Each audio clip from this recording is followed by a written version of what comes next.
Rowe presiding. Thank you. Good morning. You may all be seated.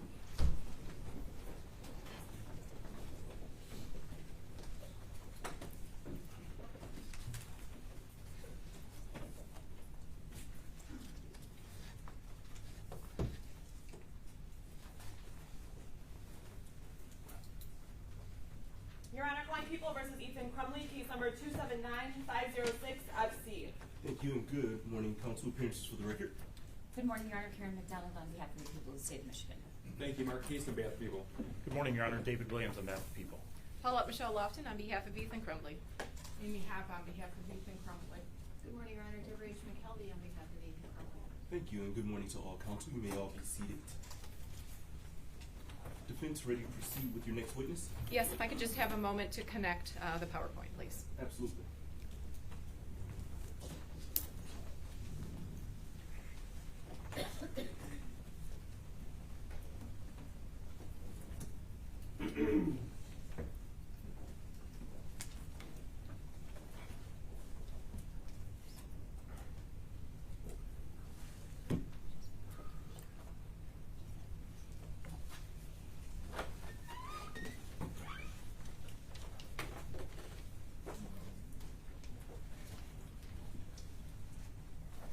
I think we should be good. Defense will call Dr. Colin King to the stand. Thank you.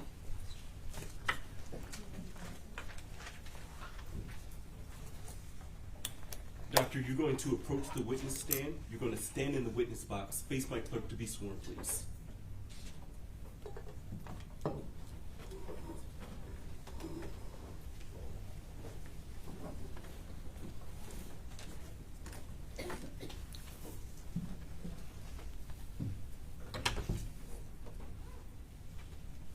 Please raise your right hand. Under penalty of perjury, do you swear or affirm the statements you're about to make to this court will be the whole truth? I do. Thank you. Please have a seat. Thank you. Good morning, sir. If you could, please state your full name for the record and spell your last name. Sure, my name is Colin King. C is in Charlie, O-L-I-N. Last name King, K-I-N-G. Thank you. Defense, your witness. Thank you. Dr. King, I'll let you get situated. Let me know when you're ready. Thank you.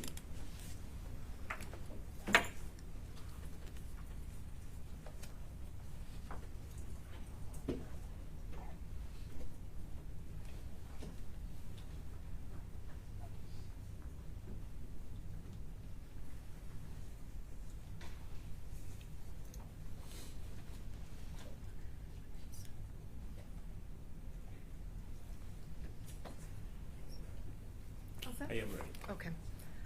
Doctor, what is your highest qualification for education? I have a PhD in counseling psychology And where did you obtain your degree? from Wayne State University in Detroit, Michigan. What licenses do you hold? I am a fully licensed psychologist, and I'm also licensed as a professional counselor, so I'm dually licensed. What certifications do you have? So I'm certified as a board forensic counselor, a board certified sentence mitigation specialist, a certified advanced addiction specialist. Have you ever had your license revoked or suspended? No, ma'am. Where did you do your internship? So I did my internship in Michigan City, Indiana, and that's at a psychiatric hospital that treat children, adolescent, and adults. And then I did a second internship at Southwest Detroit Community Mental Health, working with patients with chronic mental health issues and polysubstance abuse. Okay. Your Honor, just for the record, it appears the witness is consulting some documents. Could we just identify what those are? Thank you, sir. What do you have that's currently with you on the witness stand? Sure, I submitted a copy of my CV. Thank you. And is that what you're referring to? Yes, yes. People, do you have a copy of the CV? Yes, Your Honor. He's got a whole binder. I just want to make sure I understand what he's consulting. the Yeah, witness. I can absolutely tell you what is in my binder, sir. Sure, there's no need, sir. If you could, please set the binder aside and let's Okay. specifically ask to refer to it. Okay. Thank you. You may proceed. Absolutely. Your resume indicates that you also lectured at a number of universities. Can you describe that? Yes, so as an adjunct professor, I've lectured at Wayne State, Eastern Michigan University, Ashland University, and University of Detroit Mercy. And what courses did you teach there? I taught classes in multicultural issues and psychological testing. You also worked as a special education consultant, is that correct? That is correct. And what did you do there? I consult with one of the charter schools in Michigan, doing IEPs and psychological testing. Okay.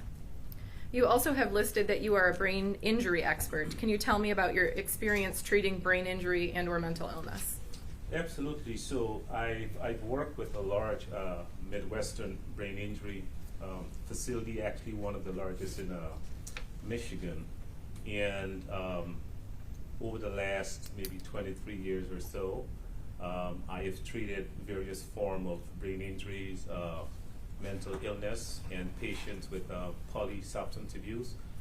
In fact, I was tasked as a part of my assignments, tasked with supervising teams of occupational therapists, physical therapists, nurses, and psychologists.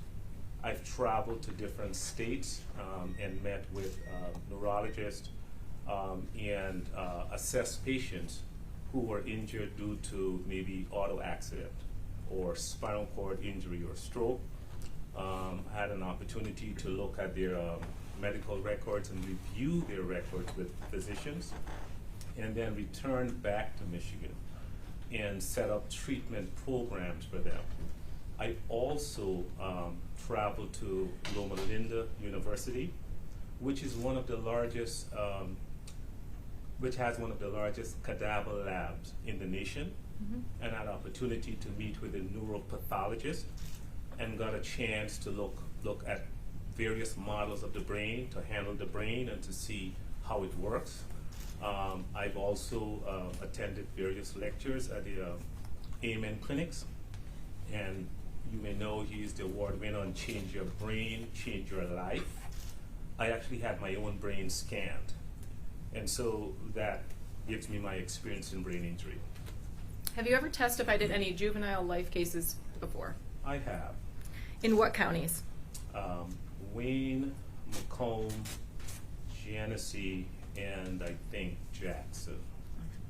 In the last 3 years, approximately how many juvenile lifers, homicide, or competency cases have you testified in? Probably about 24, 25. Have you been previously qualified as an expert? Yes, ma'am.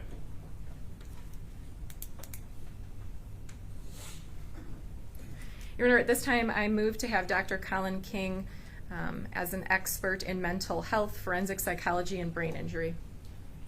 Judge, I understand he's interviewed, I'm sorry, may I, Judge? Yes. I understand that he's interviewed the defendant and he's here as a mitigation specialist, and I don't have any issue with that. There's nothing in his report or in the record to indicate that this defendant had any kind of brain injury. So I would object to his qualification on that simply because it's not relevant to this proceeding.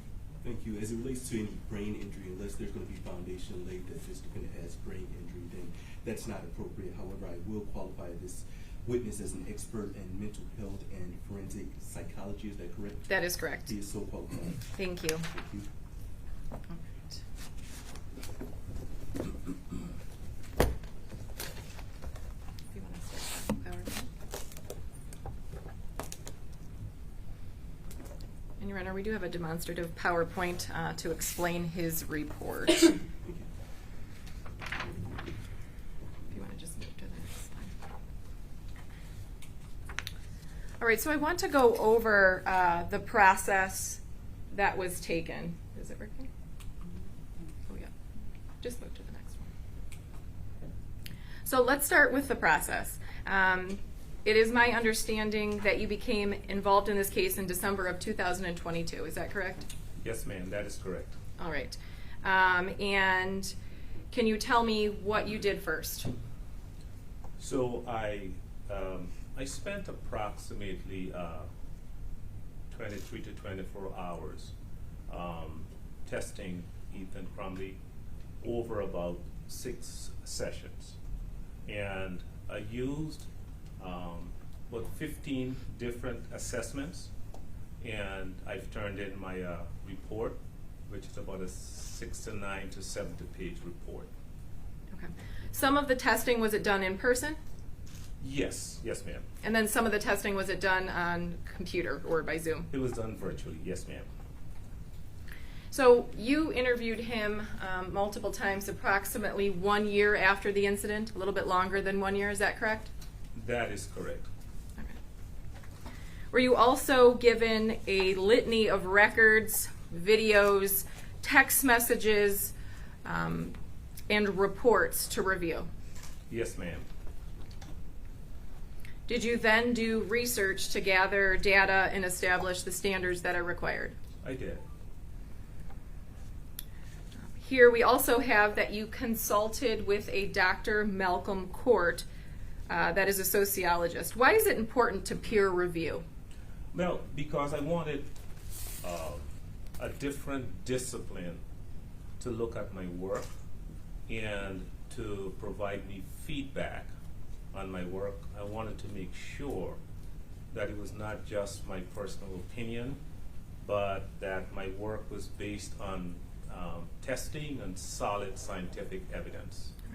And Your Honor, I'll draw your attention to Exhibit O, the CV of Dr. Malcolm Court, and Exhibit P, the report of Dr. Malcolm Court, which reviews Dr. King's findings. Thank you.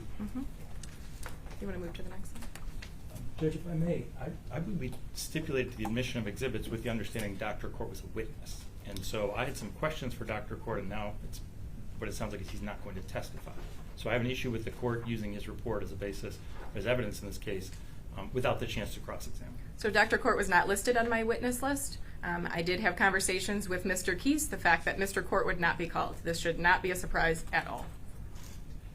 And they did not object to my exhibits. Okay.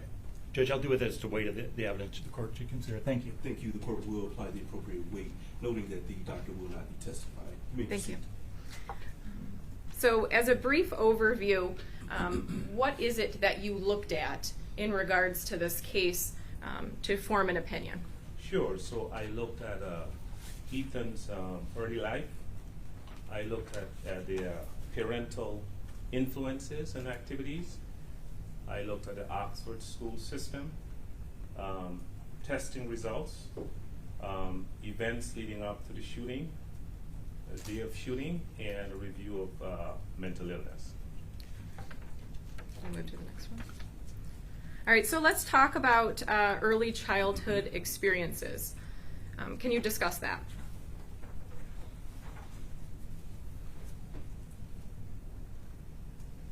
Absolutely. Again, Your Honor, he's consulting He has the something. PowerPoint. Okay, it's simply the PowerPoint? Yeah, this is sir. This is an exact copy.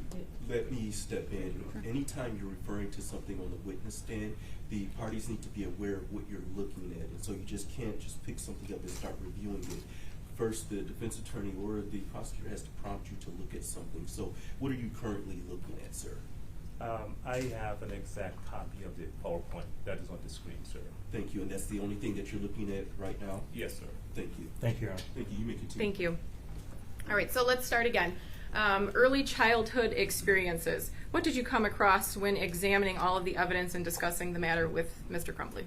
Certainly, in my review of the records, I saw that as early as age 10, matter of fact, even going back to age 6, there were some issues. I interviewed a neighbor, and looking at the records, which were corroborated, is that he was left unattended as early as age 6. He would go across to the neighbor's house, especially when there was like a thunder shower, and reported that he was afraid and would ask for help. And they would ask him where were his parents, and his response was, "I don't know." In the records, at age 10, there's text messages between Ethan and his mom saying to her, "When are you going to come home?" And there were no responses. In my interview with Ethan, he explained that he spent countless hours watching various adult games. Some of them are in my report, and Assassin's Creed, Grand Theft Auto, and he also spent an inordinate amount of time going to different websites and indulging in various graphic scenes, and indicated after a while he began to fantasize about being a part of those scenes. So he sort of lost track of reality. You also have listed trauma. What is trauma? Trauma is sort of an insult to the person, an insult to the brain. So it could be as a result of parental discord. It could be as a result of high levels of anxiety or high levels of depression. Anything that insults the person's brain can be classified as trauma. What about constant stress from parents fighting? Yes, parental dysfunction, constant and intense dysfunction, can induce trauma. In my interview with Ethan and in a review of the records also, there's frequent references to either parent threatening to commit suicide. And on some occasions, Ethan has had to be the one intervening at such a young age. What about the loss of a grandparent or the loss of an animal, especially in a violent death? Absolutely. Ethan disclosed that one of his sort of soulmate was a large dog that he had cherished, and it died at home, and he was the one tasked with having to remove it and take it back to the shed and figure out how to dispose of it. And you saw the Google searches where he actually is looking how to dispose of a dog that has passed away. Is that correct? Yes, ma'am, that is correct. What about the loss of a best friend? The loss of a best friend, and perhaps your only friend, could be a pretty traumatic experience, as in the case of Ethan. And as seen in the record, he spent hours and hours communicating with his best friend and pouring out his heart and disclosing what was happening to him. Were you also told what his mother told him when that friend went away to a rehab? Yes, ma'am. And what was that? She told him that he will probably never see his friend again. All right, let's move on. Dr. Keating, when he testified last week, touched on ACEs. Can you explain what that is to the court?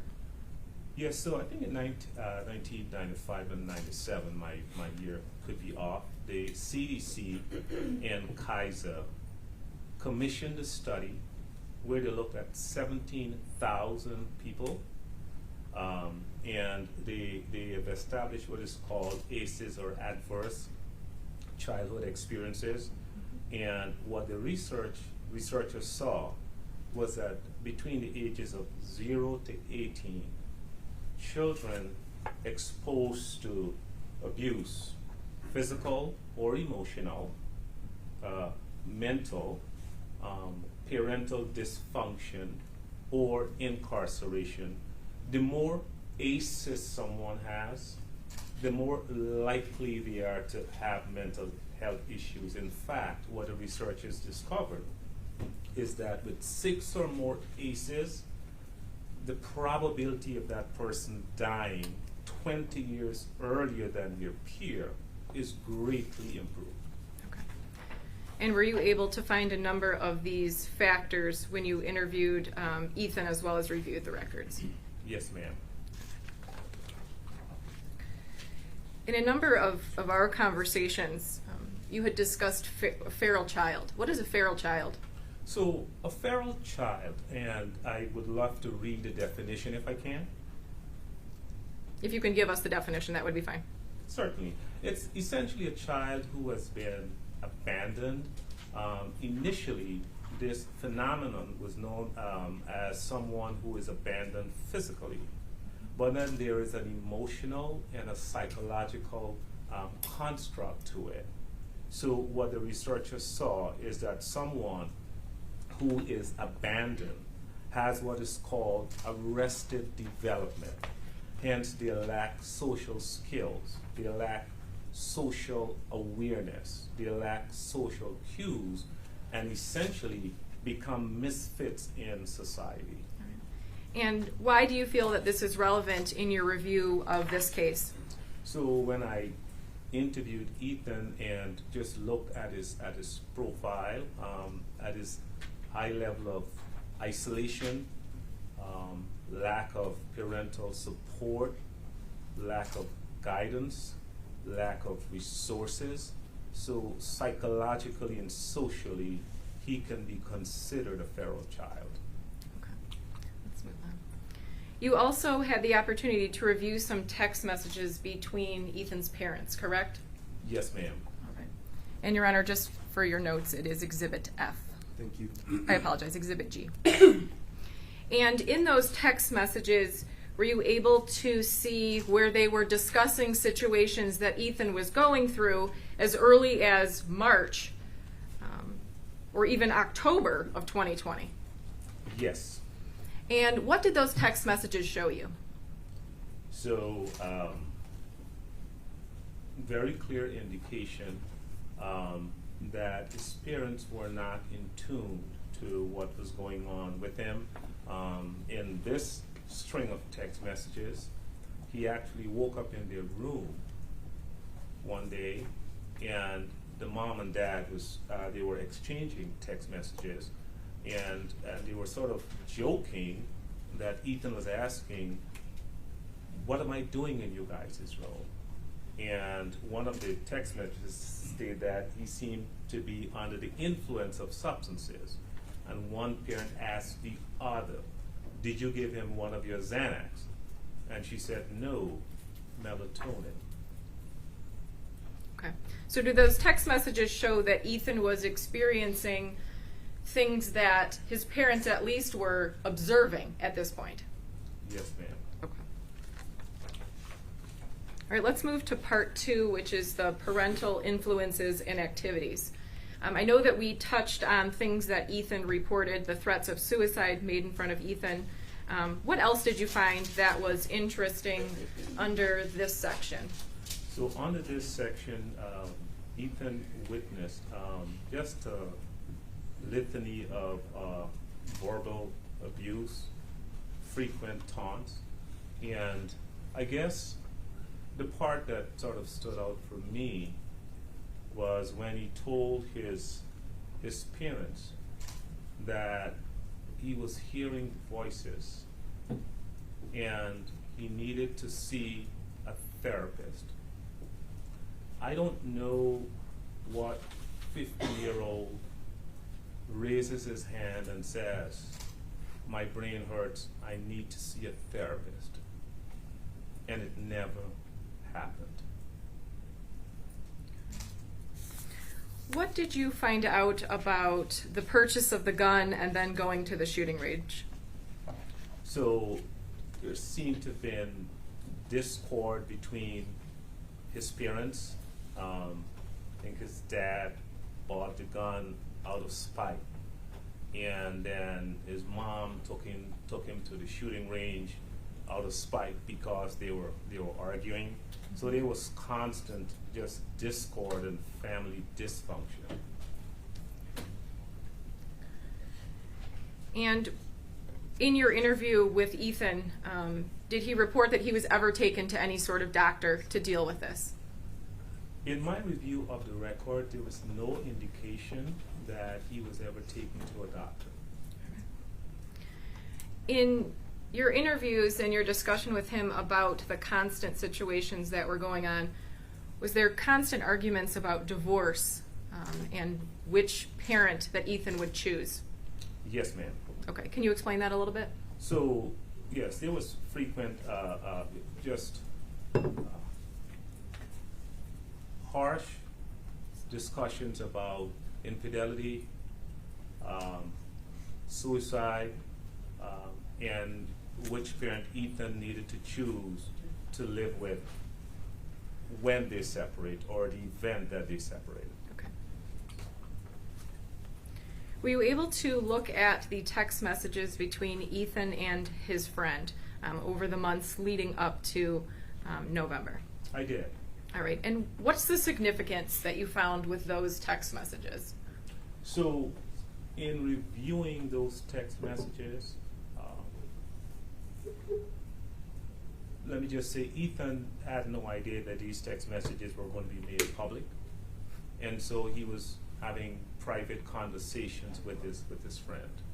And in one of his text messages, which is on the screen, he says that my mom thinks I'm taking drugs, but she doesn't worry about my mental health.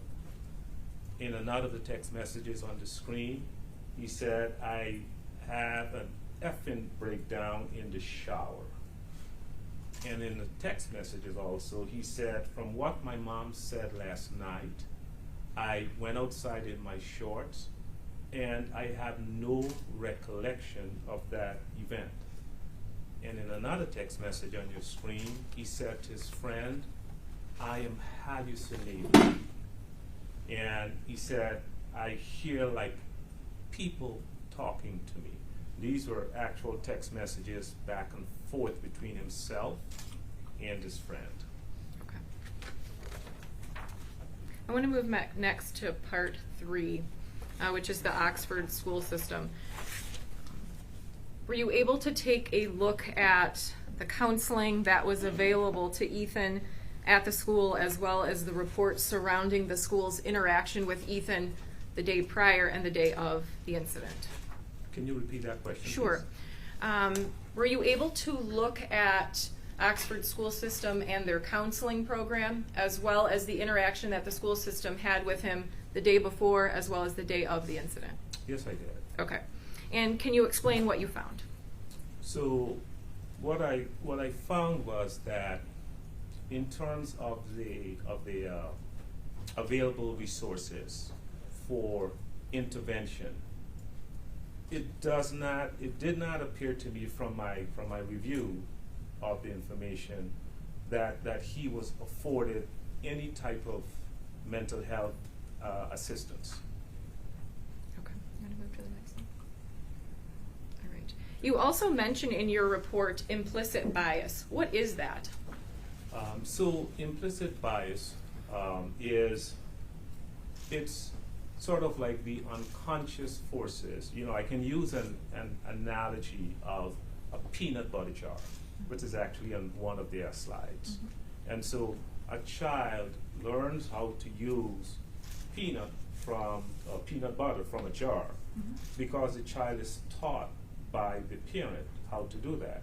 They learn how to unscrew and cork and unscrew the peanut butter jar to get peanut from the peanut butter.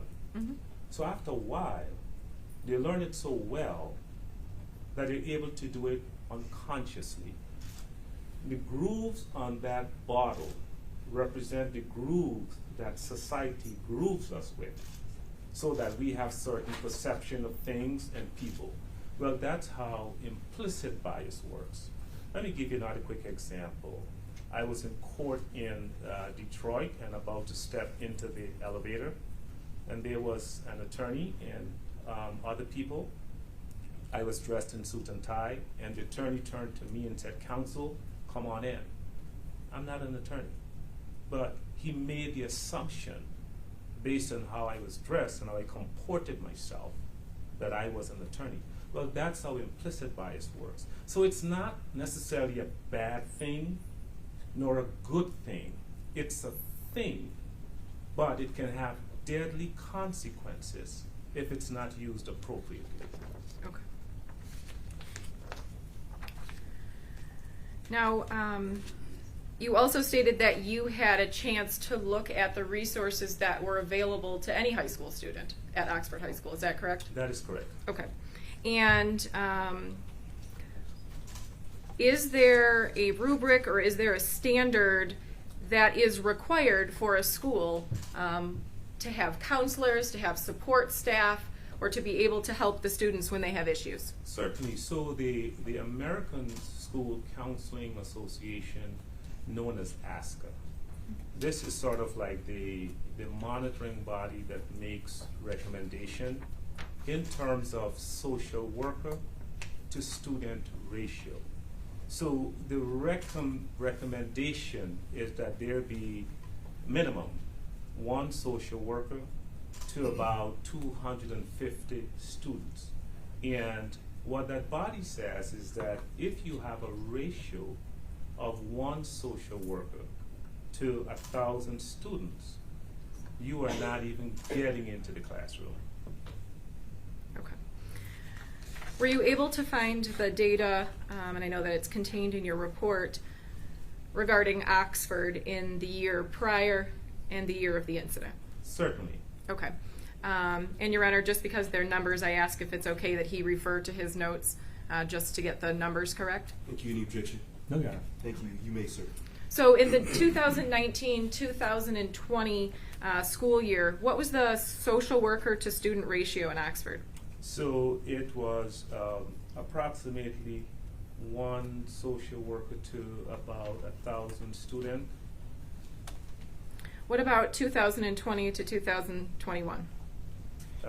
It was one social worker to about 900 students. And then what about 2021 to 2022? It was about 1 to about 900 students.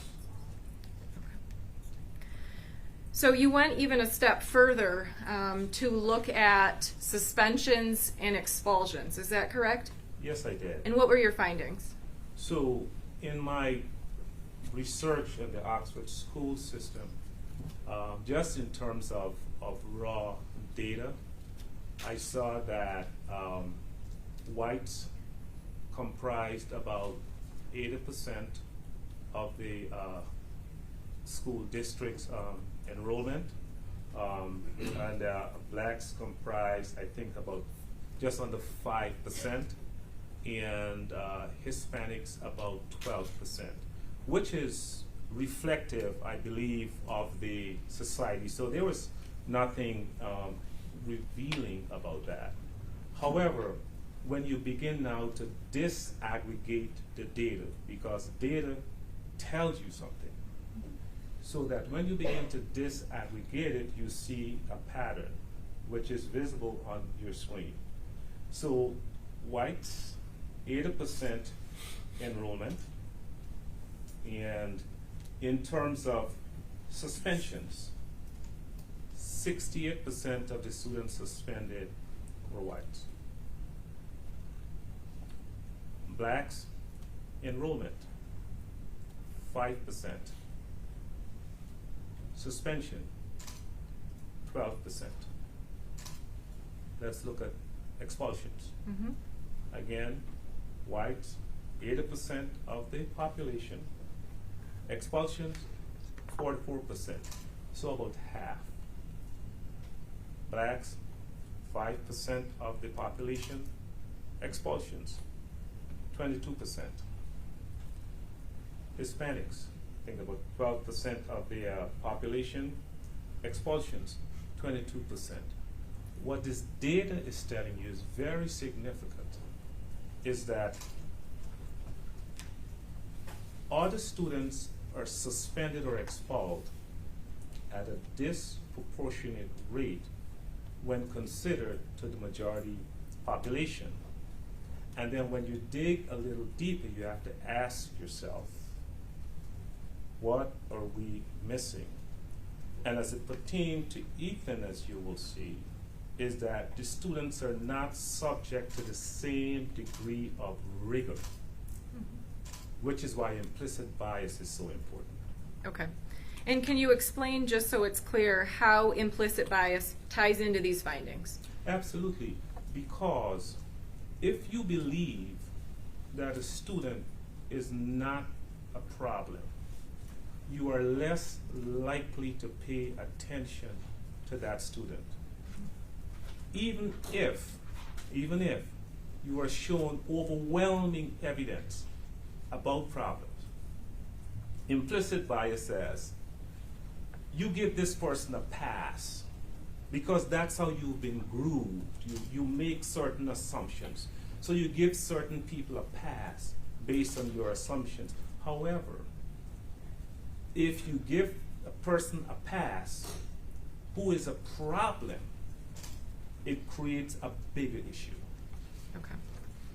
So I want to go into a little bit of what you call a pass. You were shown a number of assignments that were found in Ethan's backpack, correct? Yes, ma'am. Okay. And you would agree with me that, in Your Honor, these exhibits can be found in Exhibit C. Thank you. There is a number of pieces of paper with guns, with bullets, and other alarming scenes drawn on them. Is that correct? That is correct. Okay. I know the prosecutor made mention that we aren't 100% certain that these were seen by teachers, but they were in his backpack and are school assignments, correct? Yes, ma'am.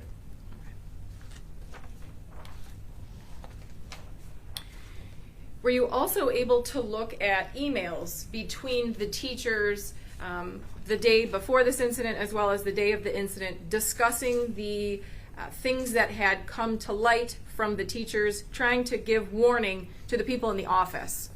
Yes, ma'am. Okay. And Your Honor, that's also found in Exhibit C. Thank you. And what did those emails show to you, or how do they tie into implicit bias? So, just looking at the emails, I was, just red flags went up. One teacher who said, and it's on their screen as an exhibit, and this is from Ms. Krapinski. She said, I know Jackie emailed you guys yesterday with some concerns about Ethan Crumley in our first hour class. Today, he's watching videos on his phone and a guy gunning down people. It looks like it's a movie scene and not security footage, a real event, but definitely still concerning when taking into account some of his behaviors. I continue. And this is from Ms. Kubini. I had a student doing first hour. Ethan Crumley, who was on his phone looking at different bullets at the end of first hour today. As I was walking around the room passing out their essays, I didn't get a chance to investigate it a bit further since it was at the end of the hour.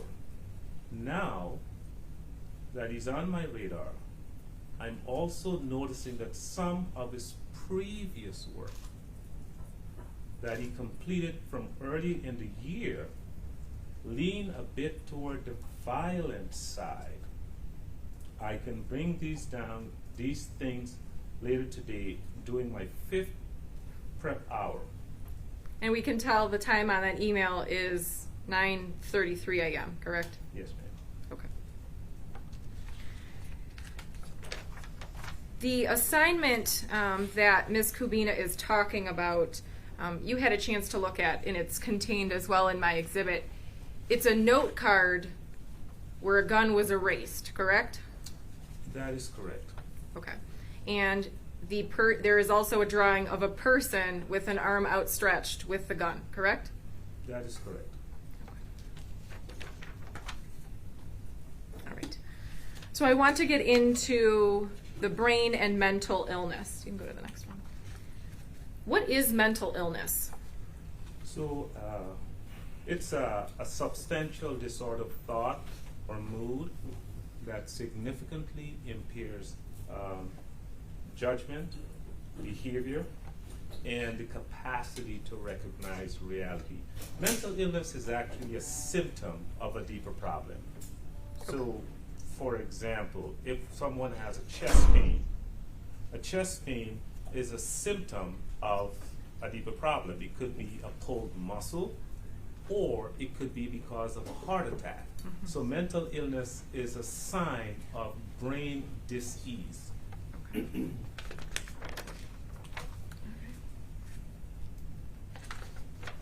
So there are multiple ways to study the brain, is that correct? Yes, ma'am. Can you briefly discuss those different ways? Certainly. So one way is to look at the brain directly. So cardiologists look at the heart, dentists look at the teeth, and mental health people should look directly at the brain through various brain imaging techniques which are available. So that's one way. A second way is you want to test the brain directly through psychological instruments. Then a third way is what is utilized by psychiatrists and psychologists, and that is they use symptom clusters. So for example, if someone comes to me and they say, for the last month or so I've not been sleeping well, I've not been eating well, I've been skipping out on work, I've been crying, I've been sad and blue, then I go to the Diagnostic and Statistical Manual, the DSM, and I look at symptoms. And if the person has, for example, 5 of these 8 symptoms, then I can diagnose that person like with major depressive disorder. So that's the third way of looking at the brain. And then the last one really is not appropriate, and that is that you guess. So what you do, you say, well, because I see you acting in this way, and because you can plan, and because you can execute, and because you can do these things, I know that you're not ill or don't have a brain dysfunction. That is guessing. Okay. So were you able to actually look at Ethan's brain directly through imaging? I was not able to. Okay. So did you then decide to test the brain using assessment tools and perform a number of testing? Yes, that is correct. Okay. We'll go to the next one. Can you explain to us the brain and exactly how easy it is for the brain to be damaged in a variety of ways? Absolutely. So, Judge, I'd like some foundation for this area. There's just no evidence in the record that this defendant suffered any brain damage. Thank you. Please lay more foundation. Absolutely. Were you able to view a video taken at the 5-1 diner? yes, I did. Okay. And in that video, actually, we'll go ahead and play it now So since it's what I would like to Sure. emphasize. 1 second. She has to ask a question. I can't interrupt. Sure. So were you able to, in your discussions with Ethan and the evidence that you were presented, were you able to, or did you have some concern that an injury to the brain could have occurred based on what he reported as a child and what you saw in this video? Yes, ma'am. Okay. Let's go ahead and play the video. This is my Exhibit R. There is no sound in this video.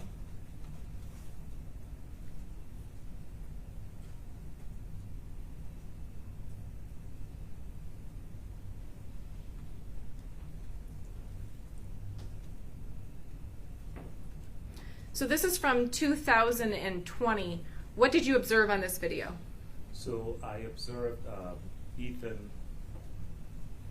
walking in the diner, and for some inexplicable reason, his head takes a direct hit to the floor, and observed him trying to get up on his own volition, but he was not able to. And as we know, the brain is very soft. It has the consistency of soft butter or raw egg, and it's housed in this very hard box called the skull that has very sharp ridges.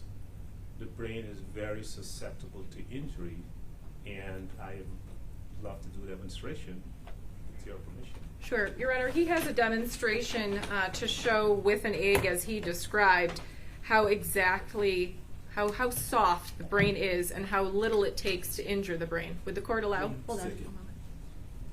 I'm sorry, someone was just approaching Yes, I without apologize. asking permission.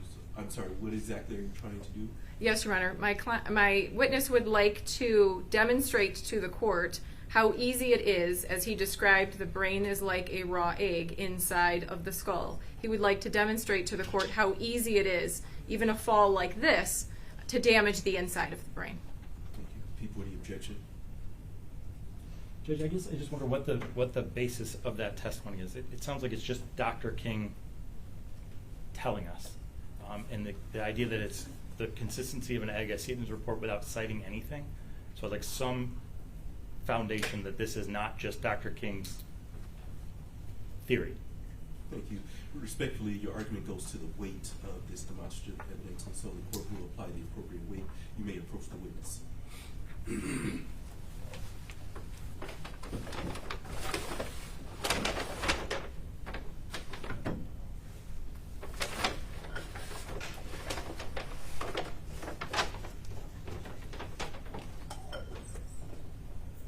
And can you demonstrate, since obviously this is a video courtroom and we're recording, can you demonstrate or discuss what you're going to demonstrate? Absolutely. So as I previously mentioned, based Sir, on you can be seated because I can't see what you're doing. my apologies, Your Honor. Thank you. So, as I mentioned, it's 100 billion neurons and 1 trillion connections in the brain, and this is scientific evidence. This is not my opinion. This is how the human brain is engineered, and it has the consistency of soft butter or raw egg. I've had the opportunity to visit the lab in Loma Linda. I've handled the human brain, and I've seen how the human brain works and how it looks like. It has the consistency of an egg. Ethan is about 6 feet 2 inches tall, and this is not 6 feet 2 inches. This probably is about, I don't know, 2 feet. Before you move on, sir, please do not. Are you going to drop this egg in the courtroom? Thank you. I can't see. I'm sorry, Your Honor. Thank you. Thank you. You may proceed, sir. Now, it makes it difficult for me if I don't stand, Your Honor. Thank you. You can stand now. I just can't see over this bar here, so I can't see what's below your chest area. So you may stand so that way I can see what you're doing, sir. So, Ethan is 6 feet 2, and this is less than 2 feet. That's the human brain. Okay. The reason why our brains don't collapse when we have an injury is because the brain is housed in this hard shell called the skull. This skull protects the brain from external injuries. So besides the incident that we saw at the 5-1 diner, did he also make you aware of other circumstances where he hit his head or even blacked out? Yes. Can you describe that? Yeah, Ethan disclosed that he was out with his parents. I think they were picking strawberries or doing something like that. And he fell, and all he remembered was coming to was regaining consciousness. And he asked his parents what happened, and they said that he had taken a blow to the head. And there is no indication that he was taken to the emergency room or received medical assistance. In regards to the 5-1 diner video, you were shown a report where the owner was interviewed, and in fact, his parents told the owner to not call 911 after that fall. Is that your understanding? Yes, that is correct. And in your interview with Ethan, did he ever tell you that at some point following that he was taken to the hospital or taken to the doctor to see, 1, why he fell, or 2, what happened from the fall? I saw no evidence of that. Let's move on. Let's go through a couple of these more quickly. Let's go to part 4. So keep clicking. We're going to move along to part 4, which is Ethan's testing. Can you explain to the court the tests that you performed with Ethan? Certainly. So I performed 15 different types of tests, and I wanted to, because there was no opportunity to image his brain, so I wanted to test his brain to see what his brain is like. Okay. And so there are a list of 15 tests here on the screen and in my report. Okay. Let's go through them. The evaluation of competency to stand trial. Why was this important? It was important because this is a test that is affirmed by that is recognized, I should say, by the U.S. Supreme Court in Dusky versus the people in 1960. And it essentially looks at three things. Does the person have the ability to consult with their attorney? Does the person have the ability to rationally understand the proceedings of the court? Does the person have a factual understanding of the proceedings of the court? And the reason why I administer this test is because I know that sometimes inmates feign or they fake. They try to pretend that something is going on when that is not the case. So when I administer this test, anything below 60 is normal, indicating that Ethan approached this test in an honest and open manner. In other words, he was not feigning. He didn't know the questions that pertain to feigning. All right. And what were the results? He does have the ability to consult with his attorney. He does understand the charges against him, and he does have a factual understanding of the charges. Okay. Let's move on to the next test, the mini mental status examination. What is that? It's a test that has essentially 30 questions, and it tests the person's orientation. My reason for administering this is, again, this is one of the instruments that if someone wants to feign or fake, they can easily do that. For example, some of the questions are, what is the date? What is the day? Where are you? And Ethan answered all of those questions, indicating on that day that he was oriented times 3. Let's move to the next one. You did a survey of stress symptoms. Is that correct? That is correct. Can you explain your findings? So on this instrument, on the survey of stress symptoms, Ethan scored 39, indicating high levels of stress. And it was very clear to me that he was approaching it in a very honest, test-taking manner. Okay. And can you describe some of the symptoms that this test addresses? Certainly. Anxiety, depression, feeling overwhelmed, loneliness, intrusive thoughts, fatigue. All of those are elements that are present in this test that he endorsed. Okay. Let's move to the next one, post-traumatic stress checklist for DSM-5. Can you explain what that is? Sure, it's an instrument that is based on the DSM-5, which is the golden standard of diagnosing mental illness. And so his score of 57 places him in a very high stress category that meets their DSM criteria. Okay. You then did the Beck Depression Inventory. Can you explain that to the court? Sure, it's an instrument that assesses for depression, sadness, intrusive thoughts, malaise, and his score is 29, which is on the higher level, indicating very high levels of depression. And again, you're performing these testings at least a year after he has become incarcerated, correct? That is correct. Let's look at the next one. It's the Burns Anxiety Inventory. Can you explain to the court what that is? So that is a measure of one's anxiety, how anxious you are as a person. And as we know, anxiety has a direct effect on the brain. Ethan's score is 53, which is actually in the highest classification of anxiety.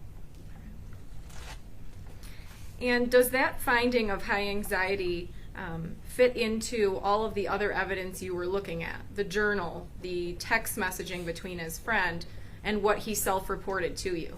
That is correct. Let's now look at the brief psychiatric rating scale. Can you explain what that is to the court and what your findings were? Yeah, so this instrument looks at psychosis. And what is psychosis? Psychosis is a break from reality, as evidenced by auditory hallucinations and visual delusions. And he endorsed several of those items indicating the presence of psychosis. Okay. Let's now look at the Kaufman Brief Intelligent Test. Can you explain what that is and what your findings were? Yes, the Kaufman Brief Intelligence Test is administered to test someone's level of intellectual functioning. The reason why I administered this instrument is I wanted to find out why was he failing in school. In my testing, if you have a very or an intelligent person who is failing in the classroom, it's a signal that there is something going on. And when I administered this test, I saw that his verbal IQ was 104. So average, anything above 85 to about 100, 110 falls in the average range. So he has average verbal IQ, average nonverbal IQ, and overall average intelligence.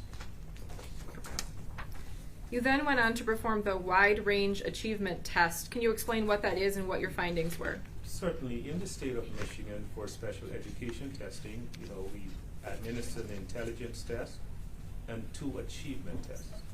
So I administered the Wide Range Achievement Test just to see if I missed anything in terms of his ability to function in their classroom.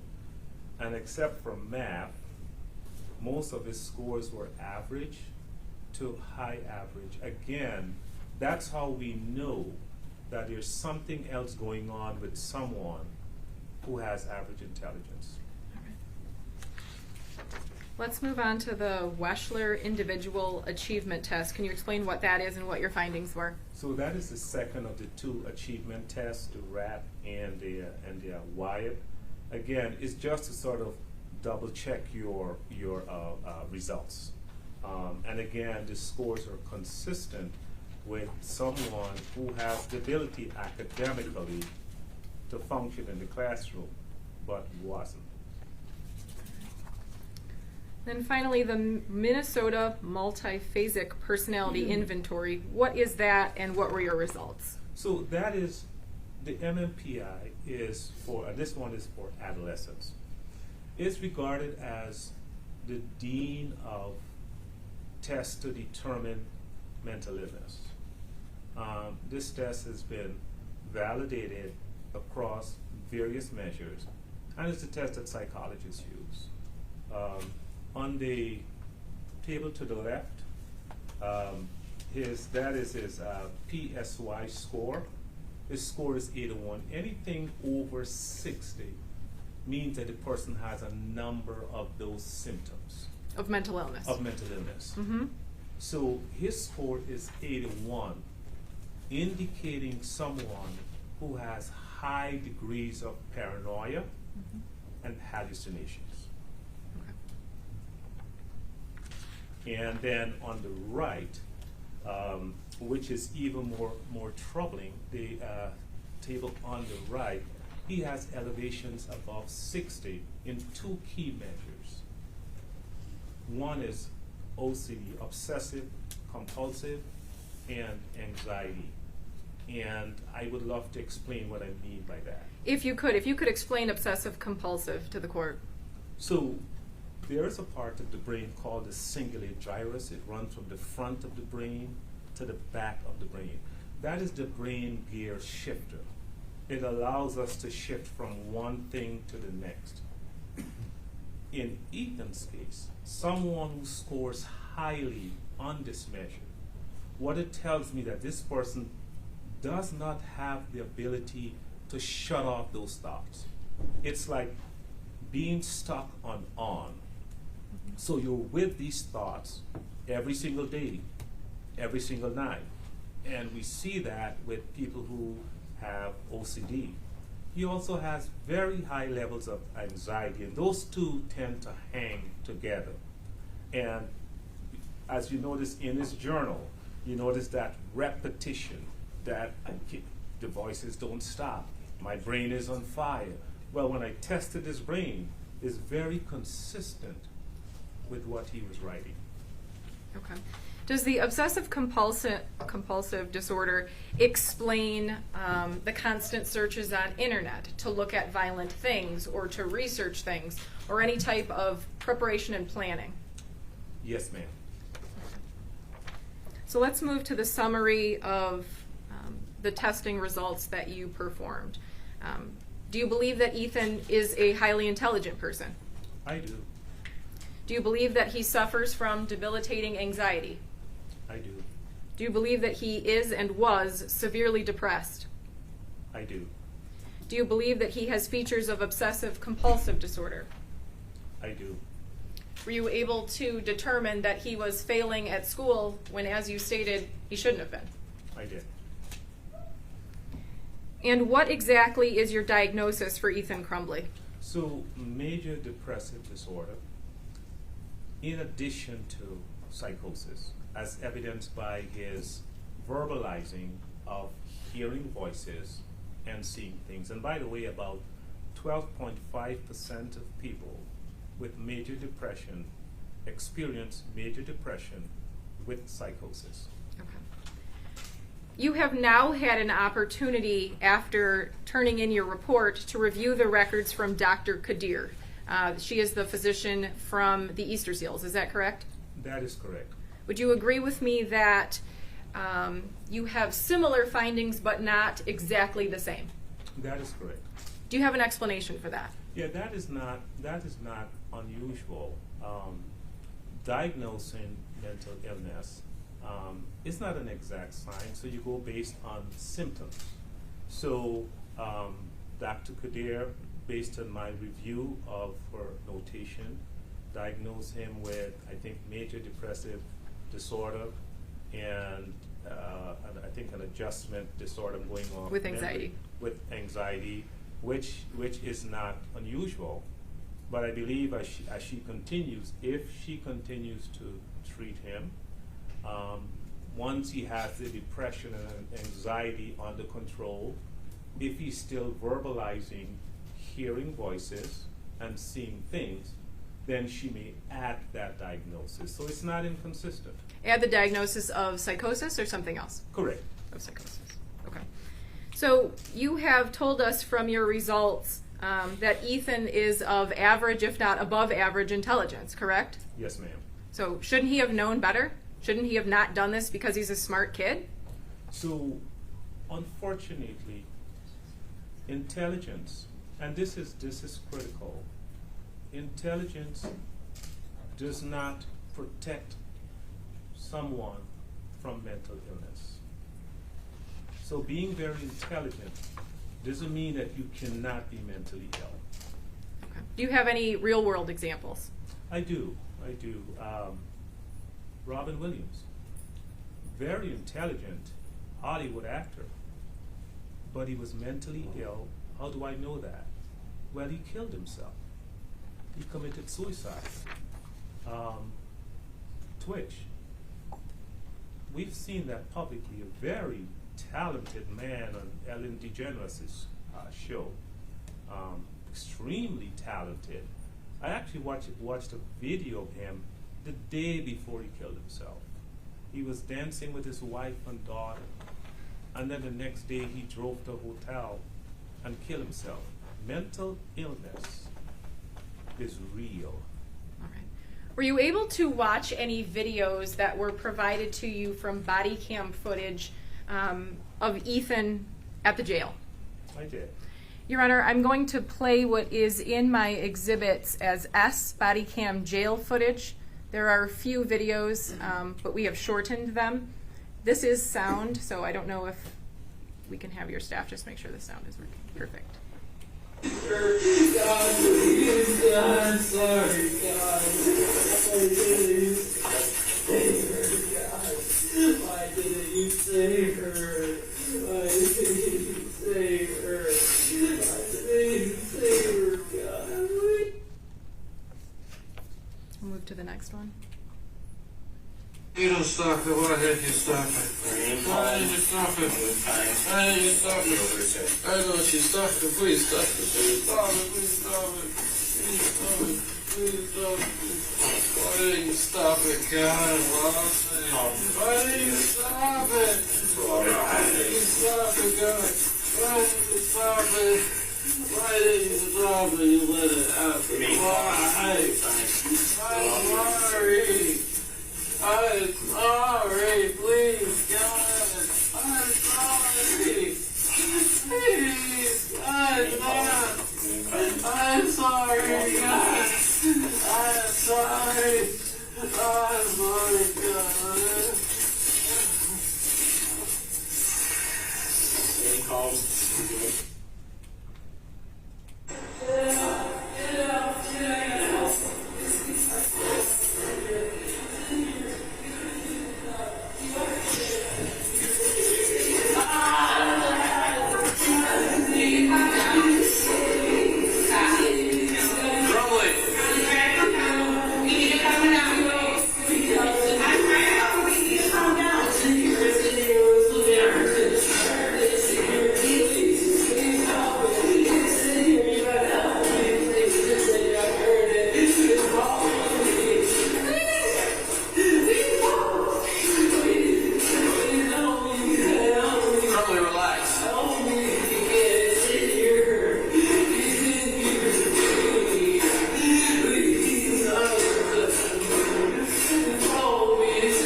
Stop it.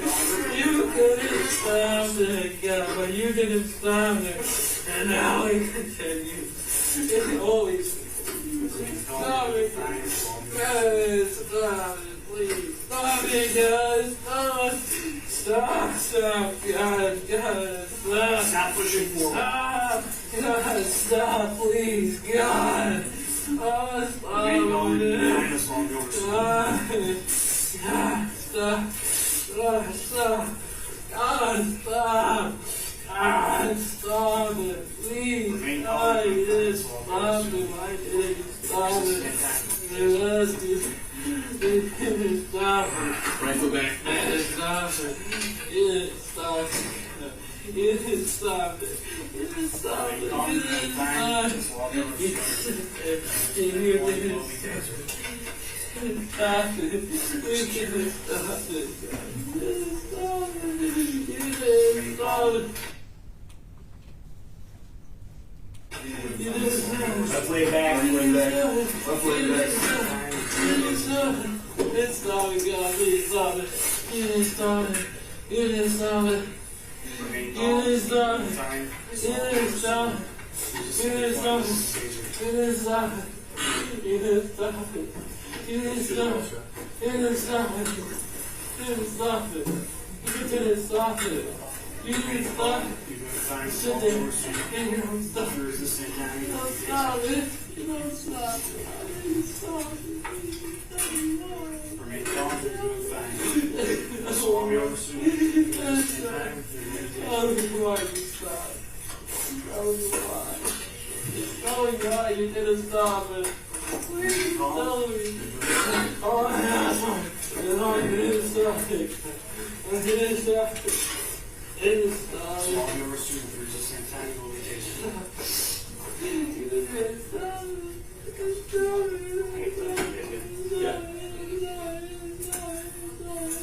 Remain calm. You're doing fine. Swallow me over soon. If there's the same time, it will be tasted. Just ask me.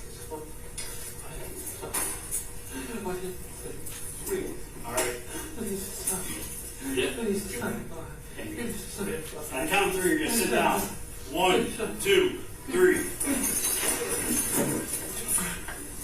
Go ahead, tell me why. Remain calm.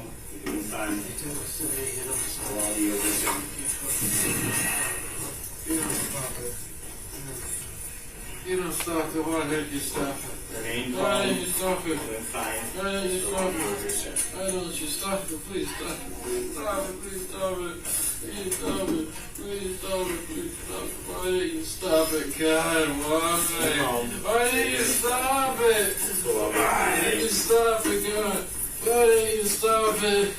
Why did you stop it? You let it out. All right. Doctor, what did we just witness? So we witness a child in the throes of psychosis. Or we just witness someone who's saying, God, why didn't you stop it? And that's exactly how psychosis works. You engage in an action, and somehow you don't understand the outcome of the consequences. He's having a panic attack and a break with reality. We also hear him saying, you could have saved her. That is correct. Okay. In any part of that video, do you see Ethan being violent? No, ma'am.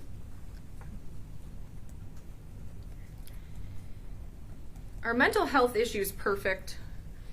I mean, he's obviously been on medication now for a period of time, and things like this obviously can still happen. What is your explanation to that? So, medications are not an exact science. There's different levels of titration. There are times when some medications work, and there are times when they don't always work, just like in the physical realm. I want to move on to part 5. So you were able to look at the events leading up to the shooting, correct? That is correct. All right. Did Ethan disclose to you a situation where he actually brought casings to school and displayed them on his desk? He did. Can you explain that? Certainly, he indicated to me that he brought one live round, and actually in my review of the records and with the detectives that interviewed some of the students, one of the students did confirm that Ethan showed him a live round and shell casings. So I have no reasons to doubt what he said, that he placed some shell casings on the desk in his class, and the teacher walked by, didn't name the teacher, and I said to him multiple times, "Are you sure?" And he said yes. You were made aware and you were able to see some interviews about the events of November 30th in the counseling office, correct? That is correct. Okay. And it was your understanding that he was caught looking at websites dealing with ammunition? That is correct. Okay. Were you able to look at the actual school assignment that was the cause of him being taken to the office that morning, where he wrote certain things and drew certain things? That is correct. Okay. Were you also able to discuss with Ethan the video that the court has been shown that was filmed the night before? Yes, ma'am. And you've had an opportunity to review that video? I have. Can you explain that video or give it some context?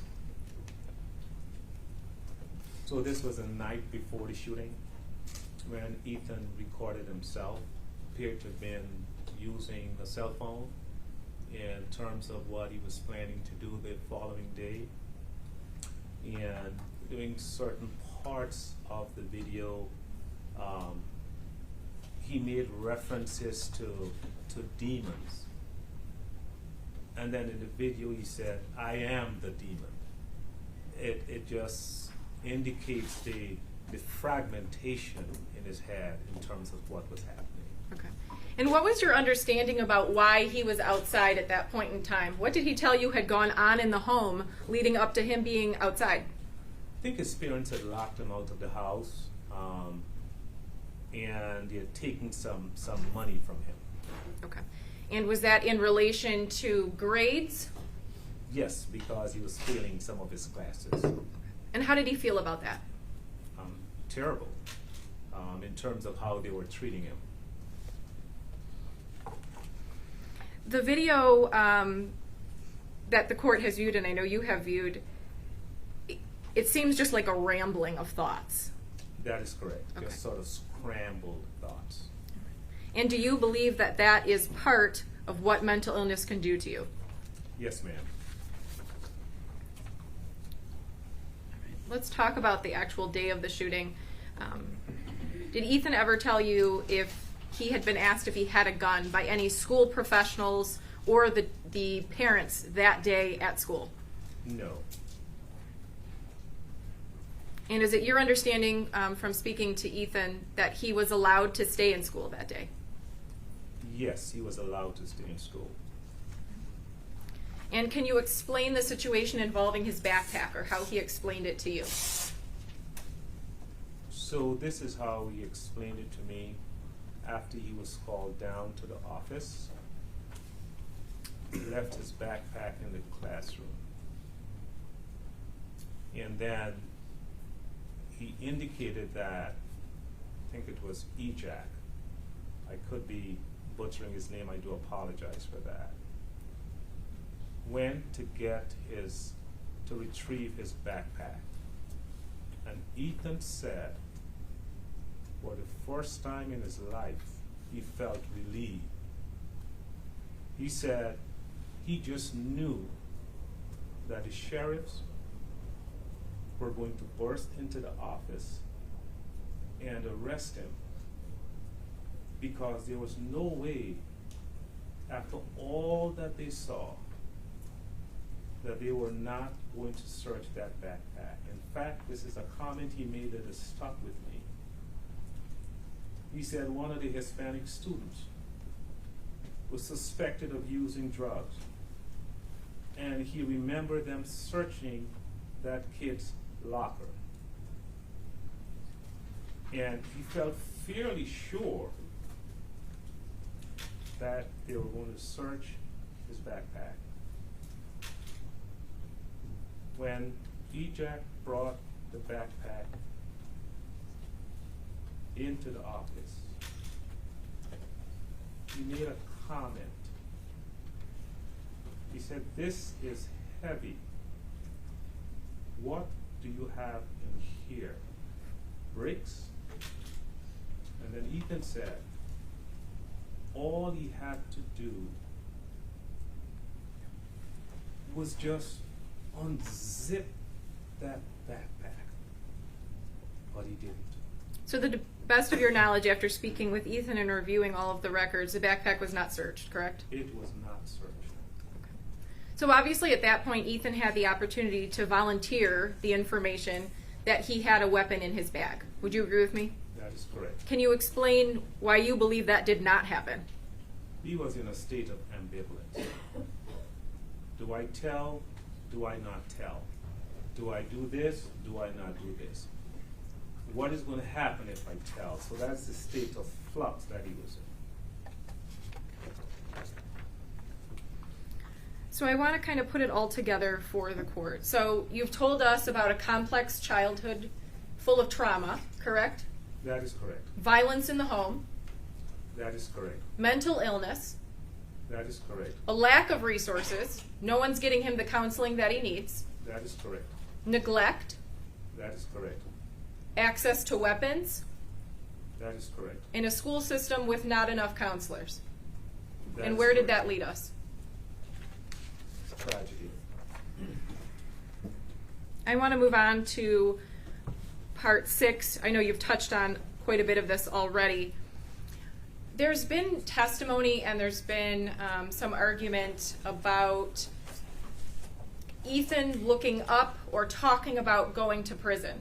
Is it normal that a 15-year-old would just be okay with the fact that he's going to do something that lands him in prison? So teenagers go through a phase that is called personal failure. And if I may give you an example. Sure. A teenager may be driving 100 yards away, the light is about to turn red. they think that they can magically beat that red light and nothing bad is going to happen to them. It's because their brain, their prefrontal cortex, this is the brain supervisor, is not fully developed. Just biologically and physiologically, the human brain, the prefrontal cortex, is not developed until about age 24 or 25. In Ethan's case, he has what is called arrested development. Can you explain what that is? Absolutely. So, chronologically, he may have been 15 at the time, but given the high levels of stress and complex trauma, his age was much younger than his chronological age. Okay. You've been able to see through the text messages and actually in your interviews with Ethan, he reported that he was not sleeping and he was not eating. How does that tie into mental illness? So, the brain consumes about 20 to 30% of the calories that we consume. So whatever we consume, the brain consumes about 20 to 30% of that. So sleep deprivation and lack of appropriate nutrition greatly impact the body. Our bodies were not meant to be in a state of high anxiety perpetually. You've also been able to take a look at the Google searches that he was doing, and a lot of them are looking kind of for self-diagnosis, looking up what is depression, do I have ADHD, do I have obsessive compulsive disorder? What do you make of that? So here is a child who was just trying to make sense of his inner world. He couldn't get help from his parents, from the home system. Couldn't get help from the school system. He couldn't get to a doctor. He couldn't get to a counselor. So his last resort was to try to figure out what's happening to me. Is this normal? Am I depressed? Am I anxious? Am I a sociopath? Who am I? He's trying to make sense of what's going on within him. You've also been shown a number of searches that were done on a particular website where very violent videos, actual murders, actual shootings are categorized and people can view them. What is your understanding of what that does, especially to an adolescent's brain? So during adolescence, the person's brain is still in the formative stage. The neurons are still trying to connect. And if one spends an inordinate amount of time ingesting that type of content without supervision, before long, it's natural to lose sight of what is real and what is not real.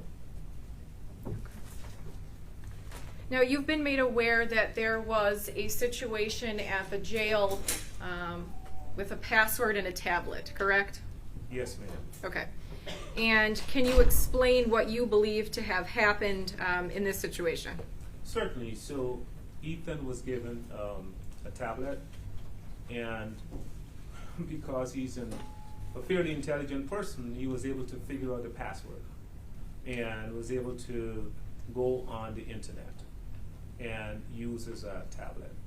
And what he indicated to me is that although he had the urge to go to the live Gore site, he was able to restrain himself, which he's pretty proud of.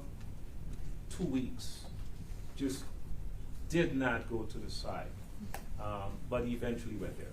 And what does that, can you give that a context? What does that mean to you? Is he regressing? Can you give an explanation to that? So when you make a comparison of what he was doing prior, he was ingesting that content constantly, every day, hours and hours at a time. And in my mind, it shows progress, not perfection, but progress.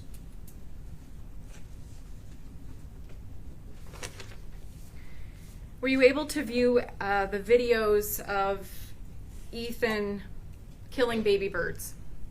I did. Can you discuss the significance of that and what you think and how you think it fits into this case and his diagnosis?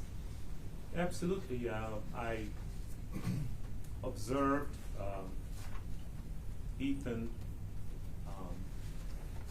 torturing baby birds. He wanted them to feel the pain that he was feeling inside. And I observed his persona. He was actually speaking to them in a different tone of voice, almost as a parent talking to a child. It's just a reflection of his mental impairment. Okay. What about, he talks about a desire to kill, or he wants to find another set of baby birds so that he can kill them. Can you explain that? It sort of lines up with my testing of his brain.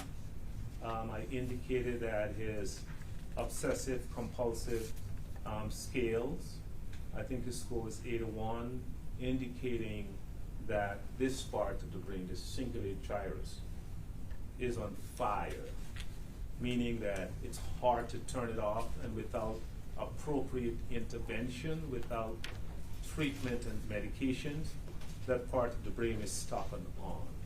Okay.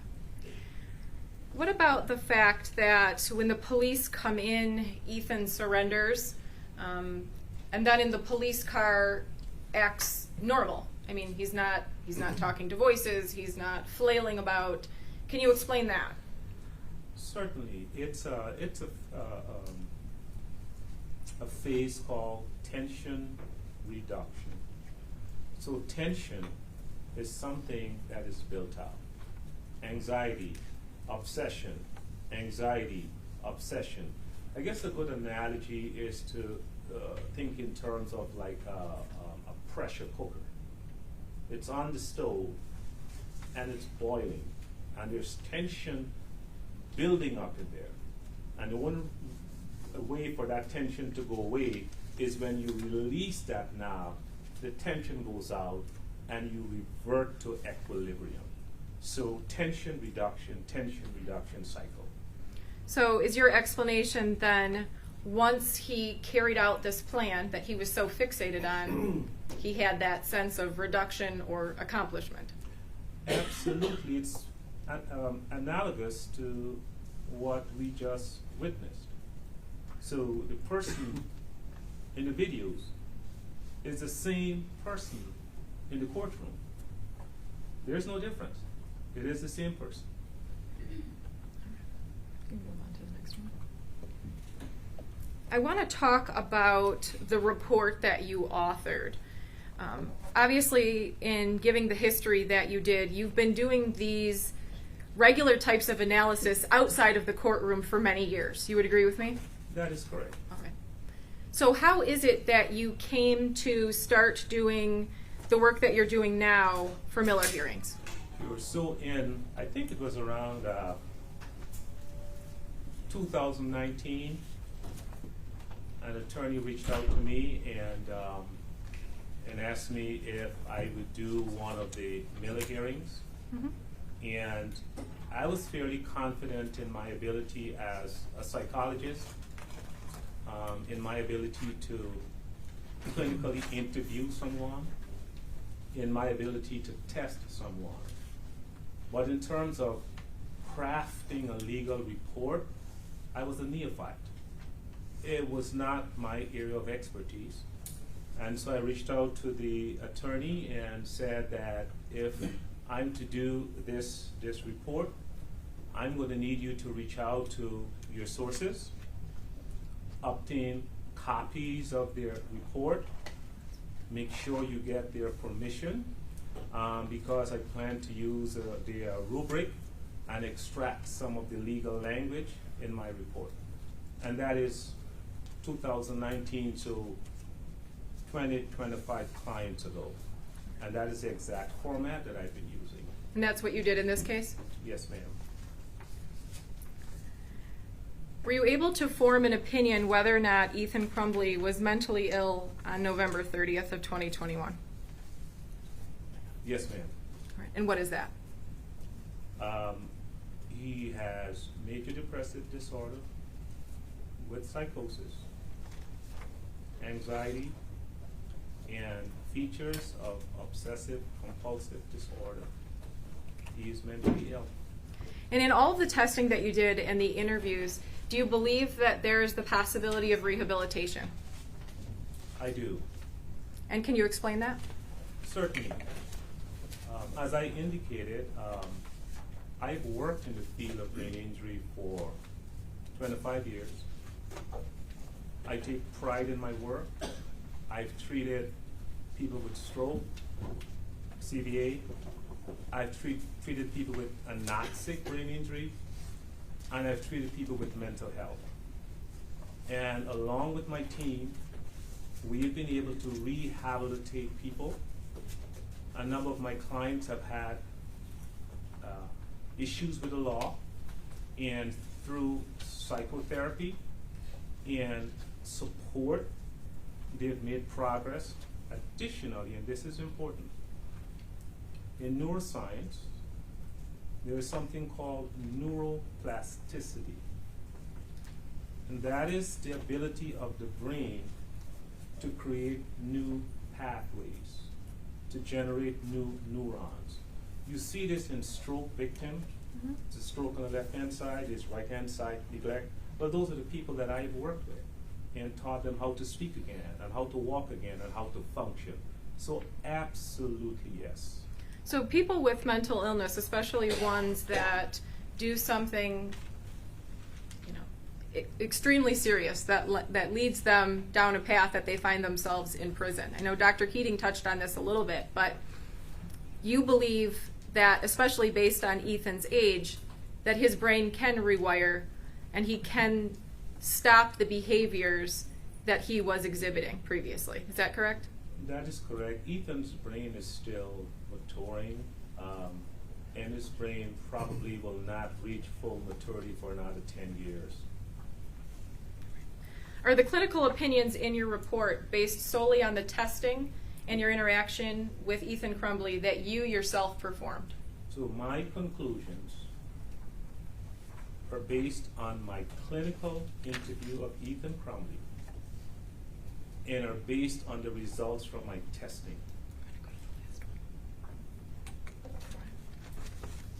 I have no further questions. Thank you very much. Thank you. Cross. Your Honor, the doctors actually testified to a whole lot of things that are not in his report, and could we take a short break before cross-examination? Sure. We'll go ahead and take about a 10-minute break. Deputies, if you could, go ahead and take the defendant back downstairs. To those in the gallery, please be seated until the defendant has exited the courtroom.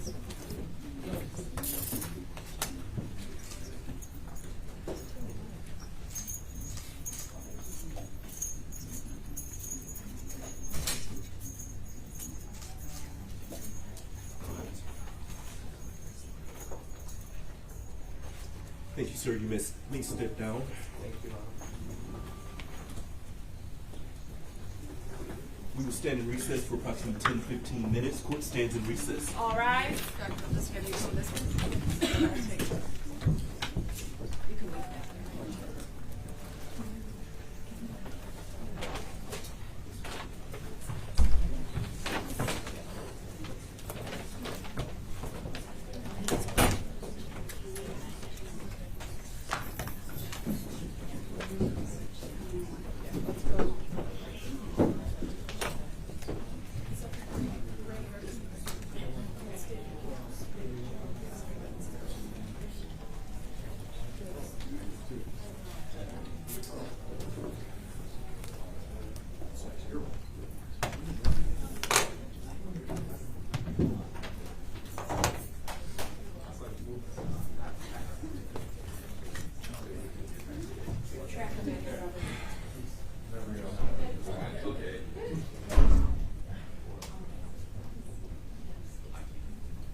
Yeah.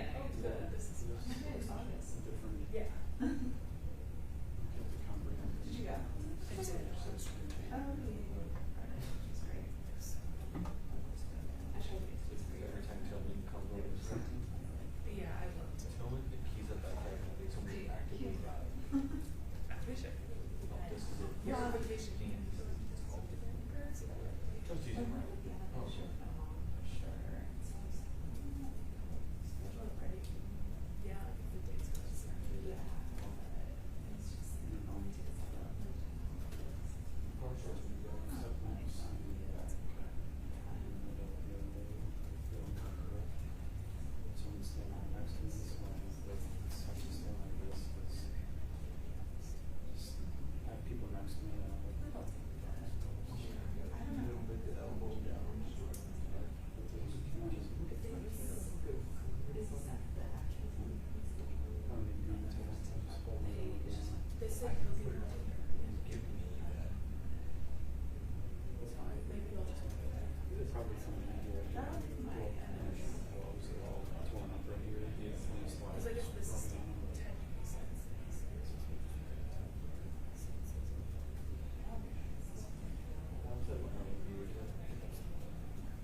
Really? I never know that. Okay. Wow. Wow. I know they have one here. And there's Valerie Newman in Wayne County.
You're right there.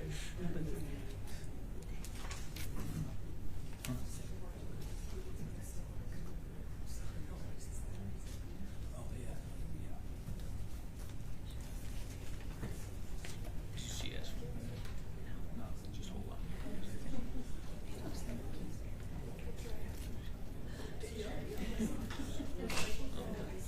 Hold on to it, it's still otherwise. Yeah, go ahead. I get what she's trying to say.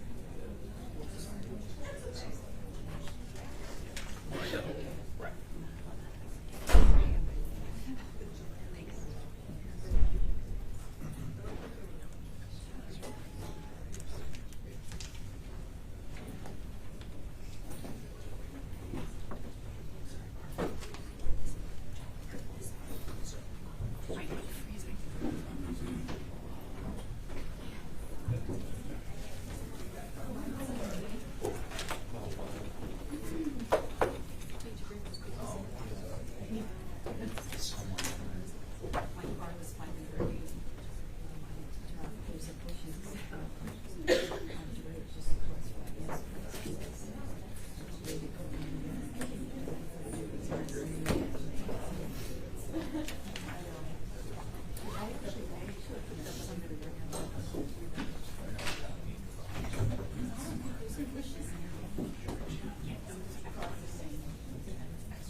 I'm always positive.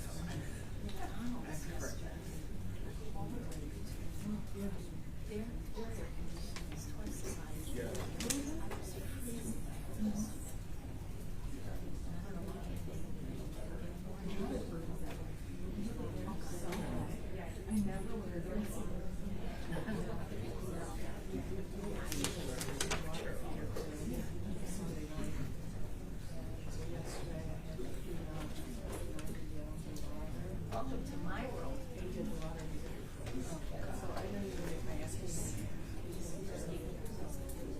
How did you fill a bucket? How'd you get it out? But then, oh, that's good, yeah. See, mine, I couldn't do that because no smoke coming. Any signs of snow? I'm nervous. We need to do it. Yes. What? It takes forever to get the water. Yes. It just yeah. No, sometimes they get it. Like it was sudden. Yeah, all of a sudden, it just, or I lost, well, the very good fix it. The water was so high, it got into the bottom part of the house and the water. But they were able to repair what I couldn't do, was the rock. And now I have them on sand, but now everything's fixed.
And past the middle school on the left side, I can't think of the name of that stuff.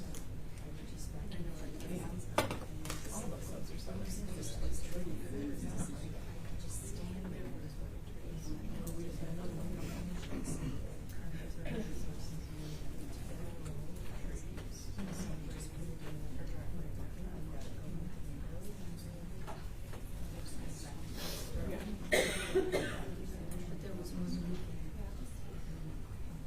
Yeah, we lost one about a month and a half ago. Luckily didn't hit anything other trees.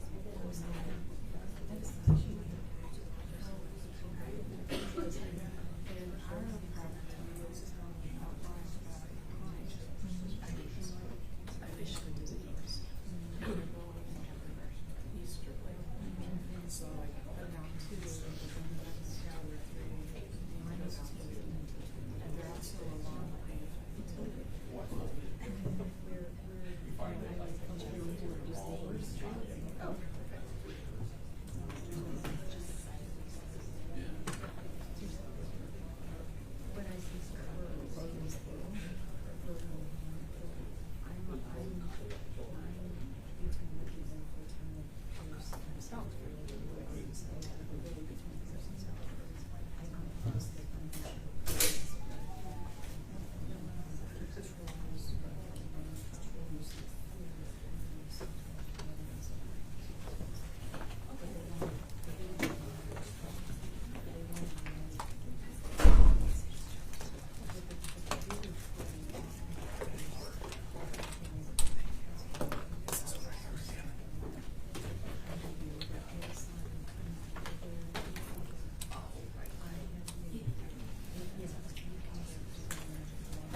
Oh, what do you need? Stickers.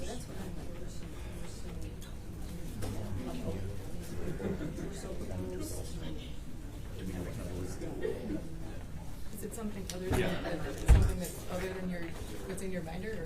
It's his first report. And then the other one is Anniker's report, which he relied on.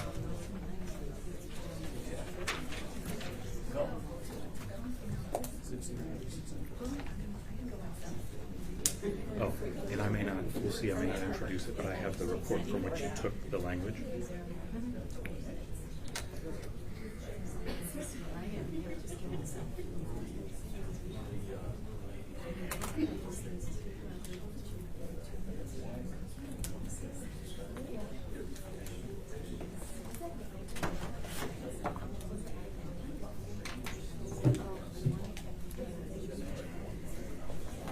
And then you can do Anniker's report for your next one.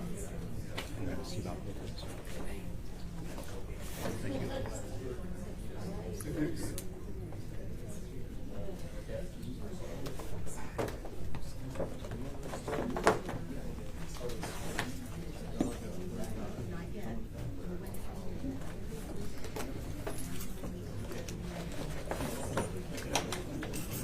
this in the slides? Okay, good. Is the first slide?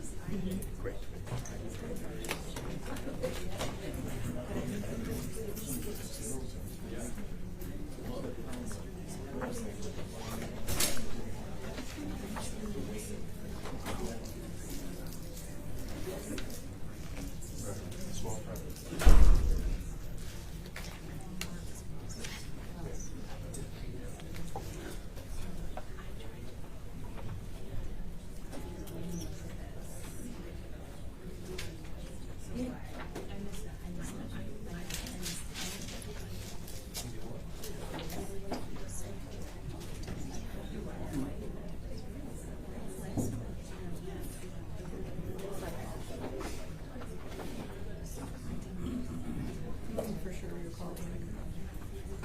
Yes. That's special, you know, that's where it always stayed. But the other one, I didn't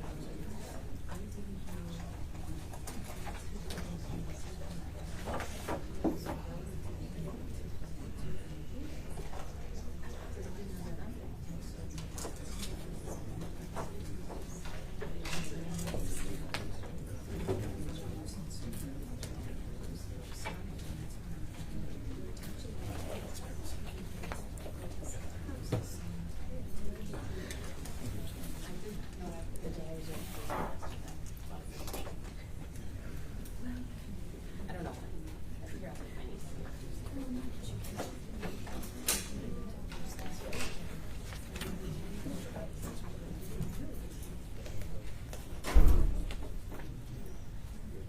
How long do you think you have with Baker? I mean, not that long. She will comment on some of the things that King said, and obviously that's her. Yeah. But I'm thinking, I would think half hour-ish.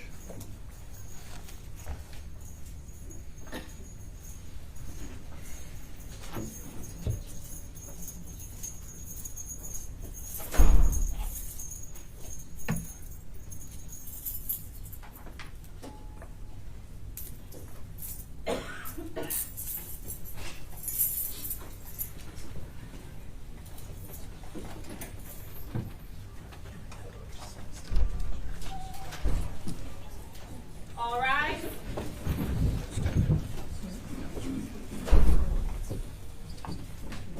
Thank you. All may be seated.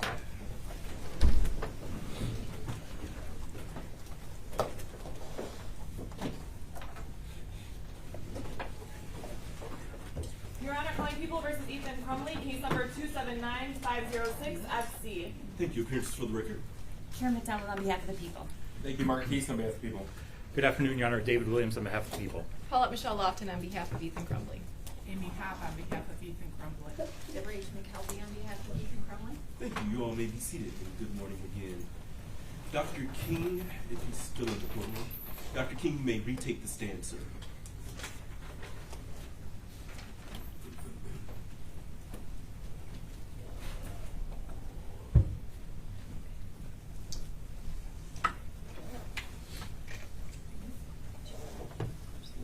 Sir, you may be seated. You are still under oath.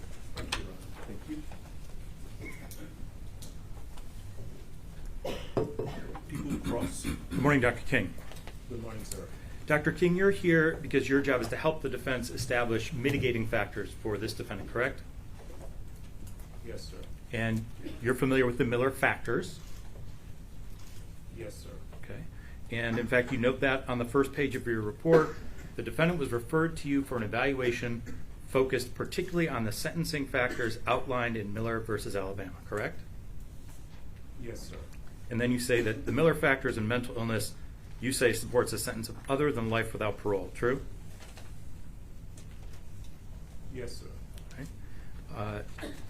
You know that the Miller factors are incorporated into Michigan law. Are you aware of that? Yes, sir.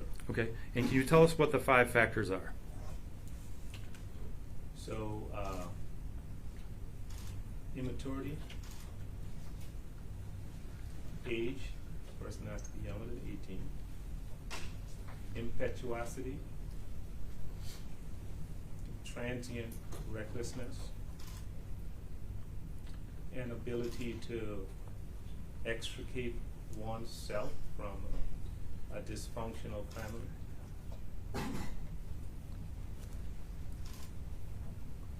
Anything else, Doctor? I probably missed a couple. I didn't memorize them. Okay, so Doctor, in fact, under the law, there are 5 factors. First is chronological age, hallmark features among them, immaturity, impetuosity, failure to appreciate risks and consequences. Does that sound right? That's about right. So most of what you described goes to that first factor. The second is the juvenile's family and home environment, and you talked about that, the inability to overcome his circumstances, right? Yes, sir. There are 3 other factors: the circumstance of the homicide offense, the incompetencies of youth, which affect how the juvenile might have been charged or convicted of a lesser crime, and the possibility of rehabilitation. Correct? Yes, sir. All right. Doctor, when were you retained in this case? I think it was contacted on or around, and my timeline could be off. I want to say in November. It was just around Thanksgiving of 22, I believe. Again, my timeline could be off. And you were provided some materials to review, Yes, sir. and then you interviewed the defendant. I did. Over how many sessions? I believe over 6 sessions. And can you tell us when those were? Sir, I did not memorize the date. I think the first time I met the defendant would have been around January 4th or 5th. I think that is the first time I interviewed him. I interviewed him twice virtually, and maybe 3 or 4 times after the last time I interviewed him was probably July, I think 10th or 11th. I don't have the access to my calendar, so I didn't memorize those dates. Okay, doctor, what do you have with you today? Before you move on, the first meeting you said that was on January 4th or January 5th, was that of 2023? Yes, sir. Thank you. And then your last meeting, of course, would have been in 2023 as well, sir? Yes, sir. Thank you. You may proceed. Thank you. Doctor, what do you have with you today? I have my PowerPoint. For at least a minute, then let it cool. Boiled or bottled water should be used in drinking, making ice, washing dishes, and preparing food until further notice. Well, I went to just the one store at Meyer at 23 in Gratiot, but as soon as I walked in, he said, we're out of water. So I called work and I said, well, try BJ's. They usually have more anyway. Crews from the Great Lakes Water Authority are now working to isolate and investigate this bothersome break so it can be repaired and the water pressure restored to communities like Macomb and Chesterfield townships and beyond. Until that happens, though, area stores will be a popular place and bottled water the most popular item on many shopping lists. It's not worth getting upset about. You know, life goes on.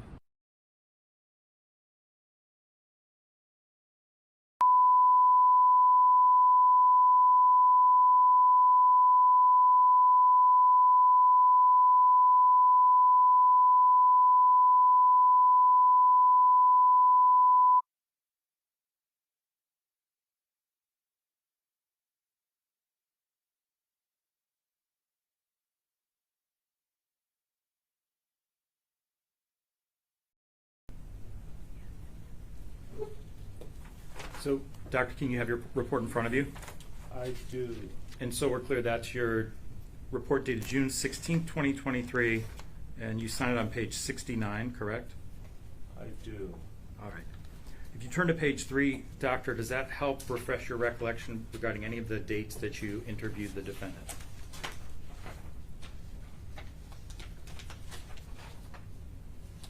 I do. Okay, so was your first meeting with him on December 15th of 2022? That is correct. And you conducted a structured interview on January 5th, 2023? That is correct. And you did an evaluation of competency to stand trial on January 11th of 2023? That is correct. Okay, and as to the other 3 dates, you're not able to give us those today? Yes, that is correct. And Doctor, you did some testing and then you did some research yourself, correct? That is correct. Doctor, in the timeline that was in the presentation that was put up on the screen, it didn't include the dates of your reports. You prepared 2 reports, correct? I prepared an initial report because if my memory serves me correctly, this hearing was supposed to have been held, I think, early in May. May 1st. May 1st. And then I was told that there was an adjournment, and so here we are today. Right, okay, so, but in your timeline, it didn't include the dates of the reports, and in fact, the first report came partway through that timeline, would you agree? And then the last report came in June. That sounds about right, sir. So, Doctor, on page 3 of your report, again, we're talking about your June report, you refer to it on page 2 as a complete list of records relied on and reviewed, correct? What page is that? On page 2, you reference It's in the first paragraph, about partway down. A complete list of records reviewed and relied on is listed beginning on page 3 of this report. I see that. Okay. And then you see on page 3 of your report, you list a number of things, correct? That is correct, sir. Dr. King, you testified to a number of things on direct that don't appear in that list. Can you tell us what those are? What other things that aren't on this list you reviewed and considered? So, for instance, Dr. Kadir's report from Easter Seals, which was comprised of 1,310 pages. I believe I only got those, I think, last week. Okay. Ms. Lofton, of course, has sent me updated information. I apologize, I've not been able to memorize information. We're talking about voluminous pages of information. Okay, so what I want to know about, Doctor, is things that you had at the time of your June 16th report that you did not list. So, for example, you said in your direct testimony that you interviewed a neighbor. You recall testifying to that? Yes. And that's not listed in your sources of information, is it?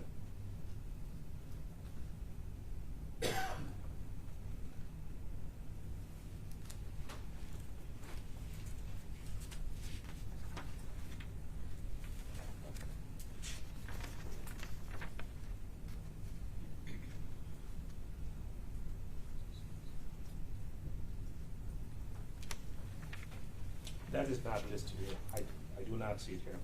Okay, in fact, when did you conduct that interview? Probably it was about, I think about 2 months ago, and again, my timeline could be off. I don't have my calendar in front of me, sir, so I'm not able to give you that exact date. Doctor, you made no reference to that in your report, did you? It's not in my sources of available information. Is it referenced anywhere in your report? I don't see a reference here, sir. Okay, but I'm not, there are a bunch of things you referenced that aren't listed in your sources, and we'll talk about that. What I'm asking you is, did you make reference to your interview with the neighbor anywhere in your report? Is there any way I would have known that about that before today? Yes, so, can I explain? Please. So, you have, sir, a copy of my PowerPoint? No, sir, I don't. Okay, I apologize for that. So, it's not mentioned in your report. Did you document that interview with the neighbor in any way? I did. And do you have that documentation with you today? It's not in my report, sir. Okay, thank you. Do you have documentation of that anywhere? Do you have notes? Did you write a short report? Did you report that to council? Do you have anything that reflects your interview with the neighbor? Yes, sir. Okay. Do you have that with you today? I do not. Doctor, you also referenced text messages between the parents, right? Yes, sir. And that's not listed in your source of information either, is it? It is not listed. Okay. And you don't reference that in the report, do you? That is correct. Okay. Doctor, you testified about reviewing the defendant's internet searches, correct? That is correct. And in fact, you mentioned something about researching something about a dog, right? About burying the dog. That is correct. Okay. You talked about he's got to go out to the shed and bury the dog, right? That is correct, sir. And he was researching how to do that. That is correct. And that's the same shed where he tortured the baby birds, correct? I don't know that to be a fact, but if you say that is the case, I don't know that to be a fact. So, doctor, you have something that no one else in this courtroom had. You had access to all the information you wanted, and you got to interview the defendant. Did you not ask the defendant about where that torture took place? The torture of? The birds. I think he said it took place in the shed.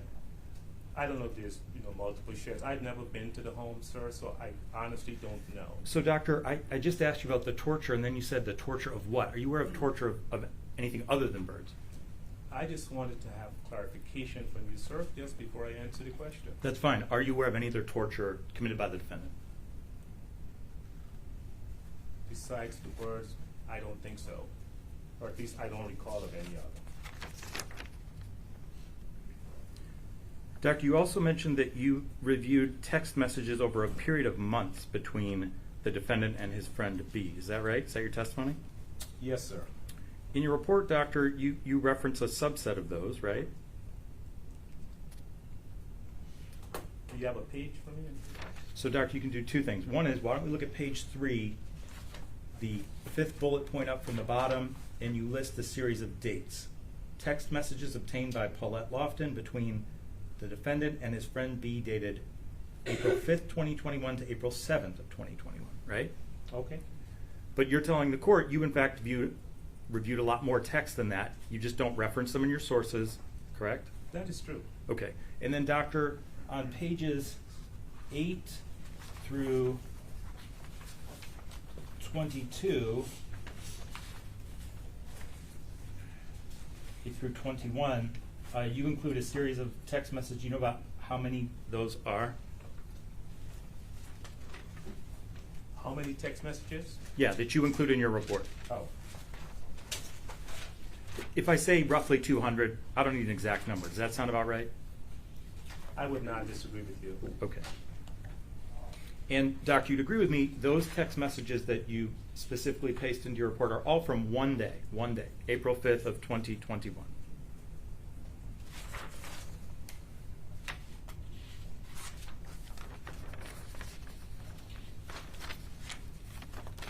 As far as I can see, sir, yes.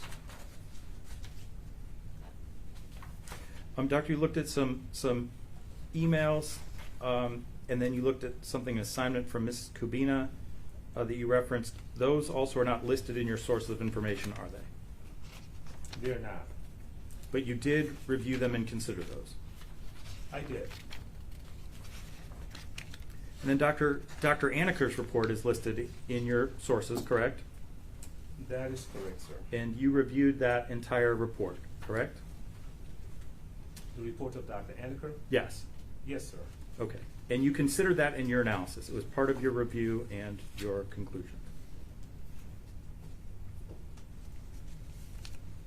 Is that correct? I did.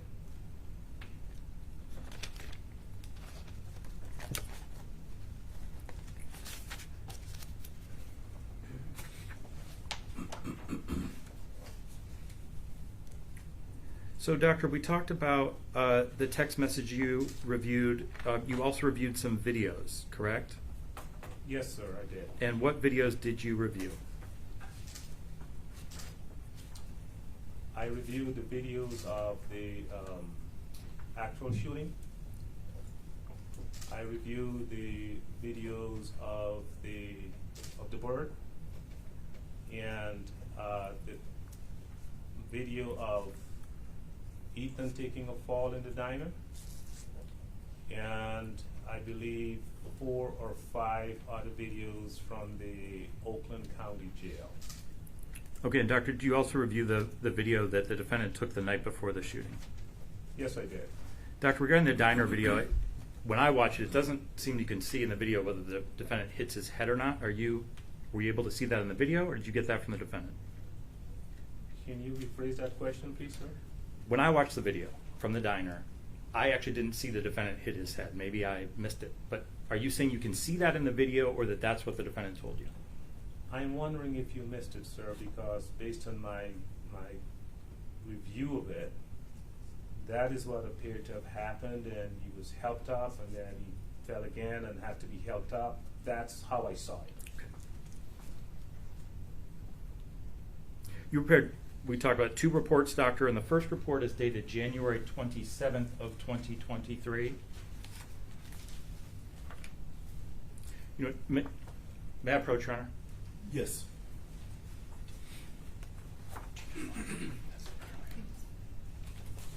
Doctor, I'm showing what's been marked as People's Proposed Exhibit 63. Can you take a look at that? One moment, please, sir.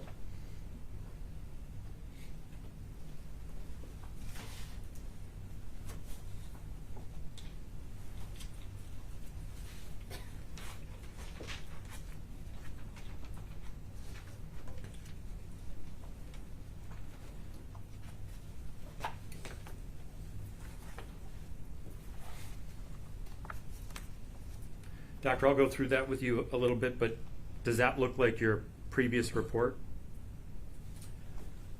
It does. I do have an updated report, June 16th, so these two, this is an updated of what I did initially. Correct. So I received 2 copies of your report. The first one is the one you're looking at now, Exhibit 63, and the other is the June 16th report. And that sounds right to you? You did 2 reports? Yes, sir. Okay. And you agree this is the first one? Yes, so I'm a little confused because I'm under the impression that the June 16th report supersedes the January 7th report because the June 16th report has information that I didn't have when I did the January report. Okay, that's important, Doctor. It's information you didn't have, and we're going to talk about that.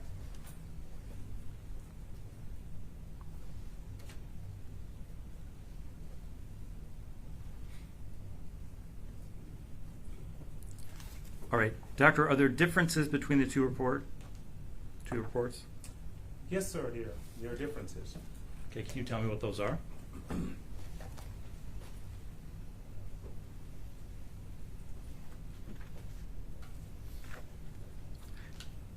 You know what, Doctor, I want to step back for 1 second. Let me withdraw that question. We'll come back to that. Do you know when that report was finalized? Because it's dated January 27th, 2023. I didn't receive it until April. Do you know when you finalized that version? Sir, I'm not able to keep that timeline in my head. I apologize that I can't memorize the timeline when the report was completed, sir. So, Doctor, I'm not worried about memorizing the timeline. I'm just asking if you know about when this. So you agree you were going to testify on about May 1st for the Miller hearing when it was originally scheduled, correct? Yes, sir, that is correct. So did you complete your first report in January, a few months before the Miller hearing, or did you finish it in April or sometime in between? I know it was completed before May 1st, but exactly when, I don't know, sir. Okay, a couple weeks before? Okay.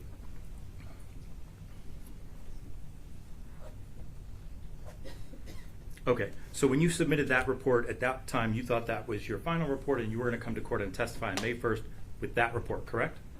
That was my understanding, sir. And at that point, you've been retained since you think November, right? I was contacted in November, and I believe I was retained shortly after. Okay, and you know you were retained by December 15th because you were meeting with the defendant by then, correct? Yes, sir. Okay. And at that point, Doctor, had you been given access to everything you needed or you wanted to see for your report? I was given access to information. I don't know that I was given access to everything because obviously since then I've been given additional information. Okay. And at that point, Doctor, if you look at your first, or the partial paragraph at the bottom of page 1 of the January report, it said you'd spent 16 hours interviewing the defendant, correct? That is correct. Okay, and then after you submitted that report, this hearing was adjourned, right? That is correct. And then you spent about another 6 hours with the defendant. In your June report, it says you've spent now 22 hours with him. Does that sound right? That sounds about right. All right, Doctor, I asked you about the differences in the report. Can you go over those with me?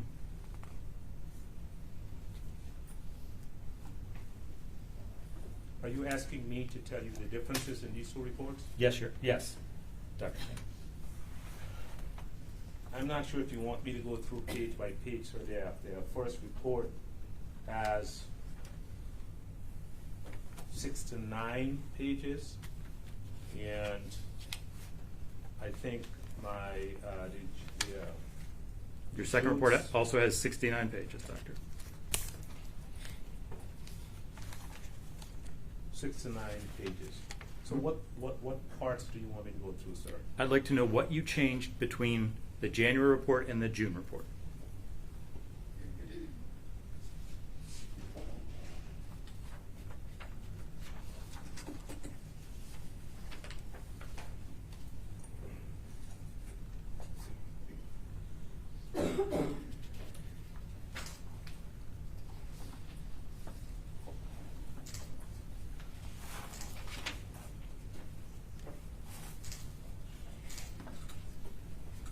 right, so doctor, as you sit here right now, you're not able to quickly tell me what changed. Yeah, we're looking at almost 70 pages, sir, single-spaced. It will take me a long time to compare these two reports and go through line by line by line. Would you agree, doctor, there are not a lot of differences? Would you agree with me? I am not able to answer that question, sir, because I don't know the answer. Okay, but they're both your reports, doctor, and you had an additional couple of months when the hearing was adjourned to prepare another report, right?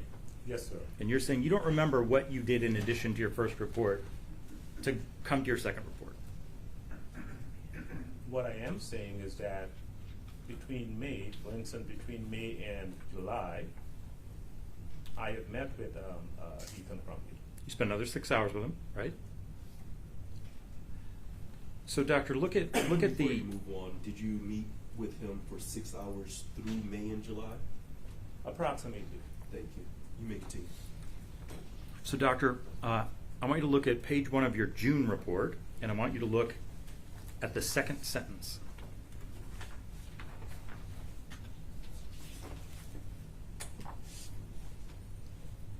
It starts on December 1st, 2021. The defendant was booked at the Oakland County Jail after bringing a 9mm handgun to Oxford High School, where he allegedly shot and killed 4 of his classmates. Do you see that? Are you reading from the January report? June report, doctor. Oh, I'm sorry. Can you repeat that? Yes, I want you to look at the June report and see that you said that the defendant allegedly shot and killed 4 of his classmates in June. You see that? Yes, sir. And in fact, in your January report, you don't say allegedly. Can you tell the court why you changed it to say that he allegedly killed 4 students?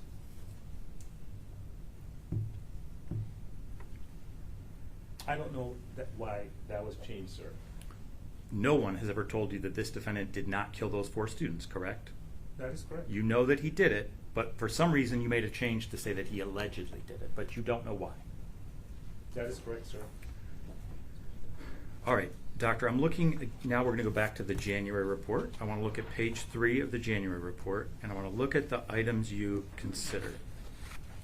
Your sources of available information. So in the January report, and I'm looking at the last bullet point.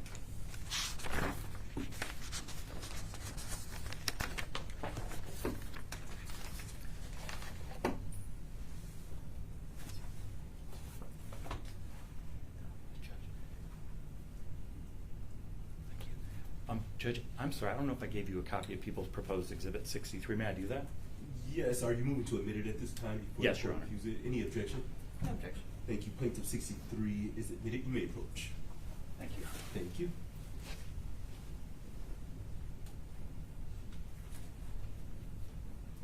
All right, so doctor, we're looking at the last bullet point on Exhibit 63, the January report. In the last bullet point, can you read that to us? On the January 27th, well, that is dated January 27th. The last bullet point says Oakland County's Prosecutor's Office video footage. Correct. And you list 3 videos, correct? I do. And what are those? It's the Oxford High School video of 11/30/2021 shooting. Third video recorded by Ethan. And then I have manifesto recorded by Ethan. All right, doctor, now I'd like you to turn to page 3 of your June report. I'm looking at the June report.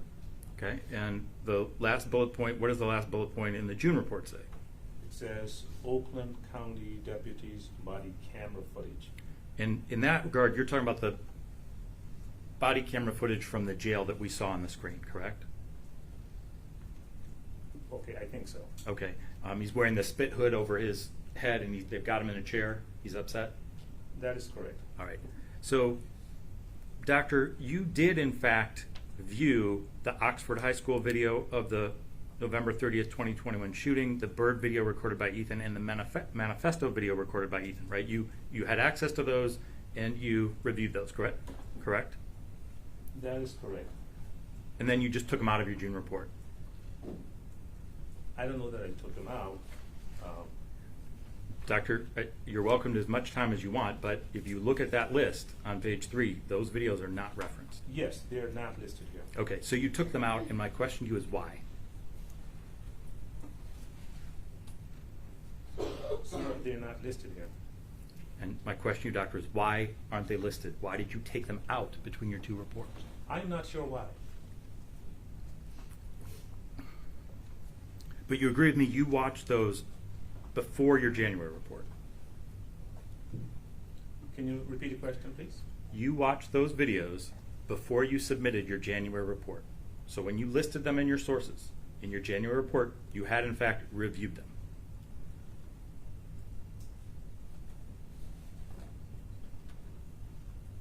That is correct.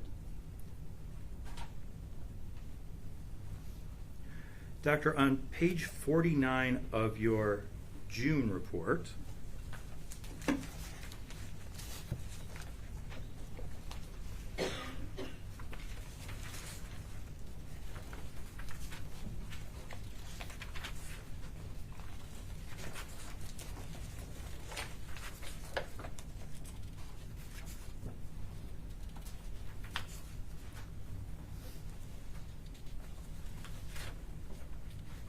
so page 49 of your June report under events leading up to the shooting, do you see that? Yes, sir. And you referenced the journal that the defendant kept, do you see that? In page 49? Yes.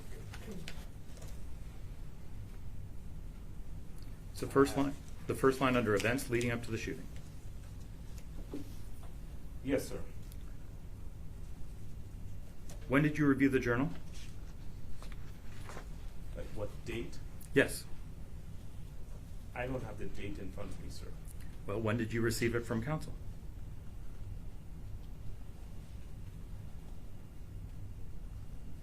I don't have that exact date in front of me, sir. I do not know the date.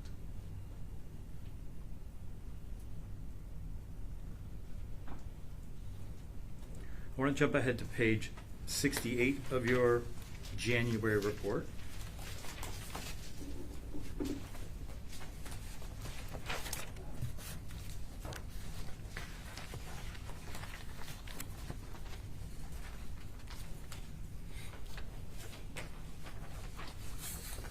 I want to look at conclusion events. Again, we're on page 68. You see that? One moment, sir.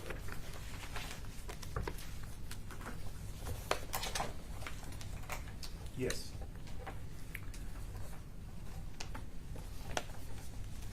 And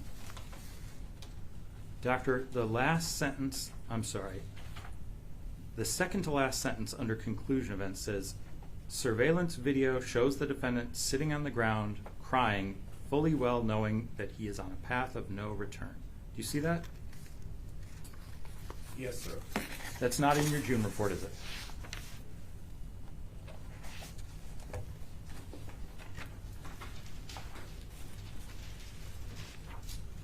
It's page 68 of your June report. It's at the top. It's conclusion events, and that sentence is taken out, isn't it? On the June report, Correct. it says surveillance video shows Ethan sitting on the ground crying, fully well knowing that he's on a path of no return. That's in your January report, correct? That is correct. But not in your June report, correct? I actually just read that from my June report. And doctor, you and I have 2 different reports. Can I see what you're looking at, doctor? Certainly. You may approach the witness. Thank you.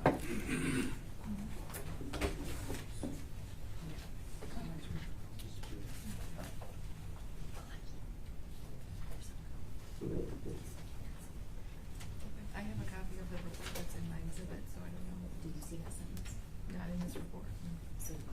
Your Honor, may I approach and provide my client with a copy of the report that is contained in my exhibit? I don't know if the report that he's referencing is another edit that was done, but I have the copy that was submitted to the people and that was submitted to the court. He was not provided that copy today, so I don't know if he's looking at another version. And And I'll just indicate for the record, Your Honor, he showed me a report that's dated June 16th, but the language is not the same. Thank you. Are there multiple copies of the June report? Your Honor, this was a working document, and I know Dr. King can explain that. Obviously, since the first report, which was turned over to the people in April, a number of things have transpired, and he has continued to work and continue to edit his report so that the report that the court has today is the most accurate report. So if I could approach with the exhibit that was turned over to the people as well as the court to make sure that we are all looking at the exact same version of this report that is ever-changing. Thank you. He should only have the report before him that has been admitted into evidence. This so is the whatever's report. been admitted into evidence, doctor, that's the only report that you are to be testifying to. Please don't testify to reports that have not been admitted into evidence because it causes confusion. You may approach the witness and give him the exhibit that has been admitted into evidence. Thank you. Thank you. And what's the date of this It exhibit? is the June 16th report. Thank you. Thank you. People, you may proceed. Thank you, Your Honor. May I approach? I'd like to see what he brought to try and understand why there are two reports with the same date and different data. May I approach? You may. May I also approach? Yes, absolutely. And counsel could take a moment to prepare.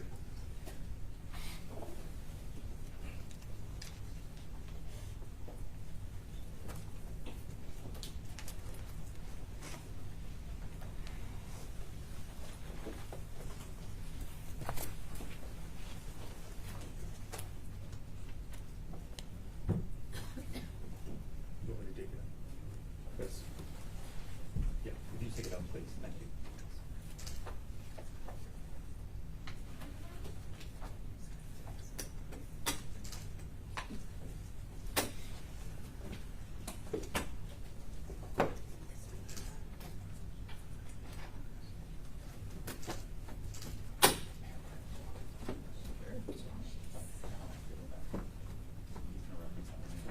Yeah, that's the one that was submitted and was used as an exhibit. All right, so first, Dr. King, I want to make sure we've cleared this up. So you came to court today and brought a third version of your report that is in fact dated June 16th, but is not the final version. Is that correct? So, as attorney explained, this has been a work in progress that I emailed and sent over and updated. So there seems to be some confusion as to which one is current. I've been handed a copy of what I think has been admitted into evidence, and that's the one I'm referencing. All right, and now, Doctor, I'm going to bring back to you the one that you brought with you to court today. And what I'd like you to do is now turn to the report that's been admitted as an exhibit, the June 16th report that's in evidence.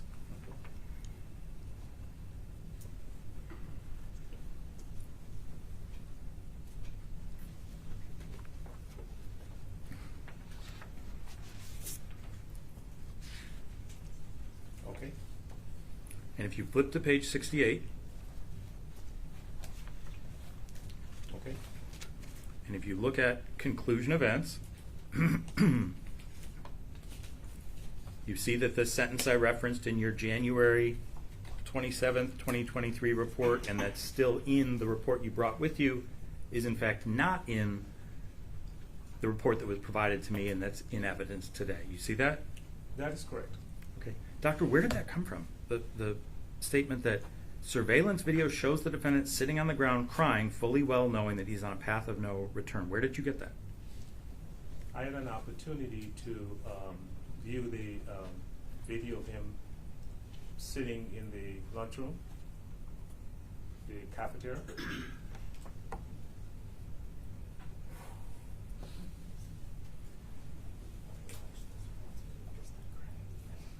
Okay. So, doctor, that's your interpretation of a video of the defendant. You say he's crying. Okay. There's no audio? There's no audio. Did you ask the defendant about that? I did not.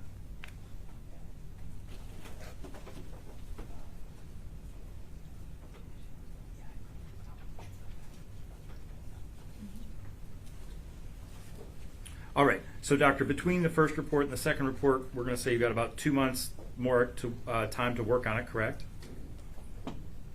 That is correct.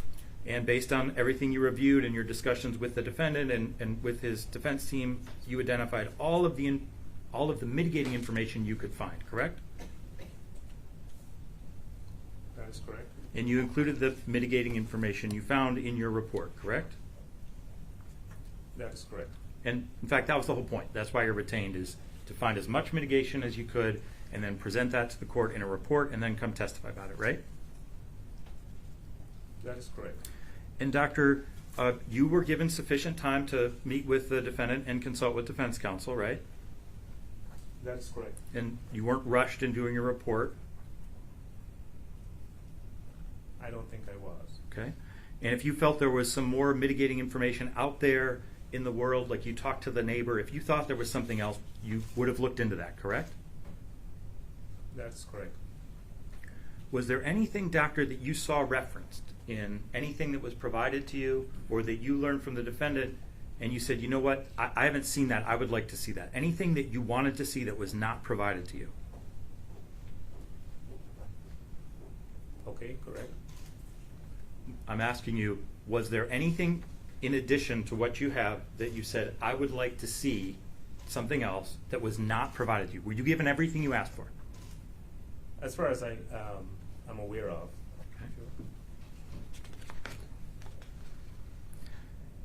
All right, doctor, we're going to spend some time on your June 16th report, but before we review that, doctor, did you listen to the testimony presented by the prosecution last Thursday and Friday? I did. Okay. And you've never spoken to any of the investigators in this case before, correct? I have not. Okay. And you've not spoken to Keegan or Heidi or Ms. Gibson Marshall or Ms. Darnell, the witnesses who testified who were in the school, right? You've never spoken with them? I have not. Okay. So when you heard their testimony, doctor, did that have any impact whatsoever on your opinion? It hasn't changed my opinion. Okay.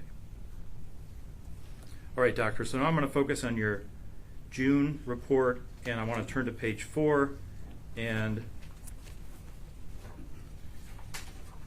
in the section under Ethan, Family Tree, and Early Influence, you represent ACEs, right? We're on page 4 of the June report.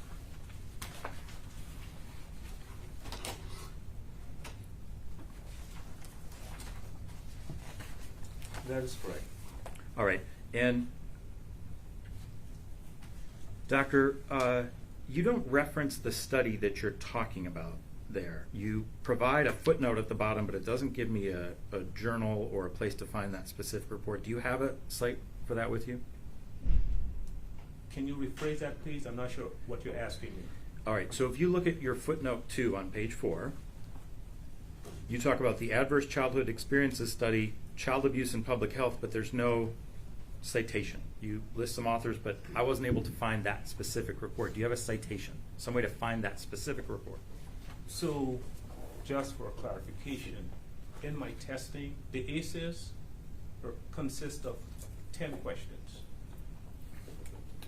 And the more ACEs that are present, the more the probability exists that this person is going to have issues. In my more than 16 hours of interviewing Ethan, I obtained the ACEs information from him. So if you're asking me, did I administer the ACEs, there was no need to. Okay, I but believe the question is for this footnote, do you have a specific citation for this footnote that would help aid in trying to find this article?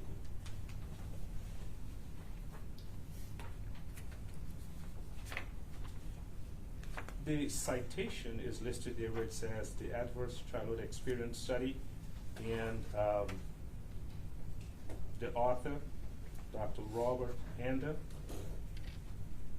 from the Center for Disease Control. and what I'm telling you, doctor, is I Googled that. I tried to look it up, but without a citation, I was not able to find that specific report. And I'm asking you if you have a citation so I could reference the exact report you're referring to.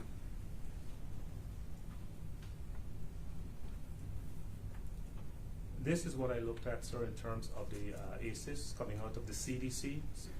Do you have a copy of that, doctor? The report you're referencing in footnote 2? I don't have a copy with me. I looked at the study coming out of the CDC and Kaiser pertaining to the ACEs. So, doctor, I think this was in your slide, but that study looked at the adverse health effect on the child, right? In this case, the defendant, not on, so the things they would experience later in life because of the ACEs, right? That is correct. health effects and heart problems and stress and all these things, right? That is correct. The reason I'm asking you for the study is because in your description on paragraph 4, you say that ACEs culminate in numerous antisocial activities such as aggressive acts, unwarranted violence, and heinous crimes. And I couldn't find that anywhere in relation to ACEs. And I'm asking you, where do you get that from? Sure. Sir, if you were to research and look at the information surrounding the ACEs study, I think it was conducted in 95 and 97. My dates could be off, of 17,000 subjects. There is a litany of information in terms of what happens to someone who possesses these X amount of ACEs. And so the problem is, doctor, you can't give me that report. You can't cite that to me so I can question you about that. Okay.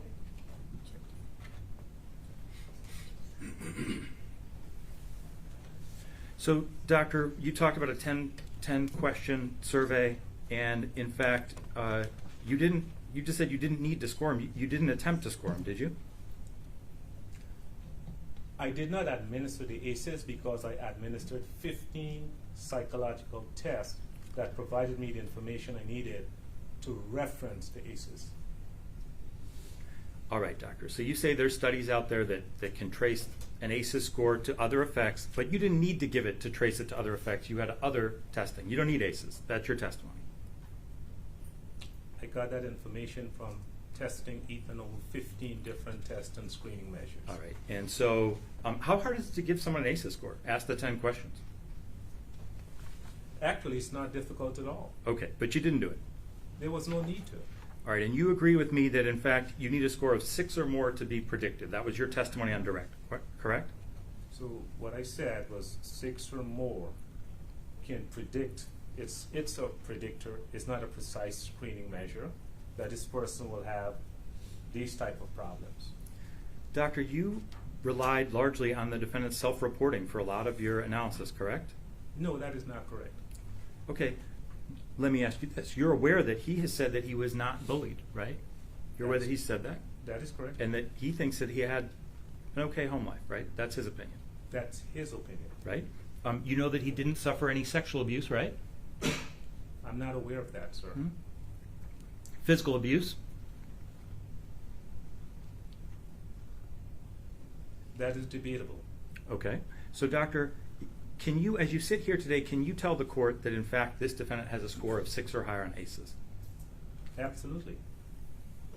All right. So you can score him on ACEs right now.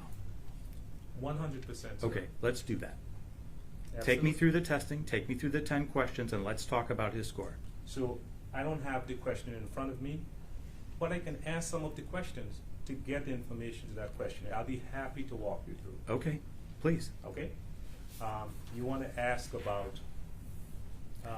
Doctor, so we're clear. I don't care what you want to ask about. I want you to tell me the defendant's ACEs score. That's what I want to know. You said you didn't do it, you didn't need to, but now I want to know what his score is. Sir, I was very clear with you that I administered 15 tests, and I said I did not administer the ACEs. I was very clear about that. You did, and then you just told me you could do it right now.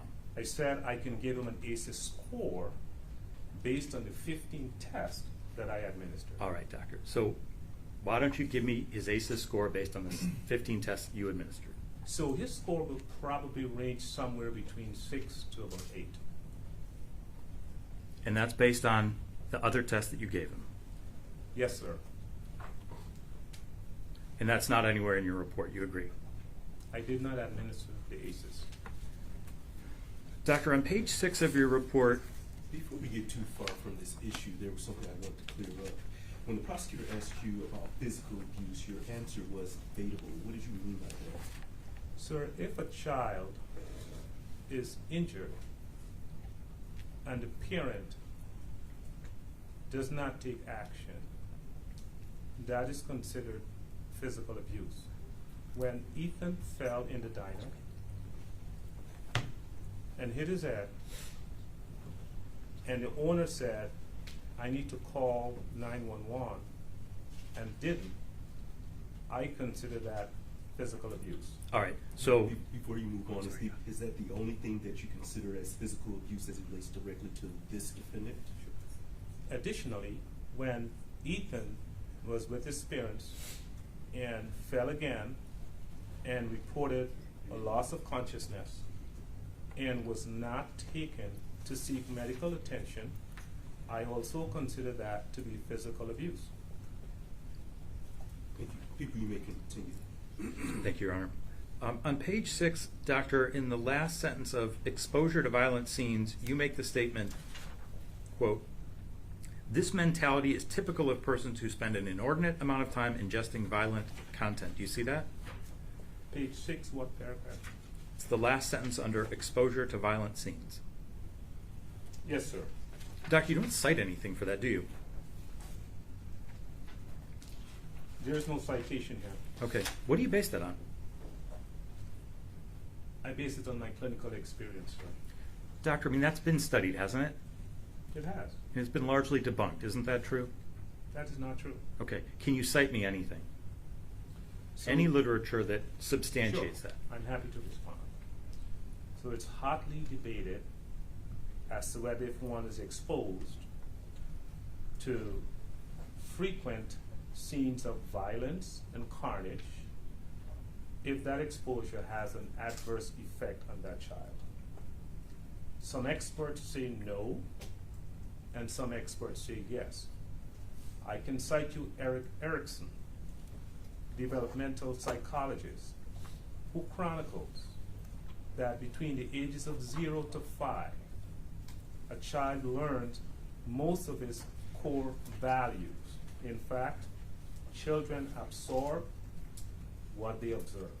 So, Doctor, thank you for that answer, but the defendant's playing of video games actually post-dates this thinking, right? He reports having violent thoughts long before he played any of those video games. Isn't that true? That is true. Okay. So you can't have cause and effect where the violent thoughts are caused by the video games he played later. Would you agree with me? Can you rephrase that question, please? He's having violent thoughts at age 5 or 6, and he plays video games at age 13. You would agree with me, the video games didn't cause the thoughts. Sure didn't make them better. Okay, so you're saying a person who already had violent thoughts was urged on by the video games he was watching. What I am saying is that at age 6, if you're having aberrant thoughts and you engage yourself in frequent exposure to video games, it's not going to make you a better person. We can agree on that, Doctor. Thank you. All right, Doctor, on page 7, you talk about mental illness, correct? Yes, sir. And you cite this. You cite the statutory definition of mental illness, and you also reference something you refer to as, quote, the Miller factor. Do you see that? Yes, sir. Doctor, which Miller factor are you referring to? The Miller factor of 2012, or the Miller hearing of 2012. So, Doctor, we walked through at the start of your testimony what the 5 Miller factors are from the United States Supreme Court. There are 5 of them. And what I'm asking you is, when you say in the last line of the first paragraph under evidence of mental illness, you say taking into consideration certain factors known as, quote, the Miller factor. And what I'm saying is, when you're talking about mental illness, which Miller factor are you talking about? The inability to extricate oneself from a dysfunctional family. All right, so you're saying the second, his family and home life is where you would put mental illness. His family and home life, yes, sir. Doctor, you say that the defendant, and this is in the last full paragraph on page 7, that the defendant is without question someone who is mentally ill. Do you see that? Yes, sir. And you base that on the text messages that you cite in the pages following and some testing you did, correct? I based that on my clinical interviews. I based that on my testing using objective testing methods. So I just want you to look at the sentence that follows that. It says, a review of his verbalization through text messages and psychological testing substantiate this assertion, right? Yes, sir. And then you reference a group of roughly 200 text messages, correct? Yes, sir. Doctor, the statutory definition of mental illness in criminal law relates to the question of criminal responsibility. Are you familiar with that? Yes, sir. Have you testified previously about criminal responsibility? I have. All right. And that has to do with whether the defendant has a viable insanity defense, true? That is correct. Doctor, you reviewed Dr. Anaker's report, correct? I did. And would you agree with me that it's a very thorough report? I do not. Okay, what's missing? I looked at Dr. Anaker's report, and in all of my years of testing, and this is, of course, no disrespect meant, sir. I'm just giving a factual response to your question. Not one testing was done in Dr. Anaker's report. In Dr. Anaker's report, Ethan expressed hearing voices and seeing things. In Dr. Anaker's report, Ethan said that at age 6, he went up to the preschool person, and this is what he said: "Wouldn't it be cool if cars can just crash into this school and kill a lot of people?" And the person said, "Then why would you say that?" That is referenced in Dr. Anaker's report, sir. Right, it is, exactly. Why is that a problem or something missing in her report? So to conclude that such a person does not have mental illness is striking. All right, so doctor, other than the absence of testing, anything else that you, where you disagree with it, it's a thorough report? It is not, sir. Okay, outside of the testing, what else do you think is missing? So to diagnose someone with mental illness, there's 3 ways to do that. You look at the brain. Which you did not do, correct? I did not do. Correct. You test the brain. Correct. Which I did times 15. Okay. Then you use cluster of symptoms using the DSM. That is the Bible or the Quran for psychologists. There is no evidence that that was done. And then the 4th way, which most people do, is to guess. I did not see 1, 2, 3. Okay, doctor, you both didn't test the brain, right? I'm sorry? Neither of you tested the brain. You've agreed with that. You didn't give him an MRI. Neither of you did. Neither you nor Dr. Anaker tested the brain. No, that is not true. I'm sorry, imaged the brain. Thank you. I did not. So number 1, neither of you did number 1. That is correct, sir. And your testimony is you did number 2. You gave him 15 tests, right? And you're saying Dr. Anaker did not. It was right? not evident in her report. Okay. And you're testifying that the 3rd method is to look at the reported symptoms, correct? Yes, sir. And in fact, that's exactly what Dr. Anaker did. She included that. She just disagreed with your conclusion, right? She didn't deny you had symptoms. I don't think that's true, sir. You just referenced her talking about this report to the person on the playground at the school, right? She included that, right? Her conclusion was that he's not mentally ill. That's right, doctor. And in fact, she cites all the text message and many more than you do that when he talks about, I have hallucinations, right? She includes that in her report. Would you agree with me? She did.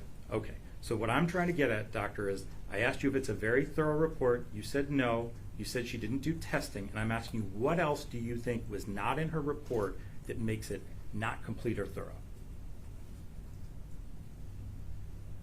Looking at cluster of symptoms, looking at the DSM, and based on the guidelines of the DSM, which is a diagnostic and statistical manual, if someone tells you as a psychologist, I am hearing voices. If someone tells you as a psychologist, I am seeing things, and if you look at your text messages, and in their text messages, it's replete with, I am seeing things. There's a demon in my house. Let me take a video. That is evidence of mental illness, sir. Mental illness is real. So, doctor, you have not answered my question. I'm not asking you if you disagree with Dr. Anaker because I know you do. What I'm asking you is, she references all of that in her report, and she disagrees with your conclusion. And I'm saying what else is missing from her report. Could you just answer just that question, please? I don't know what else is missing from our report, Okay, sir. so just the testing. I don't know what else is missing from her report, sir. All right. And in fact, her report cites extensively from the record. Would you agree? She cites a lot of text messages. Would you agree? Yes, sir. And extensively from the journal. Would you agree? Yes, sir. She talks about his internet searches. Would you agree? Yes, sir. The bird video, Yes, sir. the video of the school shooting, Yes, sir. her own questions of the defendant and his responses regarding those things, correct? Yes, sir.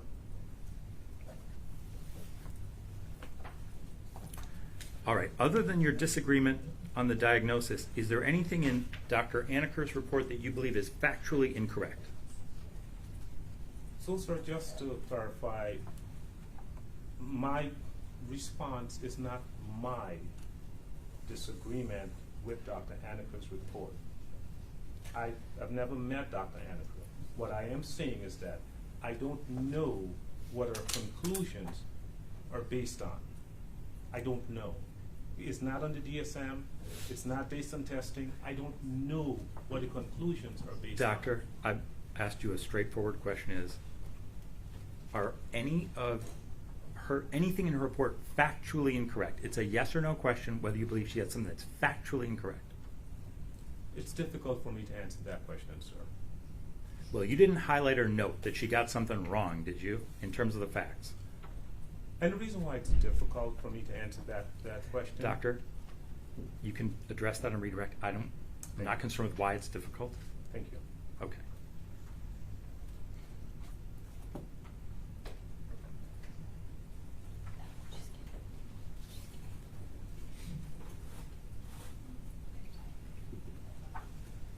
Just one moment, Your Honor. Yes.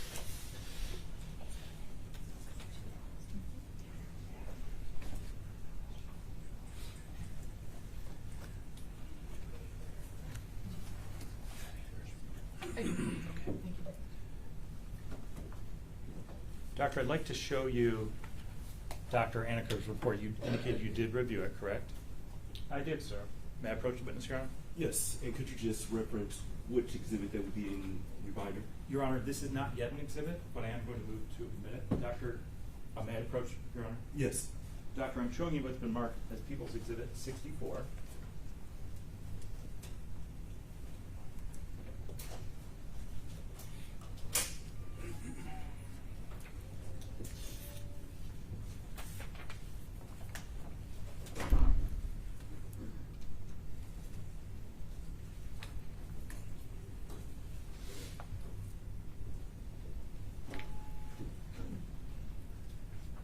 Do you recognize that? I do, sir. Is that the report you reviewed? Yes, sir. Your Honor, at this time I move to admit People's proposed 64. Any objection? No objection. Thank you. People 64 is admitted. Your Honor, may I provide the court with a copy? Yes, please. Thank you.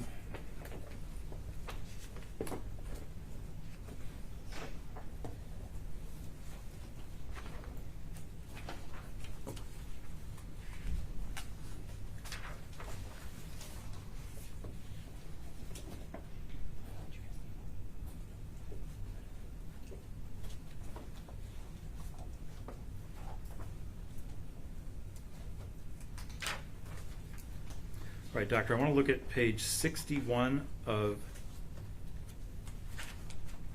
Dr. Aniker's report.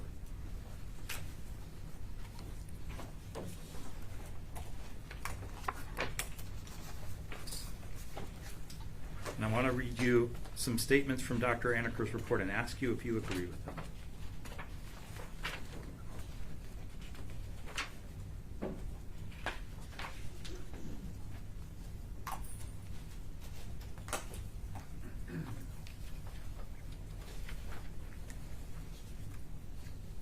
Pretty close to the end, Doctor. It's 67 pages, I think, and it's page 61. Thank you. I'm there now. All right. So I'm looking at the first full paragraph on the page, and I'm going to go through a few of the statements there. If you look at the first sentence, Dr. Aniker indicates when considering the question whether the defendant was experiencing a substantial disorder of thought at the legally relevant time, there is no indication from objective sources that the defendant engaged in unusual behavior that would be typical of psychosis in and around the time of the alleged offenses. Do you see that? I see that, sir. Do you agree with that?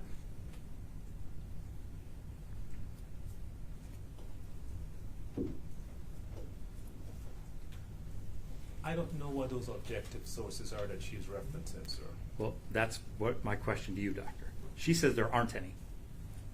And what I want to know is, do you have any objective sources that the defendant was experiencing or was showing unusual behavior that would be typical of psychosis in and around the time of the alleged offenses? Do you have any objective sources you would point to?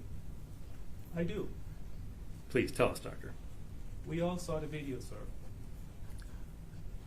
The video of the shooting. We saw the video of the shooting. All right. And you're saying he's exhibiting signs of psychosis during the video of the shooting. We saw the video that he made the night before.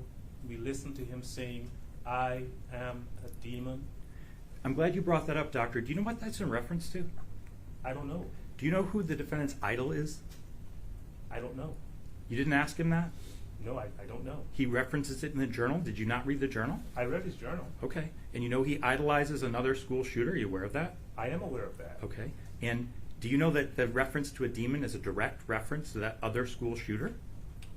So for someone to verbalize that tells me that person has a serious thought disorder. So if I say to you, doctor, you know, that other school shooter referenced demons and I really think he's great, you're going to say I have some evidence of psychosis because I referenced that and I admire that person. I would say you have some serious issues. Okay. Any other objective evidence?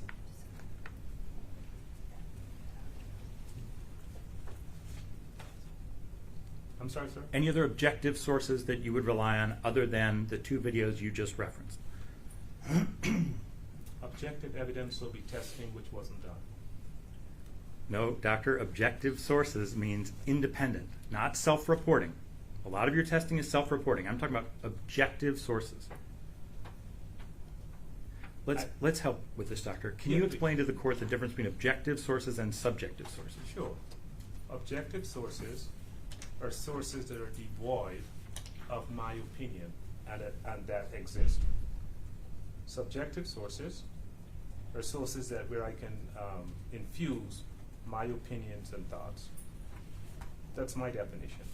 But doctor, it's not just your opinion, it's also the defendant's opinion. You're looking for something that is not based on his opinion or yours that's objective. So you'd agree, like, the videos are objective. The video's the video, right? Yes, sir. Okay. But the defendant's statements, your take on them, that's not objective. You agree with me? Okay. And what I'm asking you is, do you have any other objective sources that Mr. Crumbly engaged in an unusual behavior that would be typical of psychosis in and around the time of the alleged offense? I do not. Okay. All right, moving down that paragraph, doctor, it says, and this is Dr. Anaker's analysis, there is ample audio and video recordings of Mr. Crumbly both immediately before and immediately after the shooting. In none of the videos that this writer reviewed does he appear to be in the midst of a psychotic episode. In the videos immediately after the shooting, the defendant is observed communicating clearly with the police in a way that appears rational and relevant, suggesting reality-oriented thought processing. Are you aware of the video that she's referring to? I am not, sir. Okay, did you review videos of him shortly after the shooting? I did not see the videos of him outside of the school. So you did not see the videos of him in the sheriff's department vehicle? I did not, sir. And you did not see the videos of him sitting at the sheriff's department substation? I did not. Would you agree that those are objective sources that would allow you to get a look into what the defendant was, how he was behaving, and whether he was engaged in unusual behavior around the time of the shooting? I do agree, sir. And you did not see those, correct? I did not see those videos.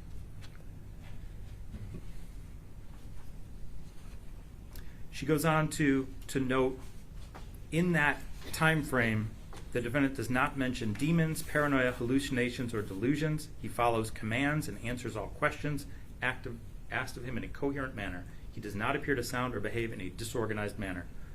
You don't have a basis to disagree with that. You didn't watch those videos. I actually agree with that opinion, sir. Okay. He follows commands, answers all questions in a coherent manner. You agree? I do agree, sir. All right.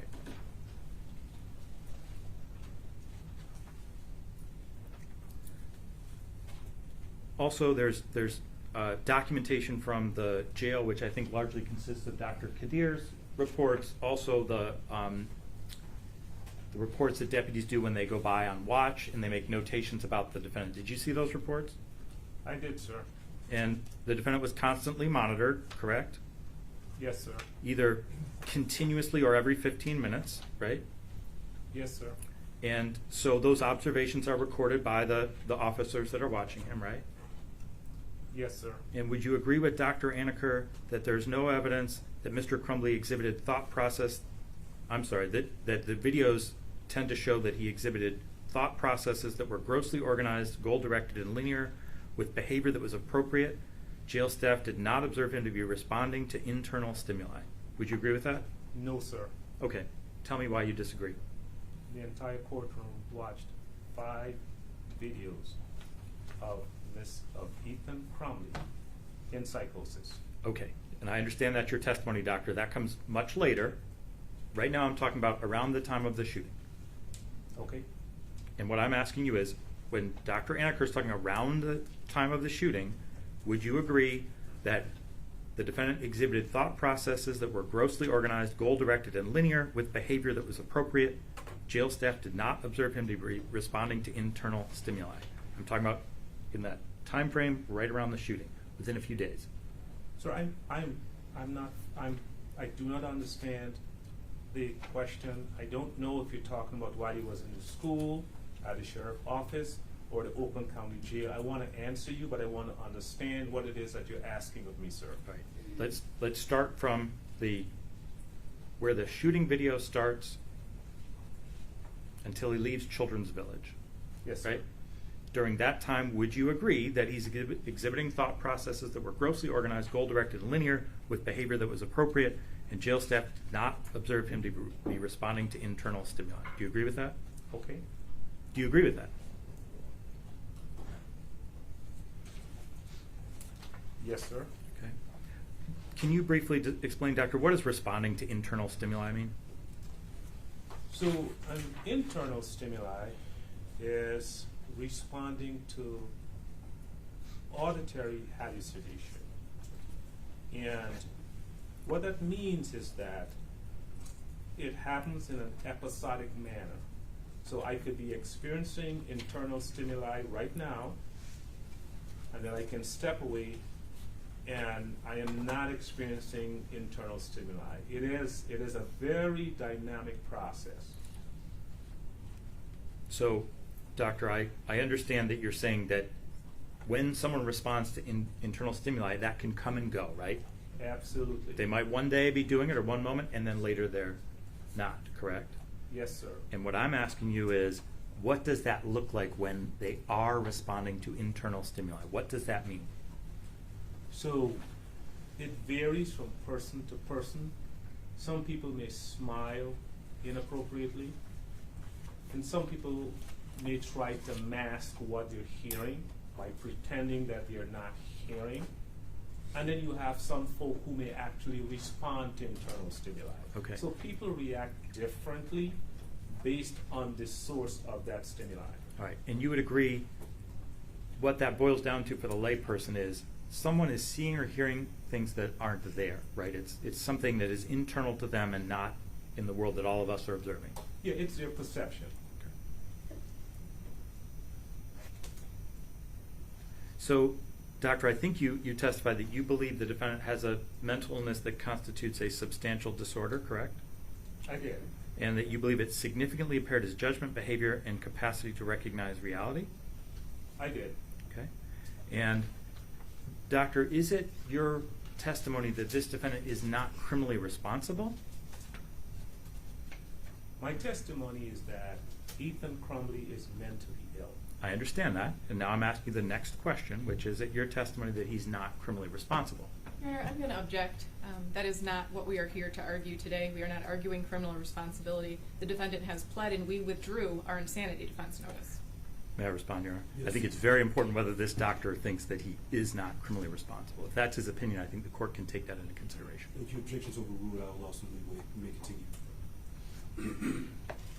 So Ethan Crumley has pled guilty to the crimes. The facts are the facts, and they cannot be taken back, sir.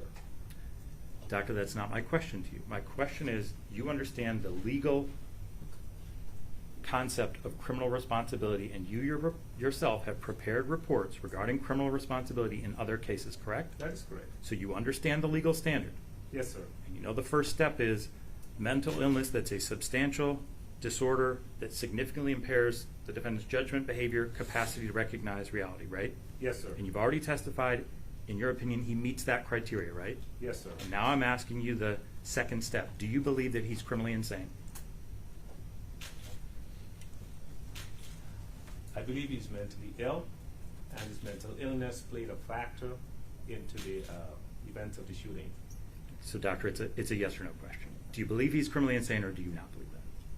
He's already pled guilty, sir. Please answer the question directly, doctor. If you can, please re-ask your question.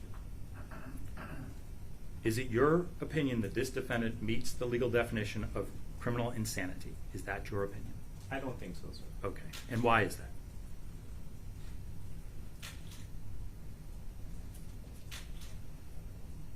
Can you rephrase that question, please? Why is it that you believe he suffers from a statutorily defined mental illness, but you do not believe that he's criminally insane? So I believe he has a diagnosable mental illness, and he engaged in a horrific act which took the lives of several students, and he's pled guilty. And my understanding is that he was found to not be criminally insane, and I will go with that opinion, sir. Okay. And you know from your own work what the second step is after mental illness, right? What is the second step? What is it that this defendant does not have that makes him not criminally that makes him not insane? Sure. That's a very high standard one has to prove.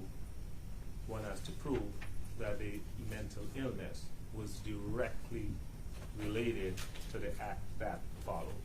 Right. And so, doctor, the legal term is that the defendant, in fact, appreciates the nature and quality of the wrongfulness of his conduct. That's the standard, correct? Correct. And in fact, to the layperson, it means the defendant knew right from wrong, right? That is correct. All right.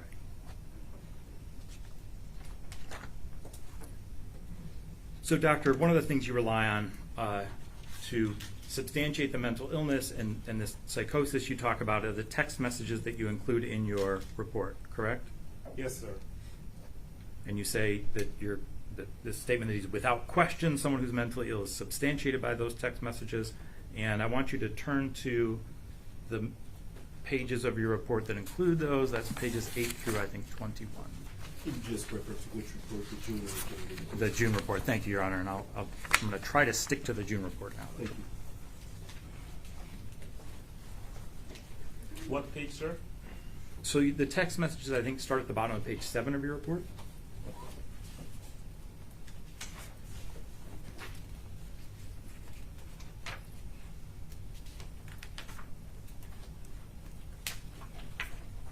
Okay. And there are 14 pages, and I think you've agreed with me, ballpark about 200 text messages, correct?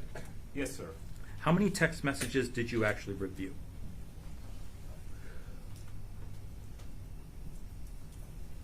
I don't have an exact number, and so I can't give you an answer to that. What I do know, I reviewed, and again, I don't want to give an incorrect answer, but I'm thinking I saw 20,000 text messages. Okay. So how did you decide, out of all the text messages, which ones to include in your report? I decided based on the fact of just logic and process of elimination, because it's not appropriate, I didn't feel, for me to include 20,000 text messages in a report. It wouldn't serve anyone any good. So I looked for themes. What are the themes in the text messages? and I included those that I felt were in that theme of mental illness. So doctor, that's actually very remarkable to me. You reviewed 200, you pulled 200 text messages out of roughly 20,000, right? That is correct, sir. Okay, and you said you chose themes that sort of brought out what you were trying to illustrate and that supported your opinion that the defendant suffers from mental illness, correct? Okay. And doctor, all of the texts you cite are from one date, April 5th of 2021. Do you want to take a look at your report? Certainly.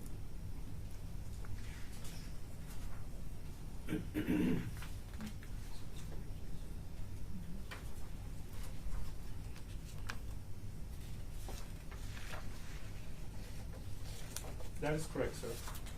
So you cite about 1% of all the text messages and all from the same date, and you indicate that 1% one day substantiates mental illness, correct? That's the basis of your opinion.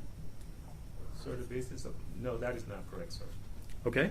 How come you didn't cite any other text messages, doctor? A number of the text messages were not germane to the report. They were just innocuous. I can give you examples if you want, sir. Let's turn this around, doctor. You agree with me you cited only from one day, correct, in your Yes. report? Okay. And what you're telling me is the only germane texts you found were from one day.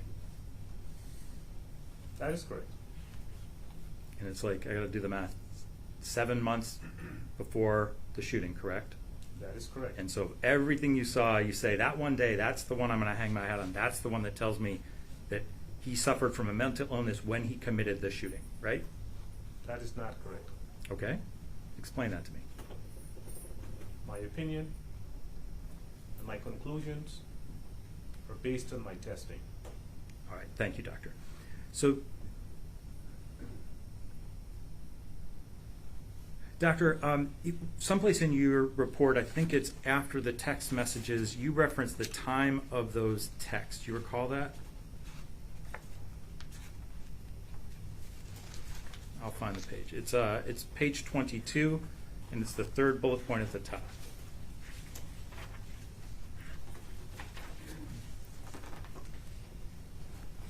That is correct. And you say most messages were sent around 4 a.m., correct? Yes, sir. And that was remarkable to you and significant, correct? That is correct. Okay. Doctor, are you familiar with something called UTC? Can you spell it out to me, sir? It's U, the letters U, T, and C. It stands for Coordinated Universal Time. I know the letters are out of order, but it stands for Coordinated Universal Time. Are you familiar with that? I don't know if I am, sir. All right. So, doctor, you based your assumption that these messages were sent around 4 a.m. based on the little time indicators for each message, right? They each say 4, 5, 20, 21. They start at 3:50 a.m. and they go until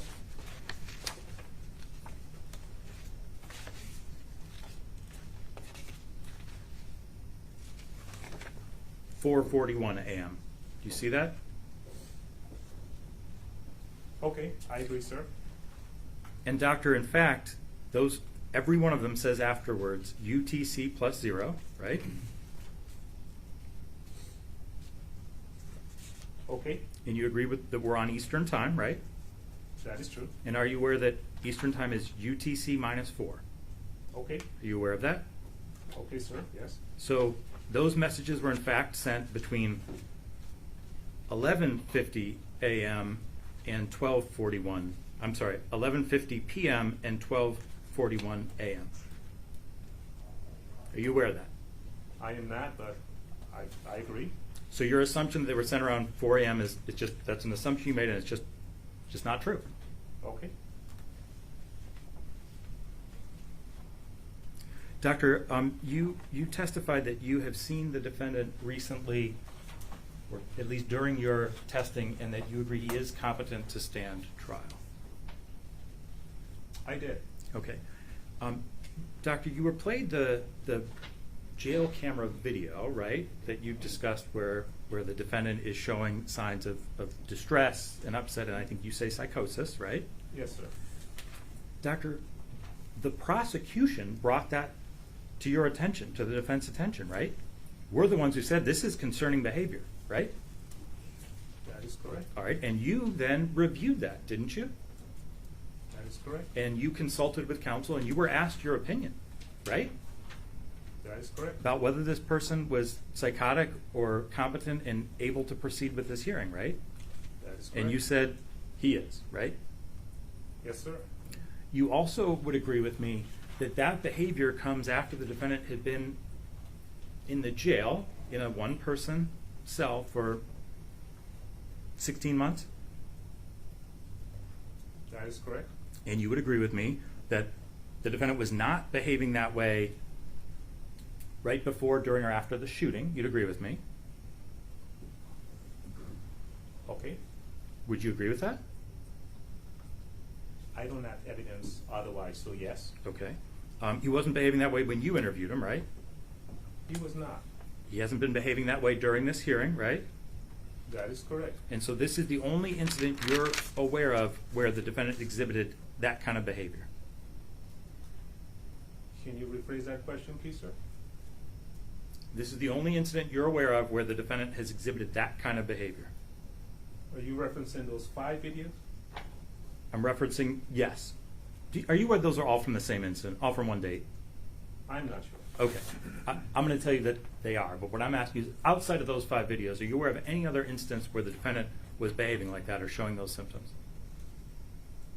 Actually, I am. Okay. There are serious concerns about suicidal ideation, which is why he was on suicidal watch.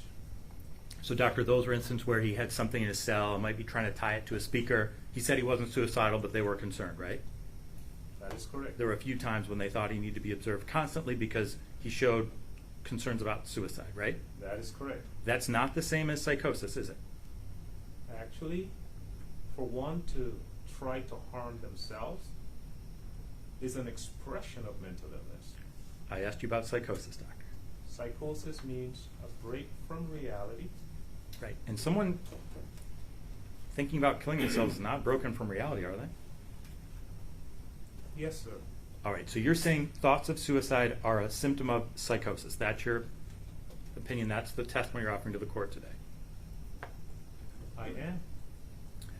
So, doctor, in the video, you expressed the defendant saying something about God or why didn't you stop it, right?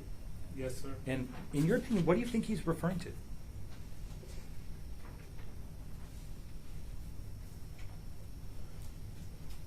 He's saying, God, why didn't you stop it?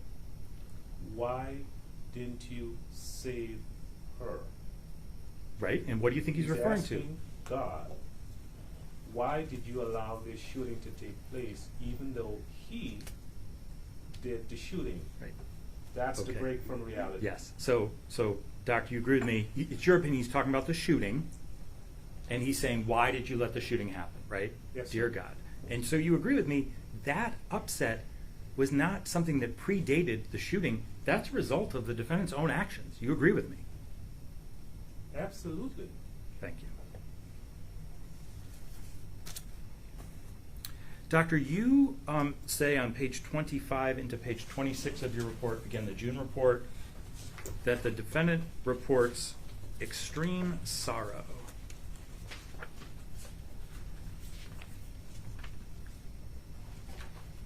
The very last few words of page 25 into page 26. You see that?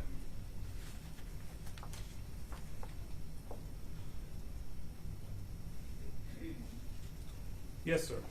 What do you mean by that? I have here that, and if I may read this to you, sir. Please. I hope we're talking about the same thing. He reports nightmares, depression,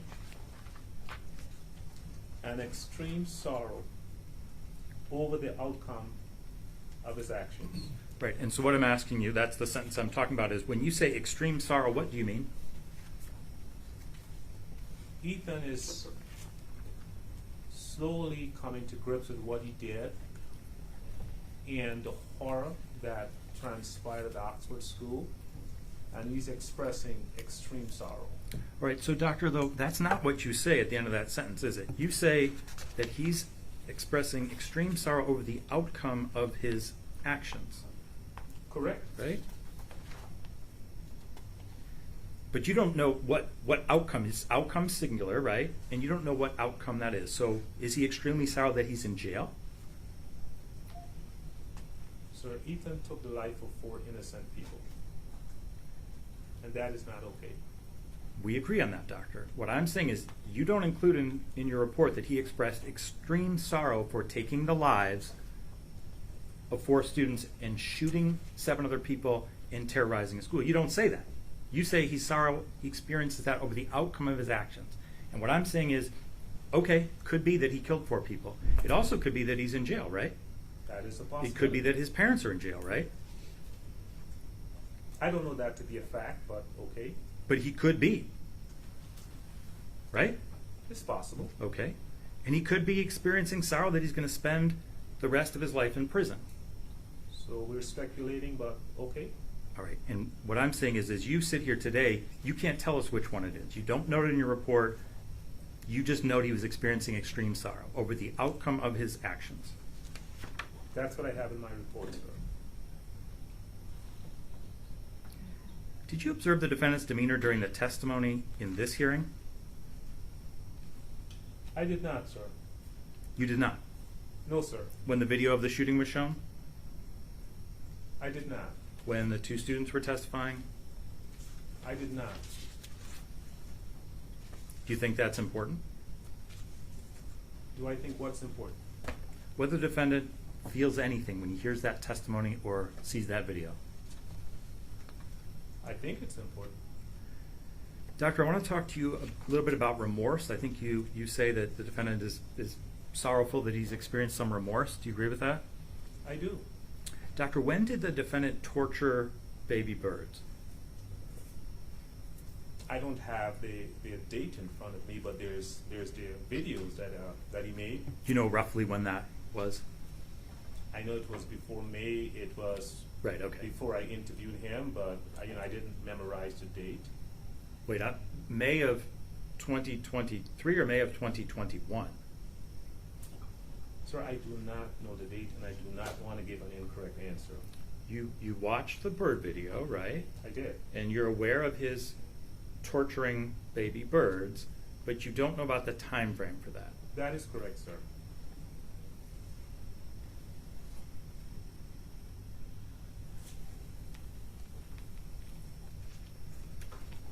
Give me just one second. On page 26 into page 27, you mentioned several times the stressful experience. Do you see that?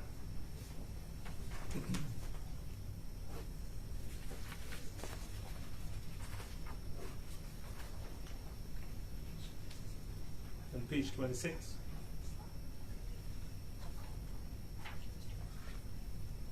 All right, so page 26 into page 27.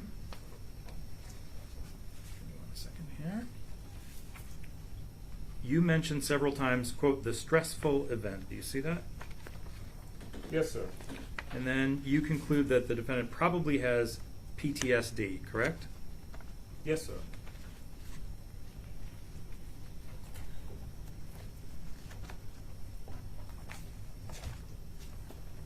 What is the stressful experience you're referring to in your report?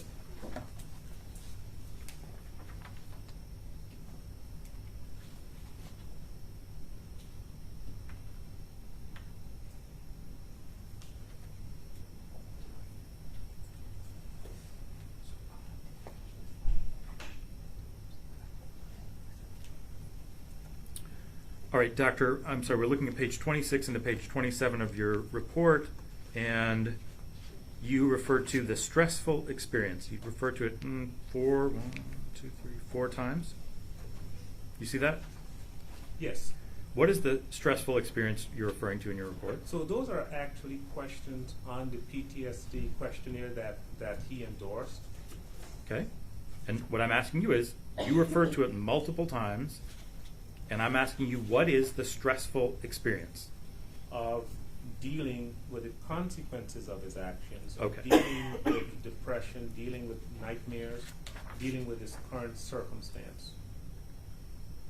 So that's a result of the shooting he committed, not a cause of the shooting he committed. Would you agree with me? Yes, sir.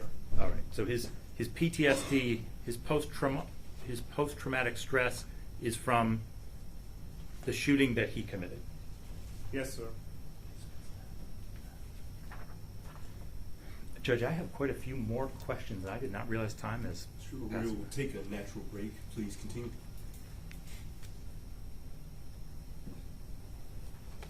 All right, Doctor, you indicated at the bottom of page 27 that the defendant, quote, feels guilty all the time. You see that? I'm getting there, sir. Page 27.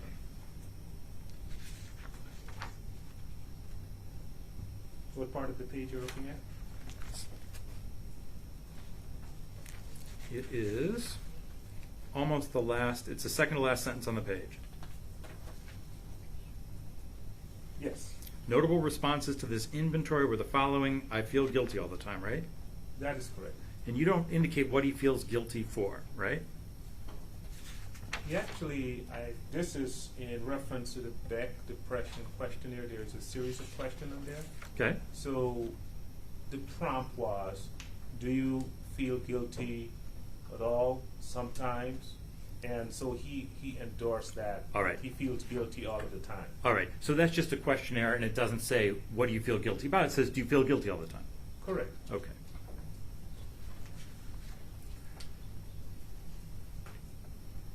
Judge, I do have another series of questions. I think this is, for me, a natural break, if the court is all right with that. Sure. We can go ahead and take a break. We'll go ahead and break for lunch, but I'm not going to take an extended break as we're going to finish this hearing today.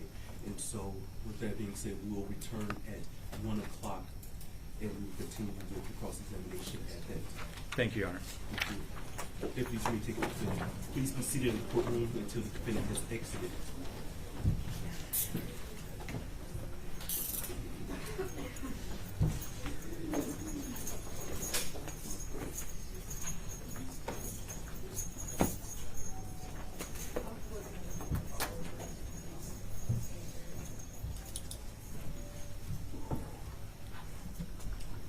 Thank you. I'll see you all at 1 p.m. The court stands in recess, so you may step down.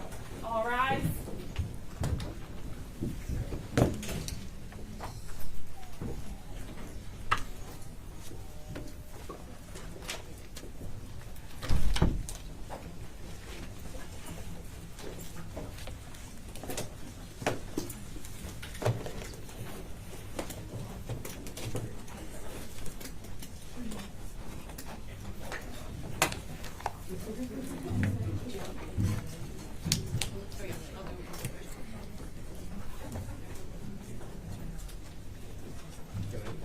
Yeah.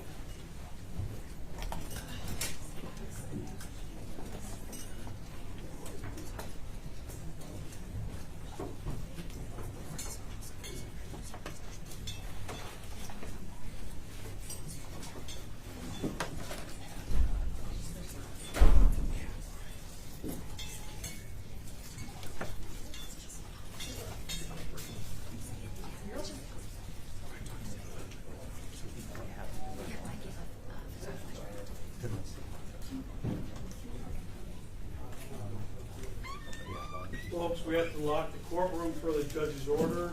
We'll be securing the door. Please grab whatever you need and then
Kwame Rowe presiding.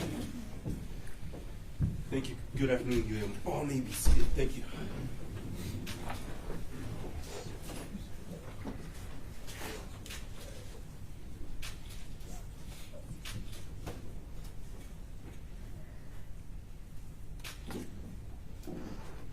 Your Honor, calling People versus Ethan Crumley, case number 279506 FC. Thank you. Appearance for the record. Karen McDonald for the People. Thank you, Mark Keast on behalf of the people. Good afternoon, Your Honor. David Williams on behalf of the people. Paulette Michelle Lofton on behalf of Ethan Crumley. Amy Happ on behalf of Ethan Crumley. Good afternoon, Your Honor. Deborah H. McKelvey on behalf of Ethan Crumley. Thank you. You all may be seated, but before you have a seat, counsel, please approach.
I'm just letting you all know that at 4:30 ended today. That after this, I'll pretty much be on vacation after tomorrow. So just want to put you all on notice so you all can try to eliminate some questions and get to the point real quick. Okay? Thank you. Dr. King, sir, you may retake the stand.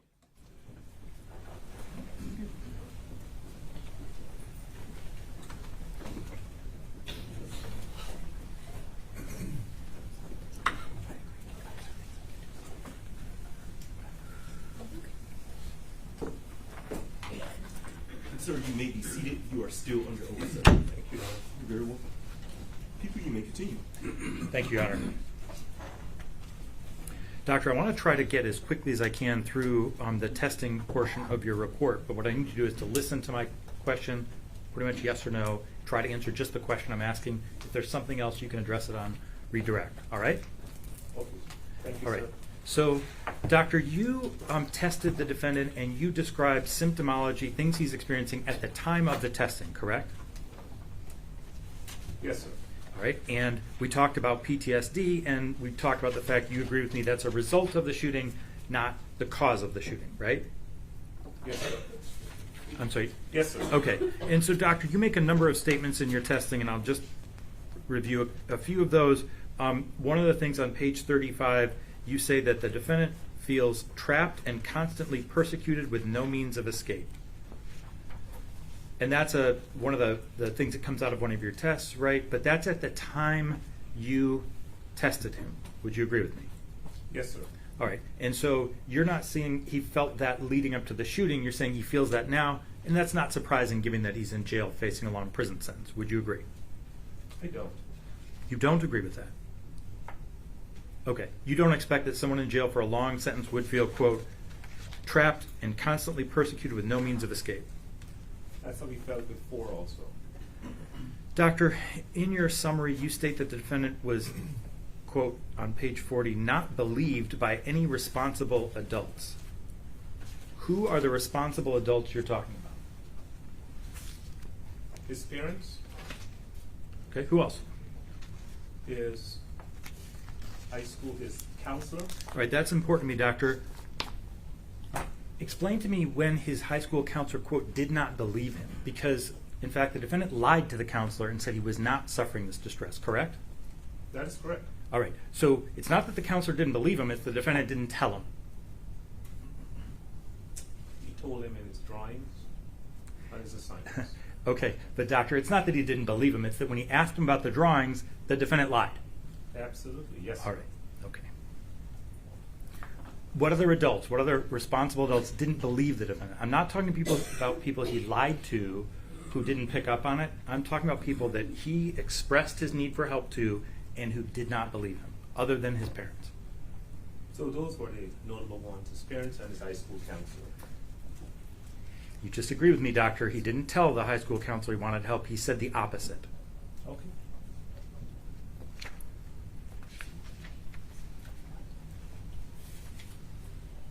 Is that a yes, doctor?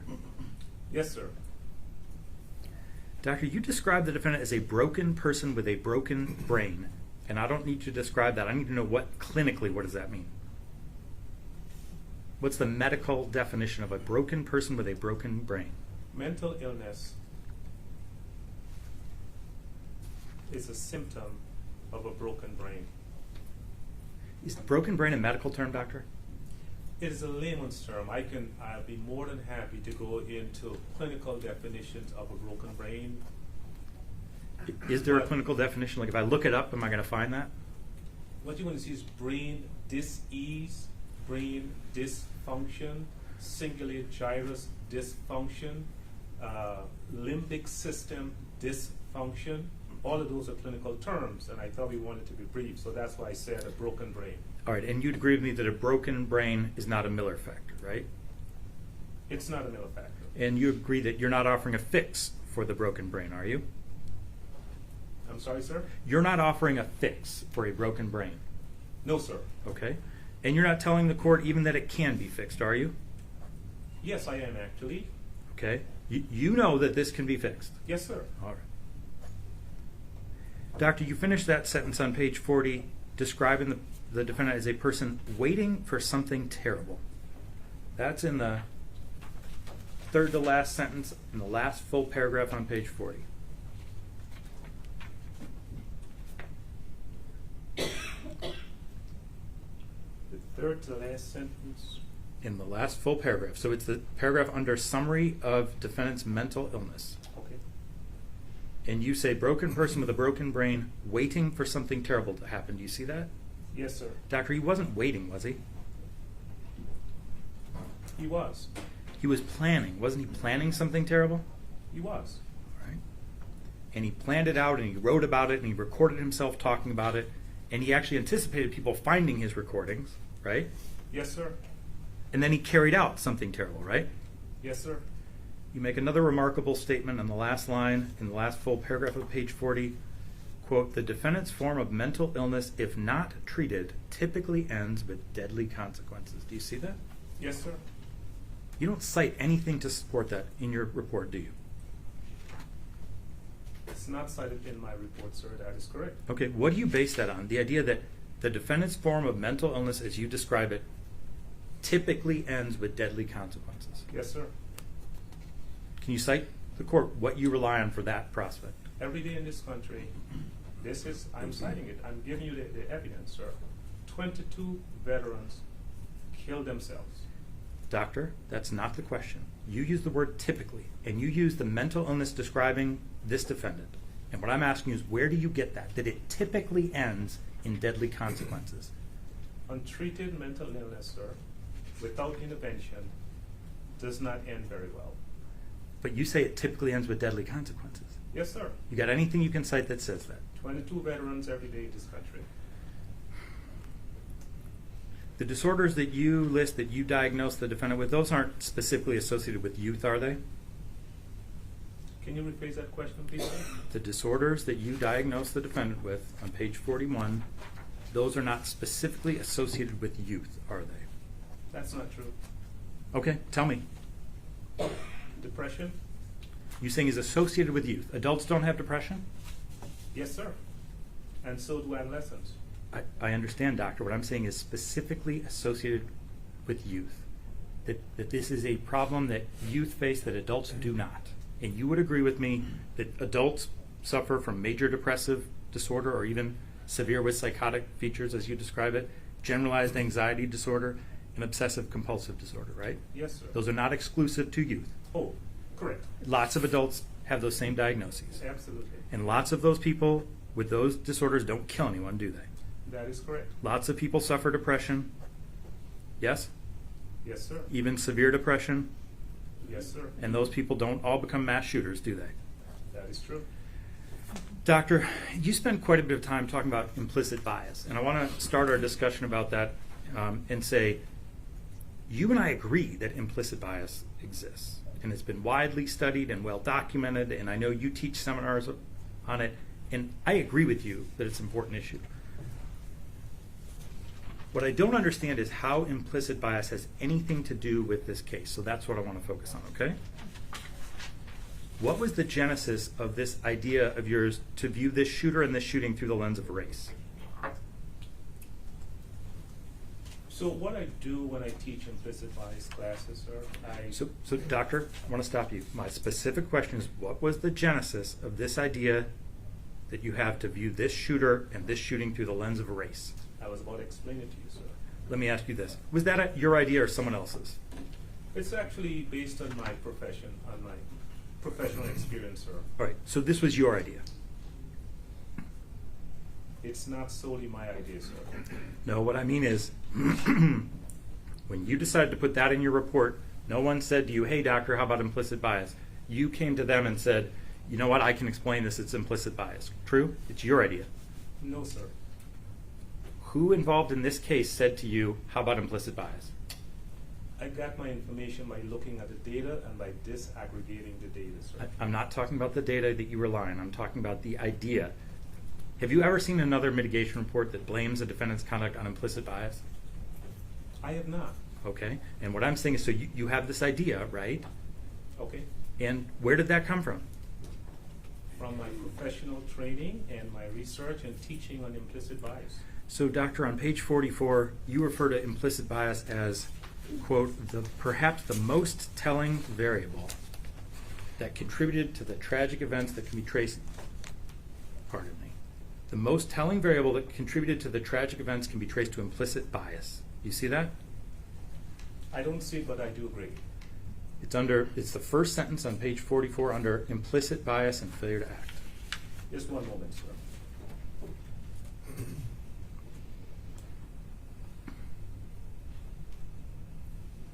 Okay.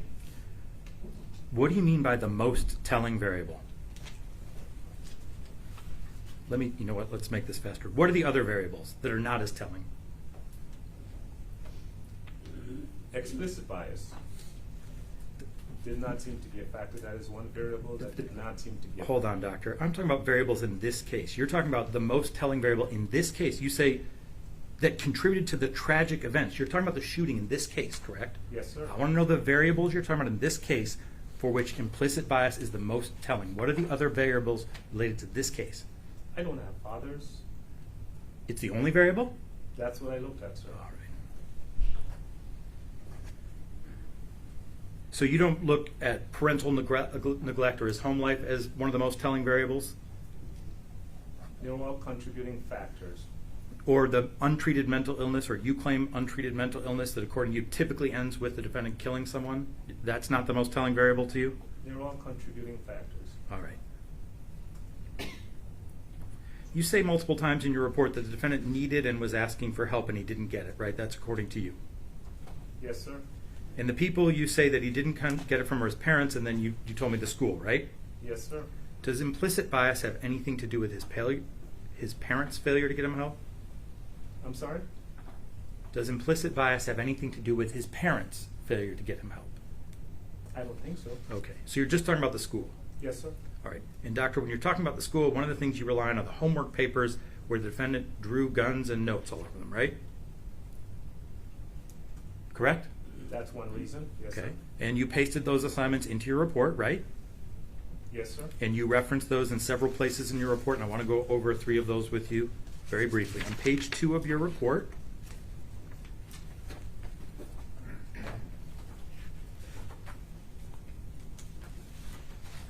you say the defendant had been turning in assignments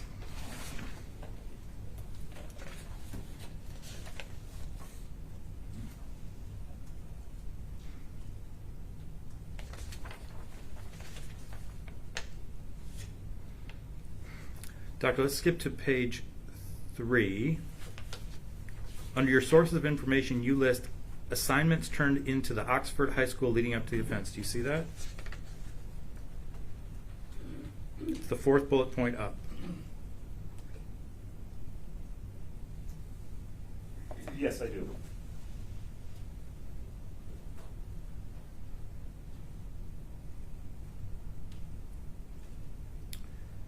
All right, you say on page 2, leading up to the offense, the defendant had been turning in school. This is the bottom paragraph on that page. About a little more than halfway through, it says, the defendant had been turning in school assignments with weapons drawn on them and sad faces and saying things like, the world is a joke, school is a joke, I'm a joke for falling for a fool's joke. Do you see that? Yes, sir. And in fact, you attach that specific assignment, and it's at page 63 of your report. You want to take my word for it, or you can look. But I take your word for it. All right, page 63 says, the world is a joke, school is a joke, I'm a joke. That's what you're referring to, right? As one of the assignments. Yes, sir. Yeah, and then on page 48 you say, despite turning in assignments with weapons drawn on every assignment, he was not suspended nor expelled from school because implicit bias says he did not fit the profile of a troubled student. You see that on page 48? Yes, sir. And then you attach all those assignments that you're relying on, right? Yes, sir. And your point is no one paid attention to those drawings because the defendant is white, right? That's point implicit is, bias, right? He is not subject to the same level of rigor. And you're relying on the homework assignments because you say if someone else had turned those in, they would have paid attention, but because the defendant is white, they overlooked that. That's your Yes, opinion. basically Okay. did. Yes, sir. Doctor, when and where were those homework papers found? Do you know? I believe they were found in his backpack. Okay. And, the Okay, police- that's what I needed to know. After the shooting, right? That is correct. All right. And you notice there are no grades or anyone else's handwriting on any of those, are there? That is correct. And doctor, those assignments, do you have any evidence that anyone other than the defendant saw those until after the shooting? I do not. Okay. And so when you repeatedly say in your report that those assignments were turned in, you assumed that, right? That's correct. And you accused the teachers at Oxford High School of being racist. It's implicit bias, not overt, but it's racism, right? No, sir. You're saying that implicit bias is not a form of racism. Implicit bias is not racism, sir. Okay. They're two very different terms. Okay. And so what you're saying is because the student was white and not black, not racism, but implicit bias, they didn't pay attention to those assignments, right? That's what you put in your report. Everyone in this courtroom has some form of implicit bias, or it has nothing to do with race. I'm not debating that with you, doctor. What I'm saying is you're accusing those teachers of not paying attention to those homework papers because the defendant was white. That's your testimony. That is correct. Right. And doctor, none of those folks saw those homework papers. So you accused teachers at Oxford High School of not paying attention to the defendant because of his race when they never saw those things. Does that matter to you? Sir, he turned in... Does it matter to you, doctor? It does matter. Okay. Do you want to amend your statement now I about do. Oxford High School based on the homework papers? I do Now that not. you know they didn't see them, you're going to stick with that. Yes, sir.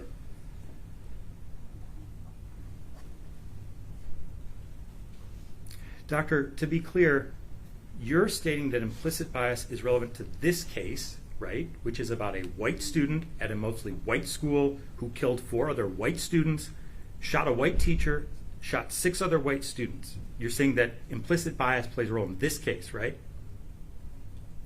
I do not understand your question, sir. You understand the things I just said. Who was involved in this case? A white student, 4 white students who were killed, a white teacher, 6 other white students who were shot. You agree that those are the actors in this case who were involved in the charges here? Those were the actors. Okay. Yes, sir. And you're saying implicit bias has a role in this case? In regards to the teacher's response. Okay. And what Miller factor does implicit bias relate to? There is no Miller factor, sir. Okay. And you would agree with me the Miller factors are things that mitigate a defendant's responsibility, right? Things like if you had fewer chances in life or a tough upbringing, those are mitigating, right? That is correct. Is growing up white in a mostly white school district a disability the defendant had to overcome? Can you rephrase the question, sir? Is growing up white in a mostly white school district a disability this defendant had to overcome? I don't think so. Okay. Did race make his circumstances more difficult? I don't think so. Was he discriminated against? There's no evidence to show that. So, doctor, would you agree with me that growing up white is not a mitigating factor in this case? That is true. Doctor, you testified that you reviewed the Bird video and the Manifesto video and the school surveillance video before you submitted your first report, correct? I think so. All right. And doctor, I'll tell you, and you can tell me if you disagree, but you don't mention those. Other than putting them in your sources in your first report, you don't mention them at all, again, in the rest of your first report. Would you agree with that? That sounds about correct. All right. In your June report on page 49, you spend about 2 pages describing what happened leading up to and on the day of the shooting, correct? If you want to look at page 49. I take your word for it, sir. All right. Your report's a total of 69 pages long, right?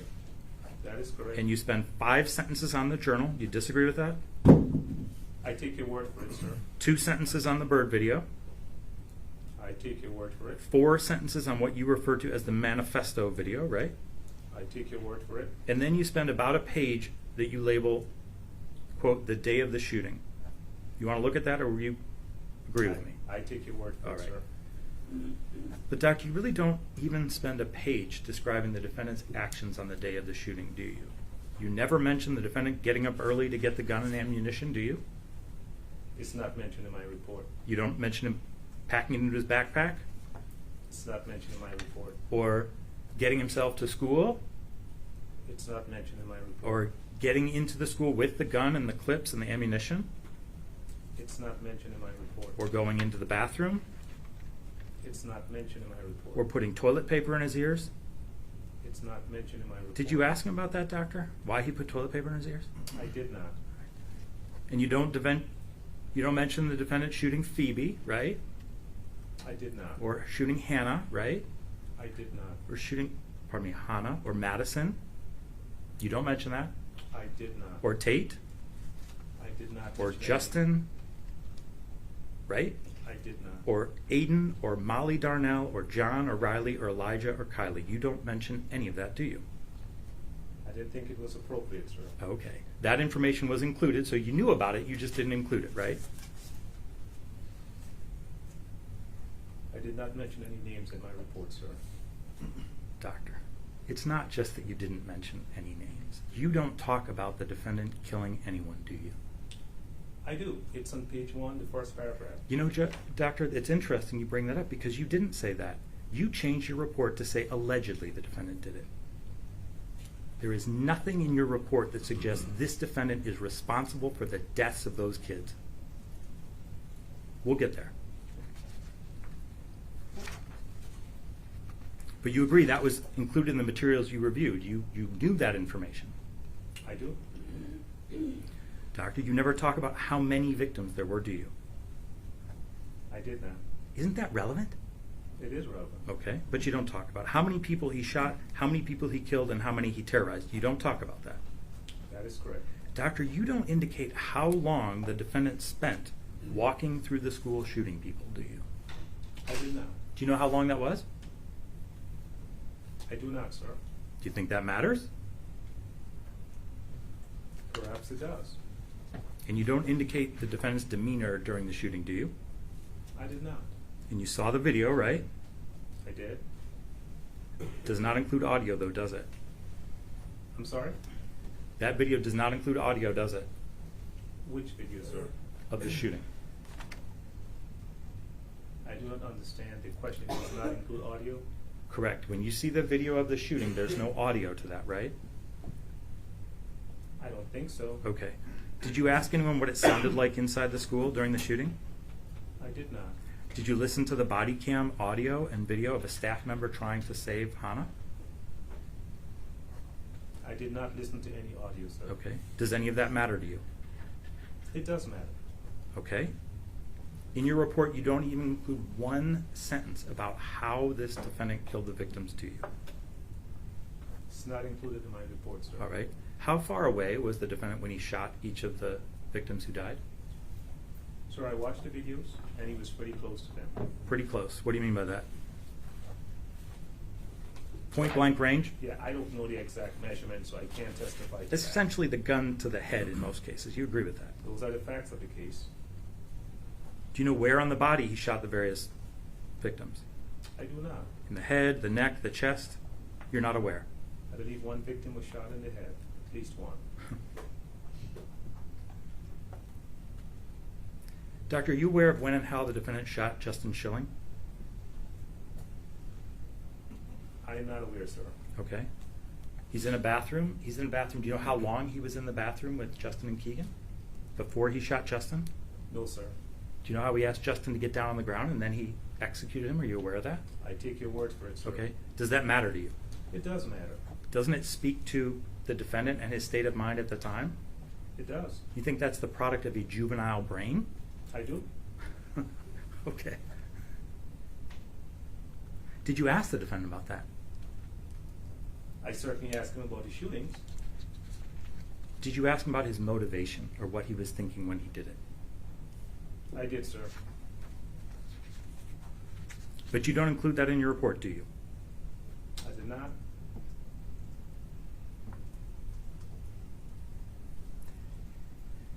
Doctor, would you agree that being calm and methodical when you kill people is not a reflection of youth and impulsivity, is it? Can you rephrase your question, sir? No, but I can repeat it. Okay. Being calm and methodical when you kill people is not a reflection of youth and impulsivity, is it? I think it's a reflection of what happened. Okay, but it's not youth. Adults do that, right? Absolutely.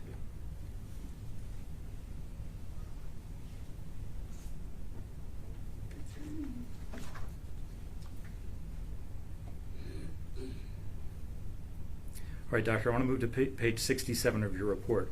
When the defendant was sitting in the office with the backpack next to him, you say, the defendant started to feel a sense of relief knowing that the sheriffs would descend on the school. You wrote that, right? Yes, I did. Yes, sir. And you characterized the defendant, we've talked about this, as someone who kept asking for help but never got it, right? That is correct. You cite times when he said to his friend B, I keep telling my parents I need help and they won't help me, right? That is correct. Doctor, that exact moment you're citing, when the defendant has the backpack next to him in the counselor's office, the defendant had the perfect opportunity to get help, didn't he? Absolutely. All right, and he didn't take that, right? He That didn't is take that correct. opportunity. Those are the facts of the case. Right. He'd asked for help many times, but when help is right there in front of him, he doesn't ask for help, does he? That is correct. And you'd agree if he just said, Mom and Dad, I need help, or I feel like there's no hope, I even brought a gun to school, they'd have given him help, wouldn't they? I've never met his parents. I don't know how they would have reacted. Well, the school, you don't have any reason to believe if he had said that he would not have gotten help, do you? I don't know, sir. I don't know the answer to that question. And it's not that no one believed him, right? He just didn't say it. You agree with me? I do not agree with that, sir. He never said it, did he? He never said it in the counselor's office. Did he tell you that he said, I really need help, Mr. Hopkins? I really need help, Mom and Dad? Did he tell you he said that? He wrote on his paper. Doctor, I need help. we've talked about that. He then tells them that the paper was part of a video game. He says, I'm not asking for help. That's what he says to them, right? For the sake of brevity, sir, I will say yes. Yeah, okay. So, at that moment, doctor, the defendant, for whatever reason, decided he wasn't going to ask for help, right? But, you agree with me, at that moment, the counselor told his parents, you have to get him help within 48 hours, right? You agree with that? I read that. So at most, if the defendant's just not comfortable talking about it there, he's 48 hours away at most from the help that he's allegedly been begging for, right? So he should have gotten the help right away. Okay, doctor, but I'm talking about the defendant now, not the other folks in the room. I understand. The defendant now knows, after, he's been asking for help for a long time. You cite April of 21, right? Yes, sir. He's less than 2 days away now, right? You agree with me? I agree with you. All right. And he doesn't choose to just say nothing and go home. He leaves that meeting and he goes to the bathroom and he takes the gun and he starts shooting, right? Actually, no, sir. He went back to classes. Okay. He went back to class, and instead of finishing out his classes for the day and going home and then getting help, he decided to start shooting. No, sir. He went to the lunchroom and had his lunch. And then he started shooting. He had time to think about it. Yes, sir. All right. Did you ask the defendant about that? I did, but he did not respond. Okay.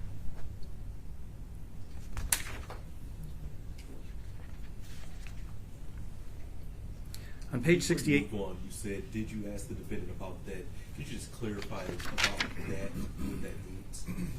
Yes. So, doctor, did you confront the defendant with the fact that help was now, he was on the precipice of help, less than 2 days away? Why did he start shooting instead? Did you ask him that? I did not ask him that question, Okay. sir. So he didn't explain that to you. That is correct. On page 68, you describe the defendant, and I gotta look at the page. This is.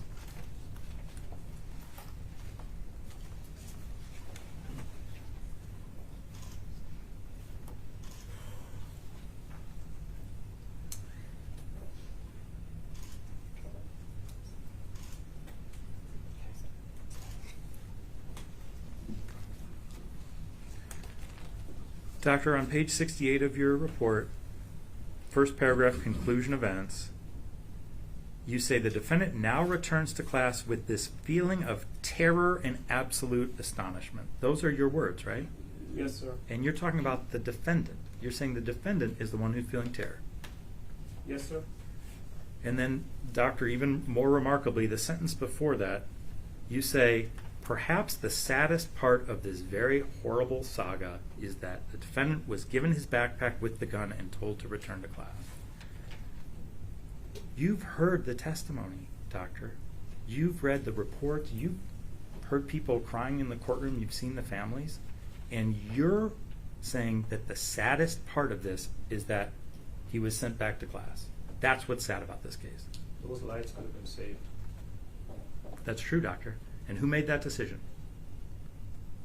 A number of people.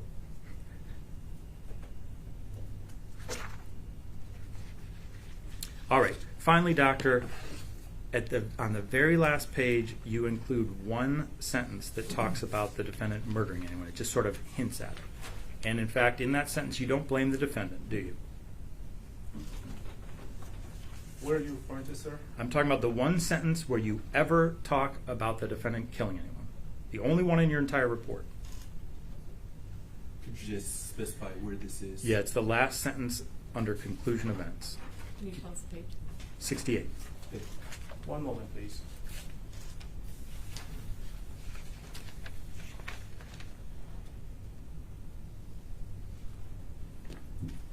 On page 68, the last sentence. Of the conclusion events. Oh. Can you read that to the court? It says his obsessive thoughts and compulsion propelled him to take the lives of innocent people. Doctor, is that really your opinion about how these murders happen? Yes, sir. When you talk about obsessive thoughts, obsessed with what? What is the defendant obsessed with? With harming people. That propels him to do it. He's obsessed with torturing birds and killing people, right? That's correct. All right.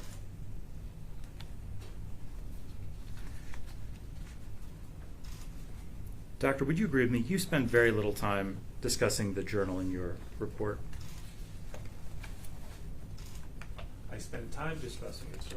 I don't know very little, but I spend time discussing it. Okay. All right. So you don't discuss it at all, you've already agreed with me, in your first report, your January report, right? That is correct. All right. And then in your June report, you spend 6 sentences on it, right? I take your word for it, sir. All right.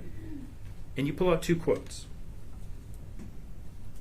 right? One about my parents would listen to me and help me, or a therapist. I used to have a dream, and I realized working hard for your whole won't do anything.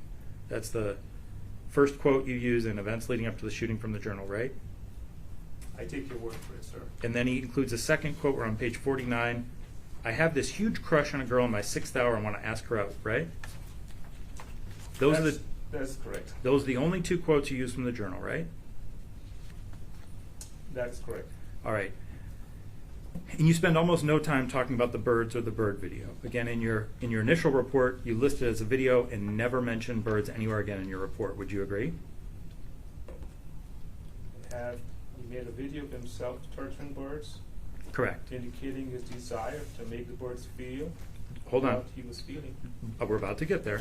That's 2 sentences in June, right? And in the first report, there's 0 sentences. You agree? That is correct. All right. And you say, as you just said, the defendant probably saw this as a way of releasing the pain he was feeling inside, right? That is correct. You don't explain that, right?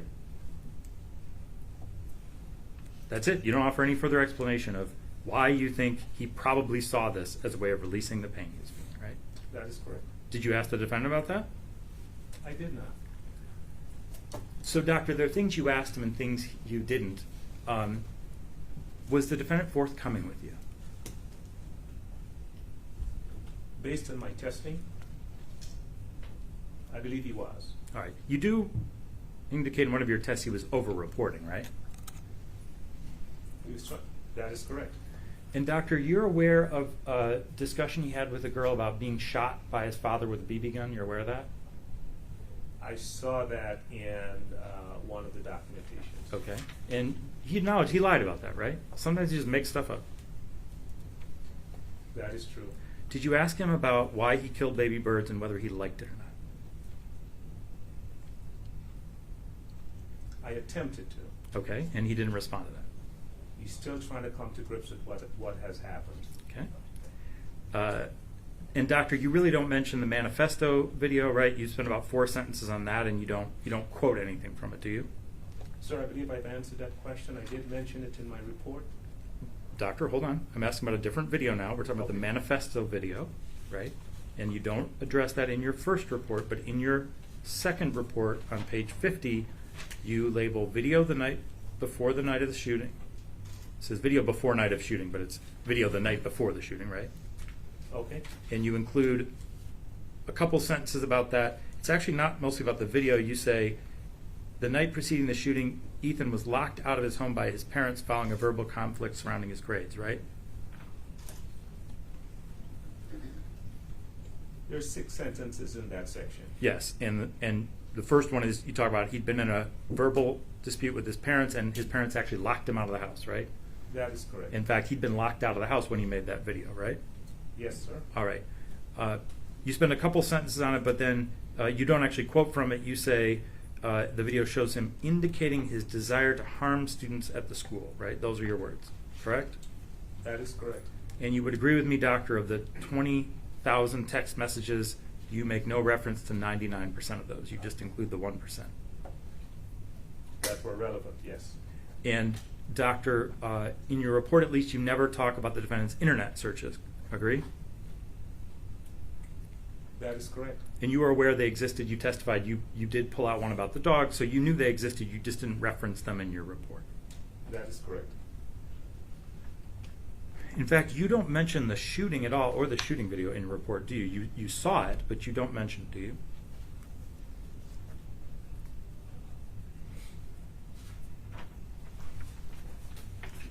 It's on page 1 of my report. The shooting. What are you talking about, doctor? You said I have not mentioned the shooting when I'm saying Yes. on page 1 of my report, the very first paragraph. Oh, where you say he allegedly shot and killed 4 of his classmates? Okay. Correct. You never talk about the defendant's motivation, do you? You never talk about the defendant's motivation, right? I mentioned his mental illness, sir. Doctor, my question is not his mental illness, it's his motivation. Why does he want to kill people? You didn't talk about that in your report, did you? I did. Where? In my testing, sir, I spoke about his obsessions and his compulsions. Doctor, I'm talking about what motivated him. Why did he want to kill other people? I don't even think Ethan knows fully why he wanted to. All right, okay. I'm glad you said that, doctor, because we're going to look at some things and see if Ethan tells us, Sure. the shooter tells us why he was motivated to do that.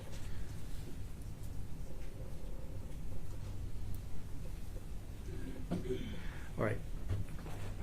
Doctor, I'm going to show you a series of clips from the journal, the text messages, internet searches, and so forth. I want to go through those with you.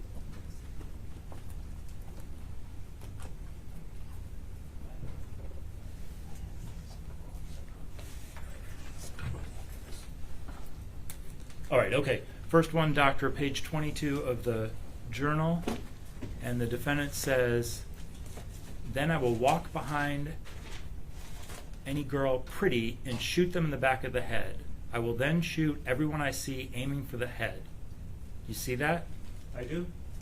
All right. Next slide, please.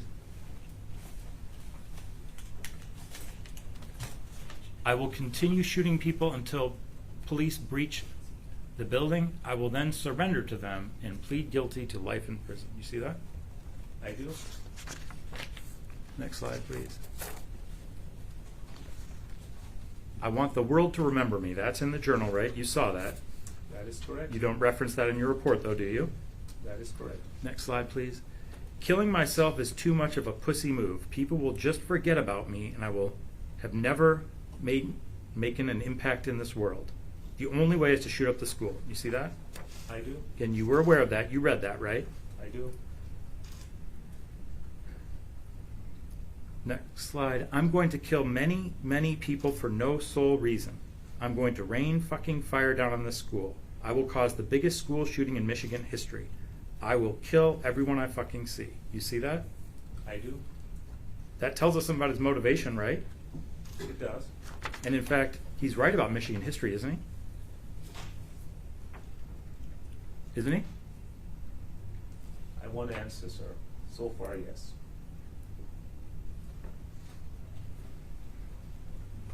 Next slide, please. I want to remember throughout all of history. Right? I see that. Okay. You saw that before. I'm not showing it for the first time, right? You've seen the journal. That is correct. Next slide, please. I would just hope their parents will fill with sadness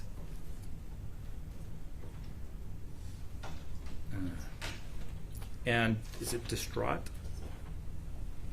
When I shoot up the school, I hope that every parent of kids I gravely murder will be so sad that they kill themselves. Do you see that? Those are the facts of the case. Hold on, doctor. It's not just the facts of the case. This is the defendant's own words, right? Okay. When they show the video in court, everyone can see their children and friends dying. And I want for the parents to see their kids burned to ash and bawl their eyes out. I am going to spend the rest of my life in prison. You see that? I do. Next slide, please.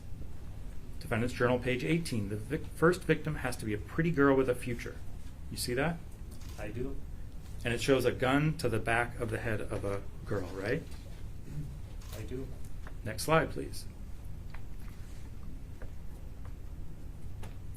I know that rarely any shootings have happened in Michigan, so that means I will cause the biggest school shooting ever in the state. I am not going to tell myself I will surrender to the police. I wish to hear the screams of the children as I shoot them. You see that? I do. Next slide. So, doctor, on this slide, he's talking about what kind of weapon he has. You're aware at one point he has access to a .22 pistol, right? I do. And he says, I want to do the shooting with a 9mm pistol because they are effective from killing, but all I got is a puny .22, right? You see that? Yes, sir. And then he draws a drawing of two different bullets. One's a .22 and one's a 9mm, and you're aware, doctor, one is a lot more deadly than the other, right? I take your word for it, sir. You're not aware of that? He was right about that, right? Yes, sir. Next slide, please. It just amuses me how I can cause people to talk about what I did, and it just makes me happy. Now he's talking about taking the bird head to school. You're aware of that incident, right? Yes, sir. And he says, now people are talking about me. That makes me happy, right? Yes, sir. I killed 8 infant baby birds by slowly torturing them until death, right? Yes, sir. These are the defendant's words after torturing the baby birds and before killing his classmates, right? Yes, sir. I murdered an entire family of 5 newborn baby birds. I drowned them and burned them alive while they all screamed.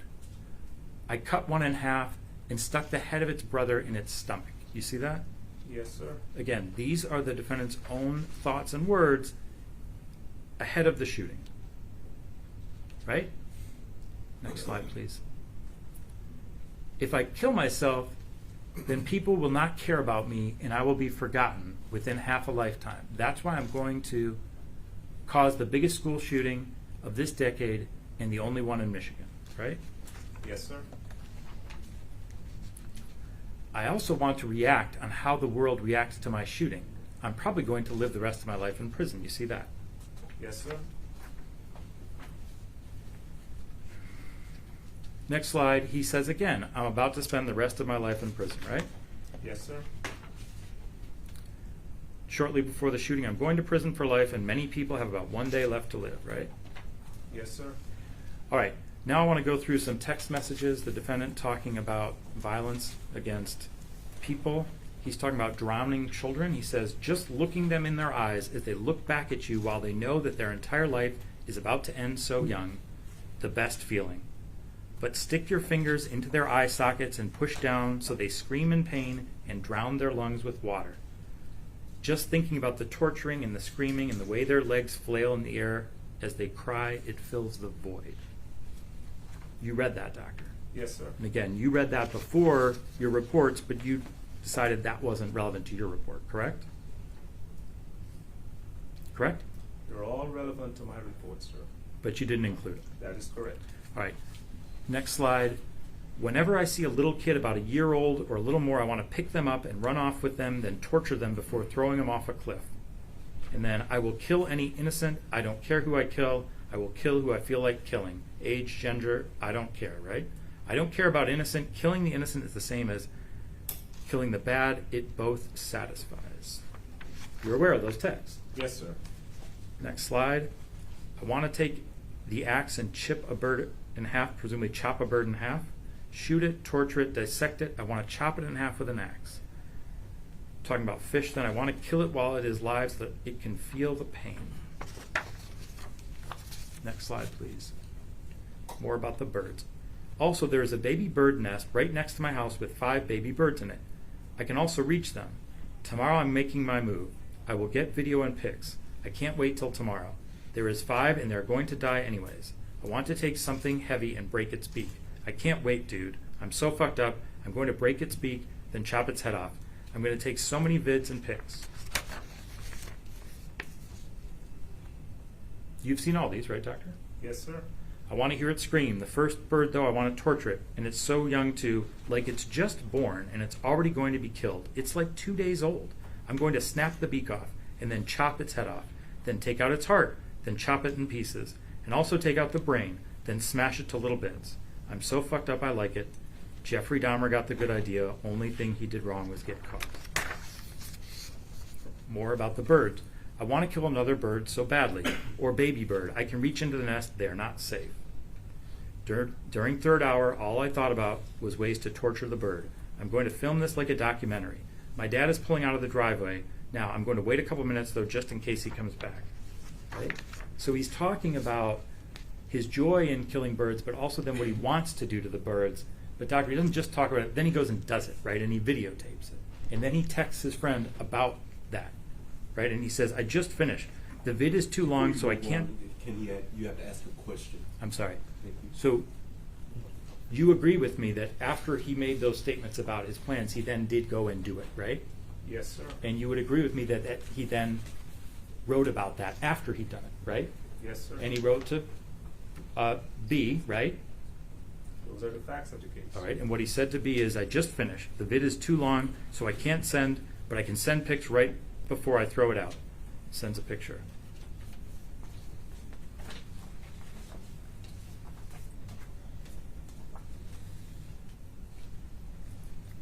I'm sorry, one more.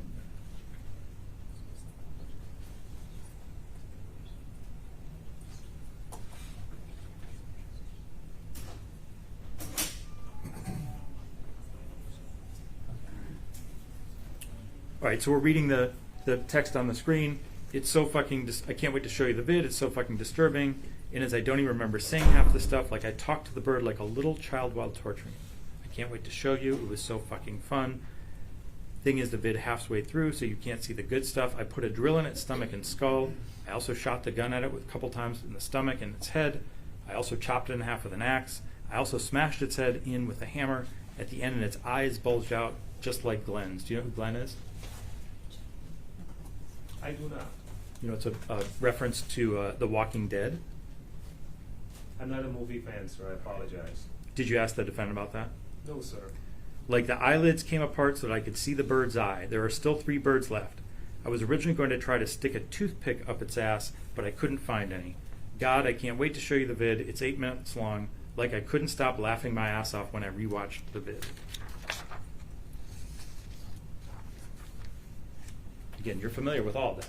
Yes, sir. All right, and now, next slide, please. This is what I meant the other, so this is a text from the defendant to B. This is what I meant the other day of how I need a recharge to kill again. Now, tomorrow, I really want a bird, but I want it to be alive when I chop its head off, right? God, I want to kill. I hit a bird yesterday 2 times, but it flew away. And continuing with the birds, there have been no baby birds to torture in for a long time, and I'm getting that feeling where I need to kill again. I like killing the big birds, but I like killing the baby birds more. Mostly because they're so young and they had a whole life ahead of them, but then I took it away. That's what I like. And also they're helpless and they scream when you hurt them. Doctor, you see a theme there with the students he wants to kill and the birds? I do. That he takes joy in killing younger people, younger birds. He talks about killing children, right? He does. So he talks about killing and then he talks about better killing. Would you agree? What makes him feel better? I do agree.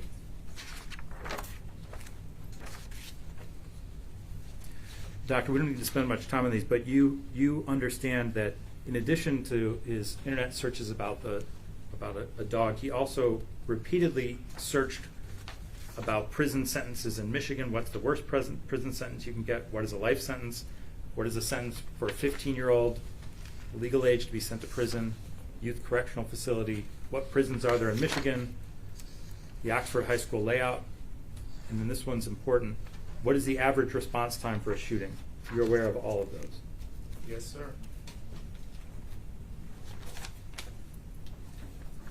And then, Doctor, there's a little bit more. You reviewed the manifesto video, right? I did. And in the manifesto video, you heard the defendant say in his own voice, when the bell rings to end fifth hour tomorrow, November 30th, 2021, I'm going to walk to the dividend between the boys and the girls' bathroom, and I will have my black jacket on, and I will walk behind someone, and I will shoot a bullet in their skull. Yeah, that's my first victim. I'm going to open fire on everyone in the hallway. The hallways are too jam-packed. I will try to hit as many people as I can. I will reload, and I will find people hiding. You heard him say that. You listened to that video, right? I did. And then you heard him say, I understand that I'm going to prison for this. Michigan doesn't have a death penalty. I don't want to die. As funny as it may seem, I want to kill a lot of people. I do not want to die. I realize how valuable life is. This is the defendant, 12 hours before he starts killing people, right? And he's expressing what he intends to do and then what he does do, right? Yes, sir. All right. And then you hear him say, just the thought of, there's so many people who think they're going to live the life, going to go to college, have a great career, get a family, grow old, die happily, and what they don't know that in less than a day, they're going to die and their lives are going to be changed forever, right? Yes, sir. And he's right about that, right? He's correct. I understand my consequences. I understand that people put me in prison for this, right? Yes, sir. And then that first video ends, and then he records a second one saying, fuck that previous video I took. That was bullshit what I said. I'm going to have so much fun tomorrow. I have a goal, and it's to kill everyone. Right? Yes, sir. Now, Doctor, you may say this is like grandiose juvenile stuff, right? No, sir. That is very serious stuff. All right. So when we look at the defendant's messages, Doctor, he tells us a lot about why he's doing what he's doing, and that's why I asked you about his motivation. You talked about the testing, but he tells us, right, that what he wanted was to be famous, right? That is correct. That was his really primary, his only motivation. He liked killing, but he really wanted to be famous, right? That is correct. So we agree it wasn't a fight or a robbery. No one was defending themselves, right? That is correct. And he didn't want anything from the victims. There's nothing they could have given where he said, like, if you give me this, I'll spare your life. He didn't want anything from them, right? That is correct. All right. And none of them had done anything to him, right? He hadn't been bullied. He didn't even know these specific people he killed, right? That is correct. And he wasn't seeking revenge. It's not like someone had done him wrong and he said, you know what, I'm going to get him back for that. That is correct. And you would agree that can be kind of a juvenile thing, right? You feel that you've been dismissed or mistreated and you want to lash out at that person, right? That does happen sometimes. And you agree this shooting is not that, right? I do agree. So his goal and the reason for the victims, he just wants to maximize the number of people he killed so that he can commit the biggest mass shooting so that he can be remembered, right? That is correct. We also learn about what kind of victim he's looking for, and we just talked about this. He wants younger victims, and he actually talks about probably not killing teachers, right? That is correct. All right. Doctor, this thing about the defendant specifically choosing not to kill himself, have you ever seen that before? I have. Ethan is the only mass shooter that I've interviewed, sir, so I can't. That's it. That's my only answer I can give you. All right. Have you? Okay, so you don't have experience with other mass shooters. You can't speak to that. That is correct.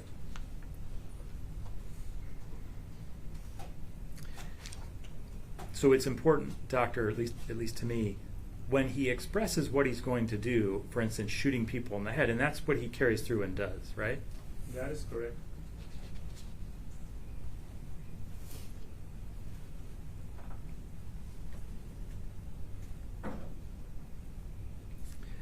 You know, doctor, you have this comment about the bird video, and you say that the defendant probably saw this as a way of releasing the pain he was feeling inside. Just so we're clear, you saw the slides. That's not what he said, right? That's not what he said. That's your impression. That is correct.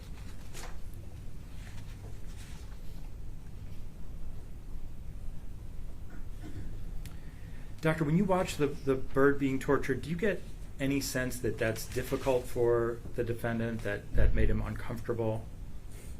Did he have any qualms about it? He de-associated from what was happening.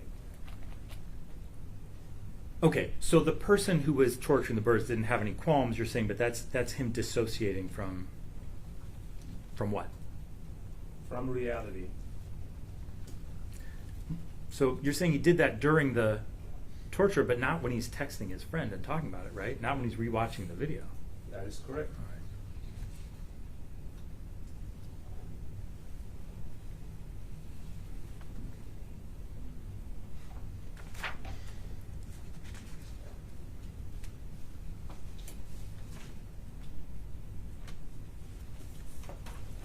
Doctor, you reviewed Dr. Aniker's report, and when he's talking about the birds, he says, "It just made a good feeling, and I don't know how to describe it. I made a little area in my parents' shed, and I would form different torture techniques on it, cutting it or breaking its limbs, or drowning it or burning it. 7 baby birds in total from 2 different nests. And I would take the BB gun and shoot them or hit them with a baseball bat." He indicated he worked on the birds over the course of a few months. He was asked what his thoughts or feelings arose when he tortured the birds. He stated, "It's like a feeling between good and pleasurable. A relief feeling in power.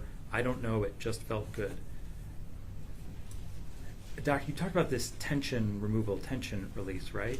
After the defendant kills a bird or a person, he feels relieved somehow. That is correct. When you comment on the manifesto video, you say the video shows the defendant's inability to contain his thoughts any longer. But again, this is your interpretation, right? It's not. Well, let me jump ahead, doctor, because the next day in the counselor's office, he was perfectly capable of containing his thoughts, right? He didn't have to say those things there. He chose not to say them, right? That is correct.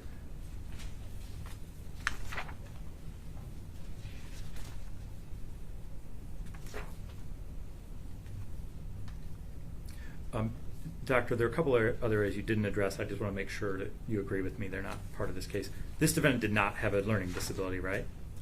That is correct. And you agree that this defendant has very good adaptive skills, right? He has no trouble getting out of bed in the morning or getting his things together or getting to school, right? Carrying out a plan. That is correct. All right. And you would agree in this case the defendant didn't act on impulse. This was not an impulsive crime. That is correct. All right, doctor, I want to move on now. You mentioned in your direct testimony that some of the language in your report came from another report, right? That is correct. And you said your understanding was you had permission to use it, right? Who told you you had permission to use it? The attorney that retained me. And who is that attorney? I don't think it's appropriate for me to mention his name on Doctor, national. I talked to... Answer the question, sir. The attorney's name is Sheldon. Sorry. I think it's Sheldon. Can you spell that for me, doctor? I think it's Shellman. My spelling could be off. And doctor, what case was that in? It was one of my first cases. In 2019, you said? Yes. Do you have your CV in front of you, doctor? I do. You can just take a quick look. You list the 20 cases you've been involved in, and I want to make sure I know which case you're talking about.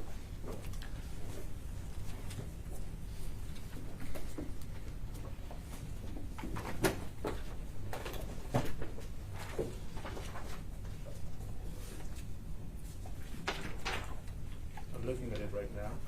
Okay. If you can just see from that list of cases, I think there may be in date order that you might be able to tell us. I think it's the People versus Lewis. I think it's the People versus Lewis. All right. And you're saying that that attorney said, here's a report from another expert, and it's okay for you to use parts of that report? Yes. What report was that? Who was the expert? I believe it's Dr. Holden. I'm not sure, but I believe it's Dr. Holden.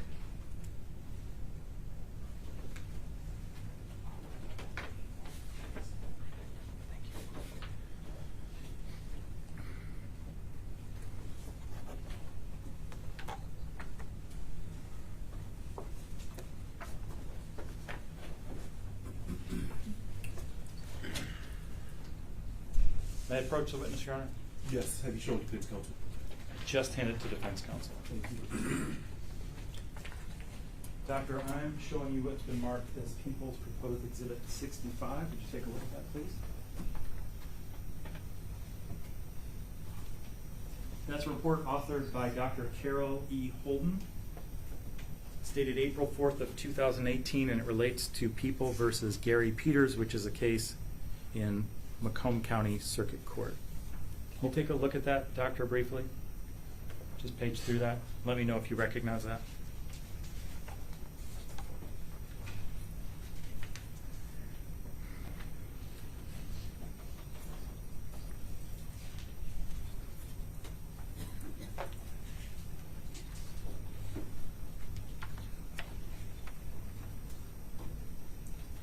This looks like it. I can't verify the report, but I think this looks like it, sir. Okay, we're going to go over it and we can come back to that. So, Doctor, can you tell the court which sections of your report that are cut and pasted from someone else's work? Are cut and pasted? What I'm looking for, Doctor, is the language that you took from someone else's report, language that you did not write yourself. Sure. You can look at Dr. Holden's report, or you can look at your report. What I want to know is, in your report, your June 16th report, which parts did you take from someone else? Sure. So I actually used the same format as I indicated in my testimony: summary of opinion, sources of information, notification of purposes, Doctor, I want to shorten this up. I'm only interested in what are essentially word for word cut and paste from the report. So I understand there's format and there's some things that are identical, but they're pretty standard. I'm talking about stuff that you just dropped it in. So my report is 70 pages, and this report is 12 pages. My report has 15 psychological tests, and this report has none. So, Doctor, I think your answer is you can't tell me right now as you sit here which parts you took from Dr. Correct. Holden's report. Okay. Doctor, when did you find out that I knew you had taken portions of someone else's report? When did you learn that? Actually, through the attorney who retained me. Okay. And they alerted you. They said, hey, the prosecutor's office is asking for Dr. Holden's report, and I think there's something up. I don't know about I know about Ethan's attorney who retained me. Okay. They brought you the report and said, hey, or they said to you, there's an issue here, right? You didn't bring it to them. So you keep saying they, sir. I can only tell you one person that I had a conversation with, Okay. and that is Paulette Lupton. Okay. About this report, and it's not you told her, it's she told you. Correct. Okay. All right. So what I want to do is look at, what I'd like you to do is, first, on the first page of so I want you to look at Dr. Holden's report. I apologize. On the first page, she indicates that Mr. Peters was referred to her, quote, for a psychological evaluation focused particularly on the sentencing factors outlined in Miller versus Alabama. Do you see that? It's on the first page. Yes. Okay. On the And- summary of opinion? Yes. Yes, I see that, sir. And Doctor, that's the same reason that the defendant was referred to you, right? It's the same purpose. Absolutely. Okay. And then, Doctor, I want to go through a little bit of the substance of that report. If you look, Dr. Holden references that the defendant in that case, Mr. Peters, was repeatedly placed out of his home over his entire childhood. That's going to be on pages 3 to 5 of her report.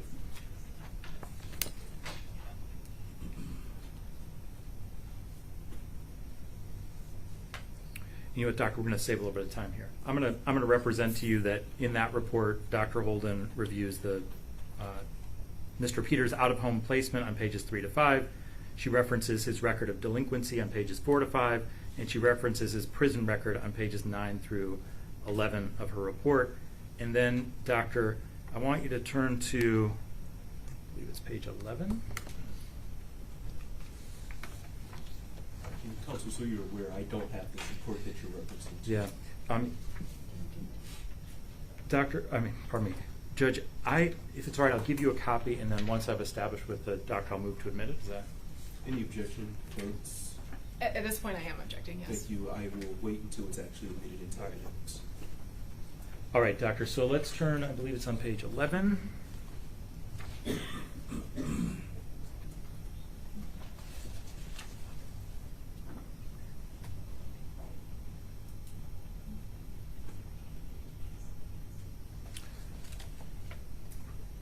All right, sorry, Doctor. Page 12, the last real full paragraph, it starts in formulating my opinion.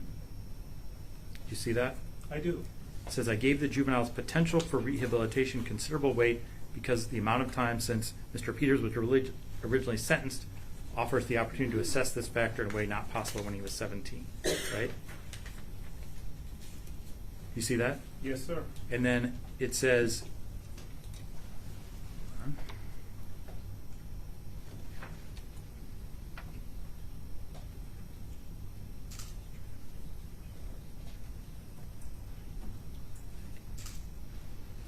all right, sorry, we're back to page 11, second paragraph under conclusion. And it starts, the extent to which a psychological evaluation may be of value to a sentencer. You see that? I do. And then at the bottom of that paragraph, it says, from research on, for example, adolescent psychological and brain development, trauma, out-of-home placement, delinquency, and prison adjustment. You see that? I do. All right, now what I'd like you to do, Doctor, is you've got Dr. Holden's report, right? I do. And I want you to open that back to page 11. And I'm going to open my copy of your June 16th report, and I know the court has a copy also of the June 16th report where you say conclusion. What I'd like you to do is read Dr. Peters' report starting with the word conclusion. Dr. Holden's report regarding Mr. Peters. And so what I'd like you to do is read with the word, starting with the word conclusion, start reading Dr. Peters' 2018 report. Dr. Holden. Dr. Holden. Thank you. Certainly. Would you like me to start? Yes, please. Sure. So, Miller v. Alabama requires that the sentencer take into account how children are different and how those differences counsel against irrevocably sentencing them to life in prison. And that's a quote. By considering the factors discussed above. Please continue. The extent to which psychological evaluation may be of value to a sentencer varies across the factors, and how best to weigh and combine the factors in sentencing. A given individual is, of course, a legal rather than psychological question. I consider the factors from a forensic psychologist's perspective, taking into account information obtained from Mr. Peters and from available records from research on, for example, adolescent psychological and brain development, trauma, out-of-home placement, delinquency, and prison adjustment, and from my current psychological evaluation. Please continue. As described in detail above, at the time of his offense, Mr. Peters was a late adolescent. Psychological and neuroscience research has clearly demonstrated that even late adolescents are different from adults. And consistent with this research, compared to an adult, young Mr. Peters was less capable of considering alternatives, more focused on potential rewards versus potential risk, more likely to take such a risk, and less able to consider the long-term consequences of his actions. Mr. Peters' impulsivity and failure to consider the consequences of his actions, lack of social skills and vulnerability. Doctor, I want to stop you just for 1 second. So there's a part here where it deviates from your report. Go ahead and continue, though. Lack of social skills. And vulnerability to peer pressure and immaturity were particularly striking to the MDOC psychologist who evaluated him early in his incarceration, as was the fact that Mr. Peters' antisocial and angry attitudes and behaviors so clearly served to ward off many painful feelings. All right, now, Doctor, I want to jump down to that last paragraph on page 12 of Dr. Holden's report that starts with the above. Can you read that, please? With the above and the court's assertion that the distinctive, and this is quote, the distinctive attributes of youth diminishes the phenological justification for imposing the harshest sentence on juvenile offenders, even when they commit terrible crimes. End of quote. In mine, it is my opinion that consideration of the Miller v. Alabama factors, especially the final factor, supports a sentence other than life without parole for Mr. Peters. All right, so Doctor, we followed along, and that's virtually word for word with just a few changes, mostly the defendant's name from the two reports. You are not denying that that's where you got this language, correct? I am not. All right. Your Honor, I move to admit people's proposed 65. Your Honor, I am objecting. I don't believe it's relevant. This is a different defendant, a different fact pattern, a completely different case. And Dr. King has testified that he used the rubric from this report. I don't think that the court then needs to have the report to be able to come to the conclusion that he has used somebody else's rubric, not somebody else's opinion, but somebody else's rubric. I don't think the facts and the specifics of a case from years ago in 2019 is relevant in this case whatsoever. So I'm objecting. Your response? Judge, I think the court can take it for what it's worth, but I actually want to talk to the doctor about the fact that the contents of this report, Dr. Holden's report, fit her conclusion. The contents of Dr. King's report do not. You can ask him that question, but I don't see the need to admit it. I was actually following along as the doctor was reading from Dr. Holden's report, and it's clear that there is some language from that report that is significantly similar, if not the same, in his report that's on page 68. So I would note that the court doesn't need to have that admitted, but you can very well ask him questions about that. Thank you, Your Honor. Thank you. Doctor, you use the word I, and then you say it is my opinion that you were especially relying on the final Miller factor, didn't you? That's that last paragraph. That is correct. So now I'm looking at your reports. We're on page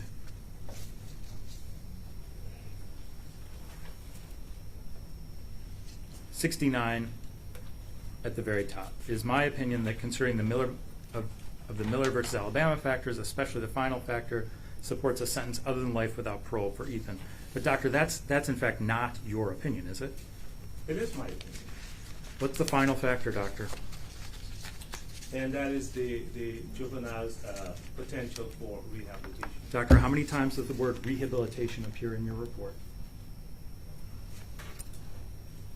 I can help you out one time, and it's not in reference to the defendant. It's the Americans with Disabilities and Rehabilitation Act. Okay. How many times do you discuss the defendant's future, his potential, in any way, shape, or form? How many times? Do you discuss this defendant's future, his potential for rehabilitation in any way, shape, or form? Anything in your report that addresses that? I think it's contained throughout my report in terms of his mental illness and ability to respond. Why don't you point out where that is, doctor? Because I don't see it. It's throughout my report. I don't know that there's a specific sentence. If you're looking for like the exact sentence, it's not in there. I'm not looking for the exact sentence. I'm looking for any sentence, doctor. So, doctor, the quote you just took from Dr. Holden, you talk about the defendant's impulsivity. You just read that to us, right? Sure. And that's in your report, right? The word impulse and impulsivity appears nowhere else in your report, only in that section you took from Dr. Holden. You agree with me? I do. And in fact, you agree this defendant's crime had nothing to do with impulsivity, right? You've already testified to that. I've testified that he's not impulsive. Correct. That this was not an impulsive act. You testified to that. I That's asked you. right. Okay. That's And right. so when you put that in your report, that shouldn't be there. That's because you cut and pasted it, right? The defendant is impulsive in relation to the crime. It was not an impulsive act. It was Okay. a well-planned out act. All right. Okay. So, Doctor, also, I want to go back a page. So we're at the first paragraph under sentencing request. So this is page 68, first paragraph under sentencing request, last sentence of that first paragraph. You talk about out-of-home placement, delinquency, and prison adjustment. Do you see that? This is your report now, page 68. Which section are you looking at?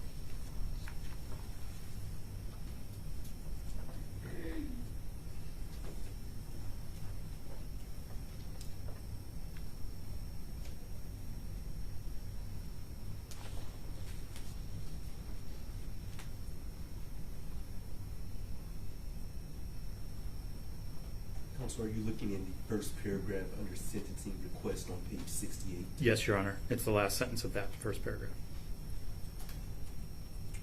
Page 68. I'm still trying to get there.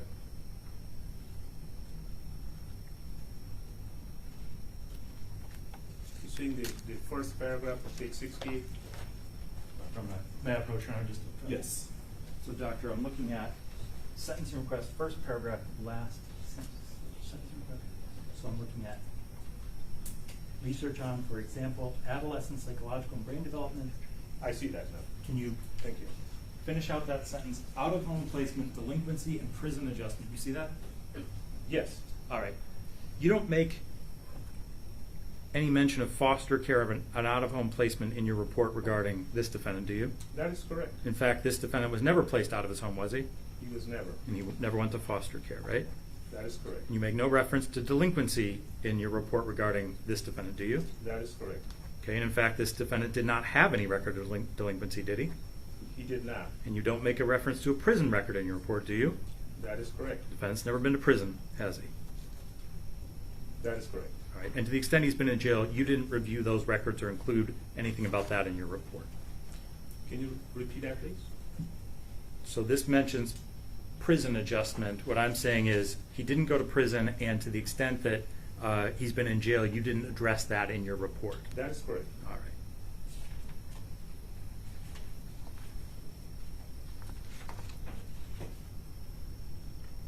All right, so Doctor, if you look at the probably page 3 of your report, maybe 4, let's see. All right, page 4 of your June report, Miller versus Alabama factors. You never list the potential for rehabilitation as a factor. You agree with me? Which page are you on, sir? I'm looking at page 4, where at the top you say Miller versus Alabama factors, and then you have chronological age as the first thing, right? That is correct. And what I'm trying to establish is nowhere in your report do you ever list the potential for rehabilitation as a Miller factor, do you? That's correct. That And may be correct. okay, you don't list it as a factor, and then you don't discuss rehabilitation or potential rehabilitation, correct? Throughout my report, no. All right, you don't explicitly discuss it. You say it's part of your whole report. Correct.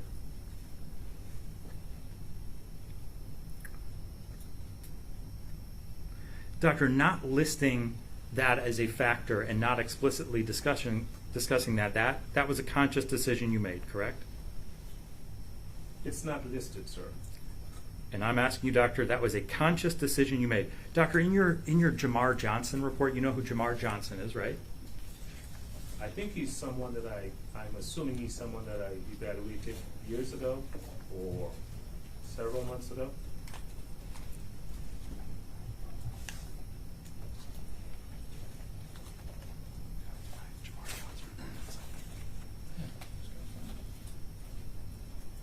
All right. Doctor, in 2020, you wrote a report regarding a Jamar Johnson for Wayne County, it looks like. You familiar with that? You want to look at your CV? You agreed that you wrote a report for Jamar Johnson? The names, I'm pretty sure I did, and I take your word for it, sir. Judge, I don't intend to admit this, but may I approach the witness, see if I can refresh his recollection? I don't have a copy of it, Your Honor. Thank you. Can you show defense before you approach? I can.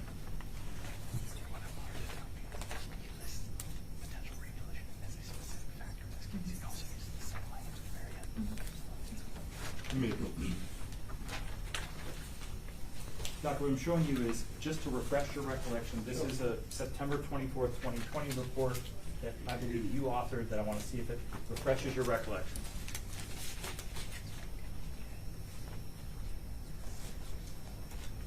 This is my report, sir. Okay, and in that report, you specifically list the potential for rehabilitation as a factor, right? I probably did. It's a heading, so if you flip through, it's not just buried in there, it's a heading. It says potential for rehabilitation. Okay.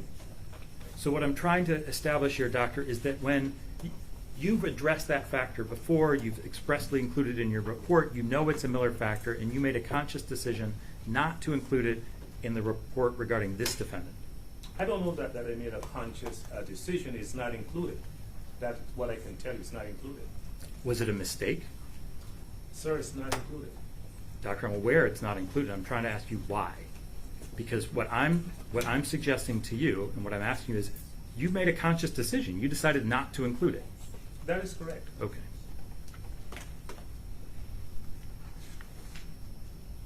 Doctor, you also made that same decision. I can take that back from you now. Okay. Also, Dr. Holden's report. Thank you. Okay. There are two other Miller factors you don't list and you don't address. So the fourth Miller factor is the incompetencies of youth which affect whether the juvenile might have been charged with and convicted of a lesser crime. For example, because the juvenile did not have the capacity to assist their attorney in their own defense. Would you agree with me, Doctor? You didn't list that as a Miller factor in your report regarding this defendant. I think that's correct. And in fact, that's because it's a conscious decision. It doesn't apply here, right? There wasn't any plea deal. There was that has no relevance to this case. That is correct. All right. And in fact, you also don't list the third Miller factor, right, which is the circumstances of the homicide offense, including the extent of the juvenile's participation in the conduct and the way familial and peer pressures may have affected the juvenile. That is correct. So you agree that's not in your report, and that's a conscious decision, right? Because in this case, it's just not mitigating. It's not in the report, sir. Doctor, I know it's not in the report. What I'm asking you is, you consciously decided. Your job was to find mitigating facts, right? That was your job. And you looked at all the factors, right? Certainly. And you determined that some factors you could provide some mitigating evidence on, right? I did. And on the third factor, the circumstance of the homicide offense, including the extent of his participation and the way familial and peer pressure may have affected the juvenile, you didn't list it and you didn't address it because it's not mitigating, right? That is correct. All right.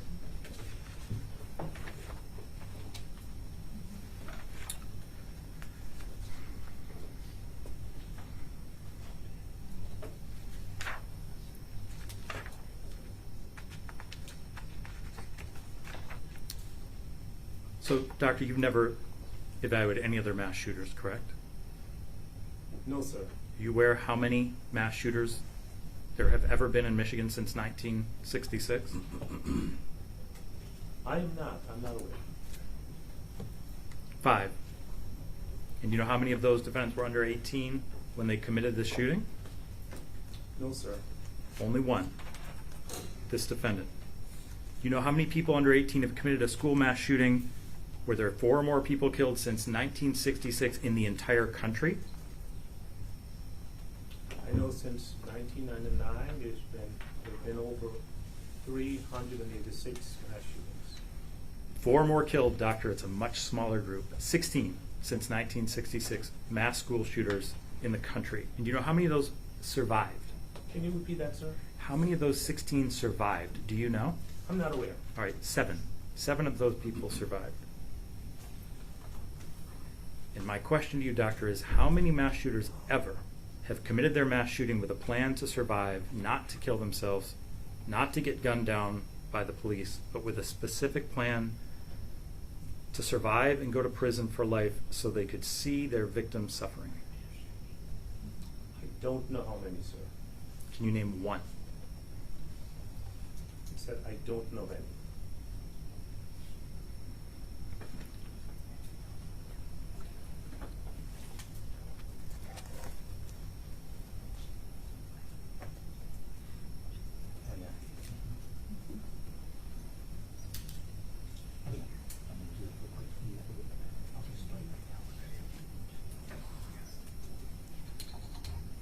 Right. Just a couple of hopefully quick things. Doctor, you mentioned something about with his parents, someone doing something out of spite. His father doing something out of spite. You remember that? I do. What was that in reference to? I believe it was in reference to his father buying him a gun. Oh, out of spite against his mother. I think that's what I referenced. Where did you learn that? I'm sorry? Where did you learn that? Like, what did that come from, that reference? Where did you get that information? From the defendant. Okay. Doctor, you referenced, this is something I want to come back to. So in your January report, at the end, you referenced the defendant sitting in a corner and crying. You remember we went over that, right? I think he said sitting in a cafeteria. Okay, sitting in a cafeteria and crying. And I said that's not in your June report, and then you said yes it is, you had one, but then we established there's the one that we're working from does not have that That is correct. sentence. And I said to you, where did you get that from? What I'm saying to you, doctor, that didn't happen. That's what I'm trying to say to you, and you're saying it did. Sitting in the cafeteria? Crying. That was my impression, sir. Your statement is, again, it's the January 27th report, and it says that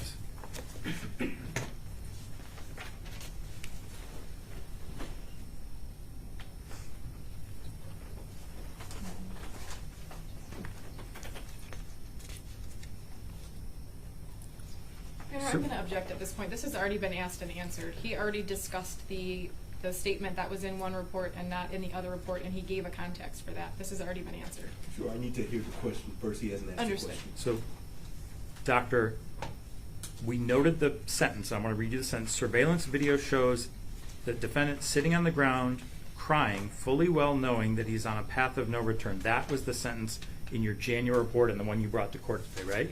Okay. And I said to you basically, that didn't happen, right? Did that happen? In my viewing of the video, sir, I observed the defendant sitting by himself and appeared to be crying. So he wasn't sitting on the ground, right?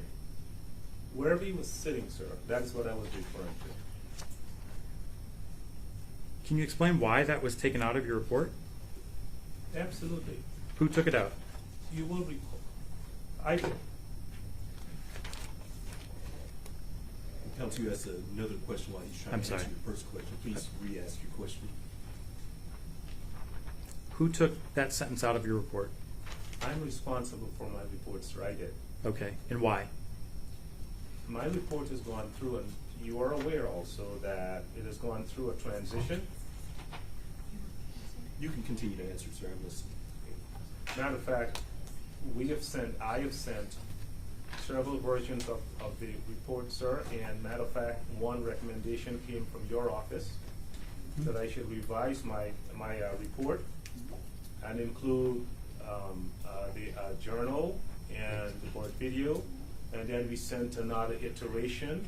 So the report that we're talking about has been a living, breathing document. We've been asked to send revision, and that is exactly what we did.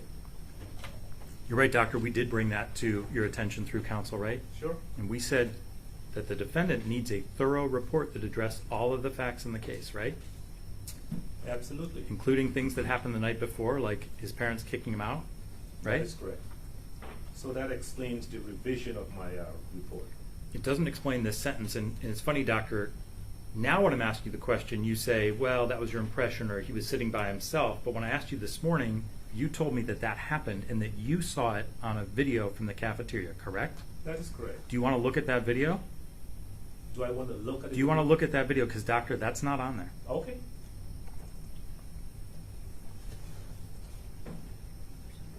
For the record, you're showing something on the screen. Yes, Your Honor. This is a video that's taken from the school cafeteria between the time of, this is at 11:51 a.m. So this is after the meeting with the counselor in the office before the shooting. Pardon me, 11:53. And what this shows is the defendant who's on the left side of the hallway walking towards the frame. He's going to walk up. He's going to sit down at the table in the lower right. And then he sits there for about 15 minutes. He's on his phone. He does not sit on the ground. And I've looked at it. There's no sign that he's crying. He's simply on his phone sitting there. So we can show that now. You Oh, need it's to show already- the full 15 minutes. I think only, Judge, if the witness tells me I'm going to see something other than what we see right now, which is the defendant on his phone at the table. When you watch the whole thing, Doctor, you see anything other than that? That's the video that I saw. Okay. There's 15 minutes. Do we need to watch the rest? Do you agree that's what it shows? I don't think it's necessary, but it's just your call. Also, respectfully, I don't need to see this video for 15 minutes. It's a waste of time. So I'm going to ask that you move on. Thank you, Your Honor. I will.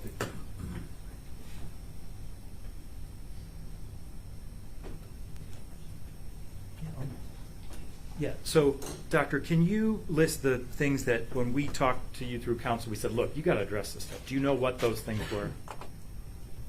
The things you didn't address in your first report? So I don't think there's any way for me to recall. You know, it's not humanly possible. Okay, I mean, but- I looked at thousands of pages and videos and journals, and it's not practical for me to tell you 1, 2, 3, 4, 5. It's just not possible. All right, but you did make changes, and they were partly at our request, and they were to actually mention things like the journal, right? Like Yes, the you birth- asked me to revise through counsel. You asked me to revise my report, and we did, and we sent revisions over to your office. Doctor, actually what we asked is that you include all of the evidence, that you address all of the facts before the court, right? That you address the very obvious things that need to be addressed, like the journal, the text messages, the internet searches, right? So it's not possible for me to send you 20,000 text messages. They could not have been included in my report. It wasn't possible. Thank you, sir. Thank you, Your Honor. Thank you. Before we redirect, we're going to take about a 5 to 10 minute break. Understood. Before we take a break, counsel, please approach. Long break. To the media, you are not to record the bench conferences. I know that my staff sent me a note that says that this microphone is recording our last bench conference. That shall not happen.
rise.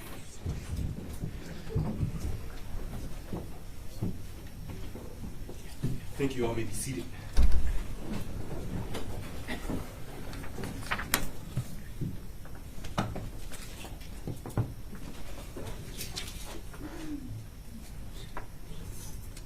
Your Honor, calling People versus Ethan Crumley, case number 2022-279-506-FC. Thank you. Appearances for the record.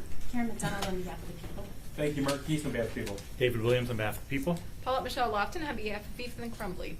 Amy Cobb on behalf of Ethan Crumbley. Deborah H. McKelvey on behalf of Ethan Crumley. Thank you. You all may be seated. Doctor, you may retake the stand again, sir.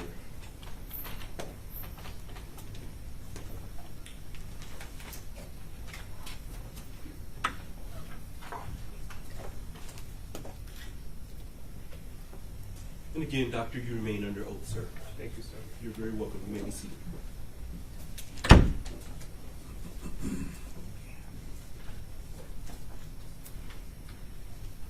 Defense redirect. Yes, thank you. Thank you. Doctor, there was a lot of talk about, or a lot of questions, I should say, about the changes in your report. And that the report, I believe you said, was like a living document. It changed as different things were brought to your attention. Is that correct? Yes, that is correct.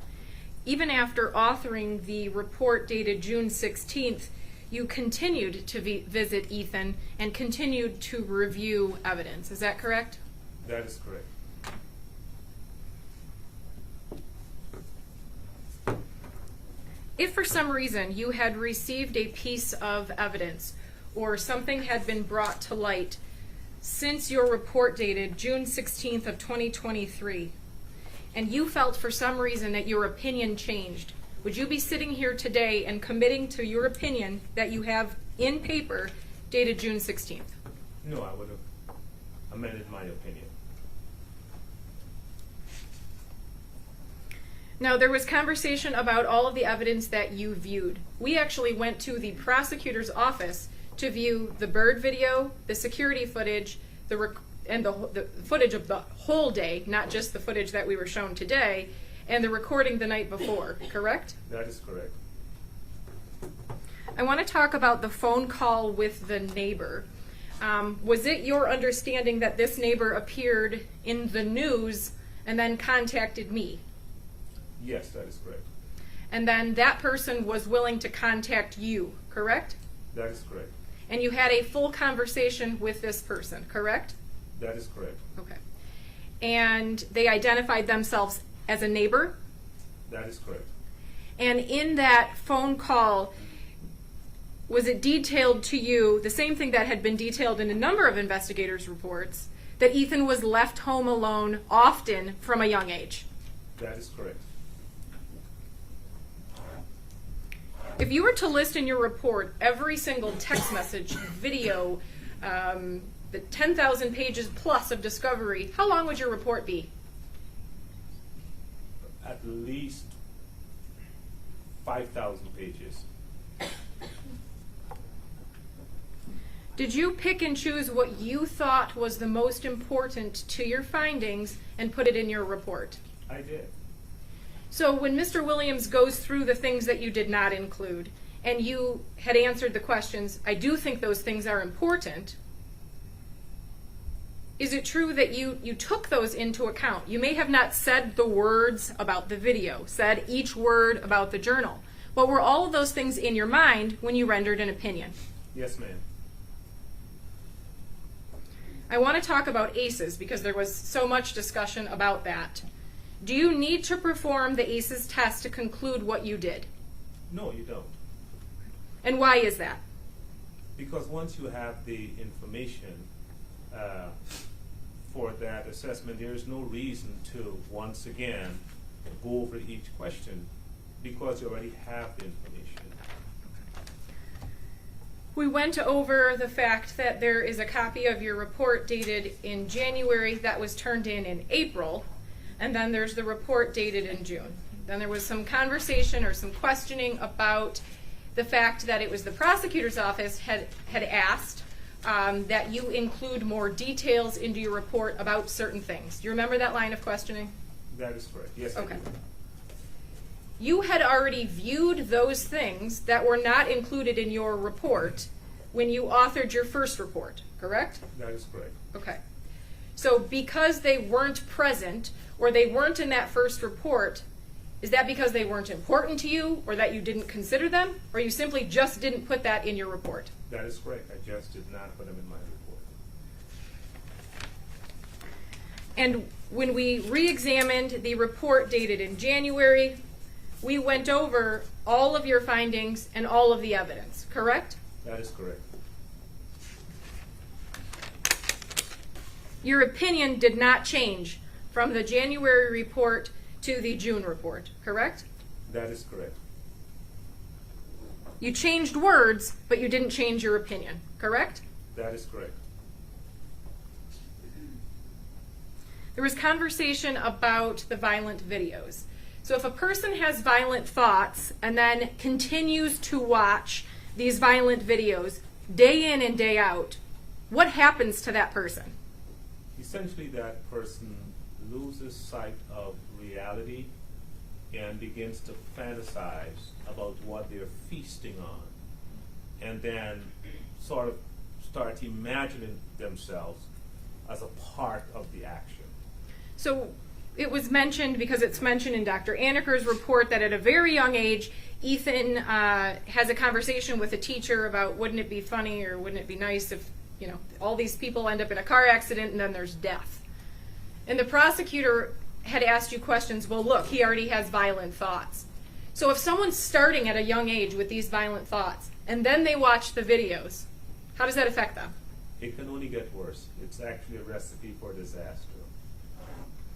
There was conversation about the video games. You were made aware that Ethan had started playing these violent video games at a very young age, correct? That is correct.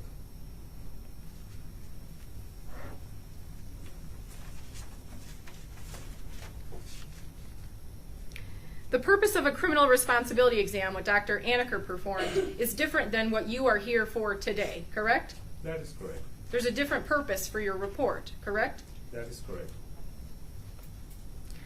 There was a lot of time spent on page 61, objective sources. What are objective sources? Objective sources are sources outside of the evaluator. For instance, a video will be considered an objective source. Okay. Because it's something not inspired by the evaluator. What about text messages or a journal? Yes, those are objective sources. Okay. So when you're talking about objective sources, are these the things that you're talking about? That is correct.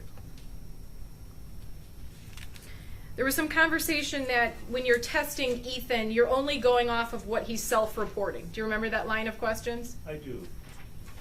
You also explained in direct that you tested him to see if he was feigning or faking, correct? That is correct. Can you describe for the court how you did that and why? So, psychological tests have built-in validity scales, and the respondent does not know the questions that comprise the validity scales.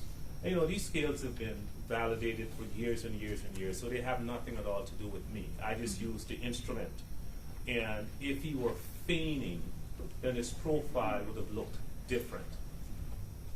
But based on the validity scales, and for instance, the mini mental status exam, which is a screening tool, and it gives the defendant the opportunity to feign or to fake the answers if he or she wants to.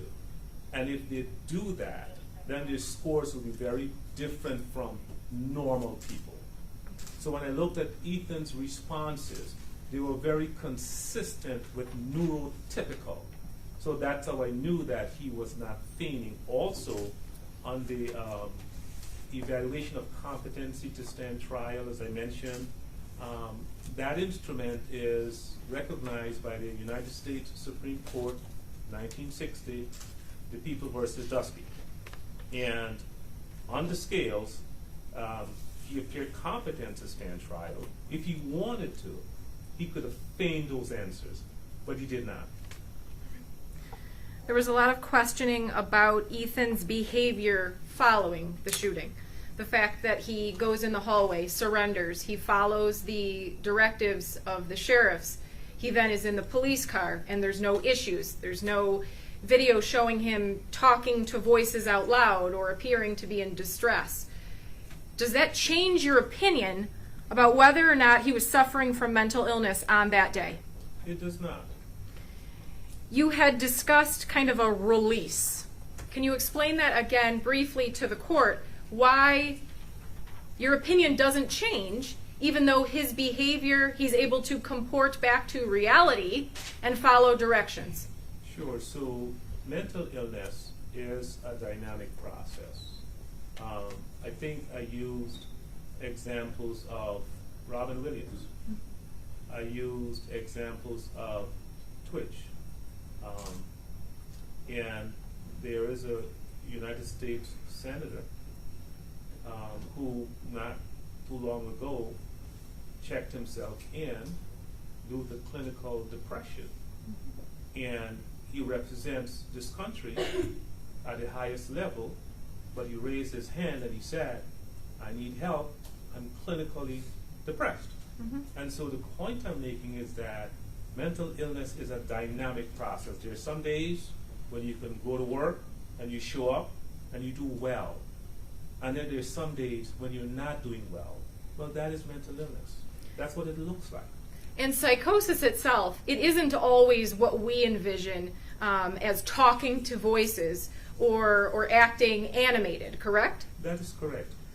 So even though Ethan is not experiencing visible symptoms, that doesn't mean that anyone can conclude that he isn't exhibiting symptoms internally of psychosis. Is that fair? That is fair, because if someone comes to that conclusion, then of the 4 things that I showed, they're guessing. I want to talk a little bit about psychosis. If someone is having a psychotic episode, are they in it permanently, or do they then at some point regain their ability to be in reality? Sure, it waxes and it wanes. I have had the opportunity to hospitalize several, over 20 years, several mentally ill patients. And after treatment at the hospital, a number of them will return back to the group home, and within a couple of weeks, they were able to regain their typical function, like going to work, taking their medication, and making informed decisions. So again, mental illness is a dynamic process, and some people assume that to be mentally ill, you have to be foaming at the mouth. I used the example of, Senator Fetterman. He has clinical depression, but he's going to work now. Does that mean that he's not mentally ill? He raised his hand and said, I need help. So there was some conversation about the time on the messages, and because of the actual time is not the 4:30 a.m. that you had referenced in your report. Does that change your opinion at all, that it is in the late evening, early morning hours, as opposed to 4 in the morning?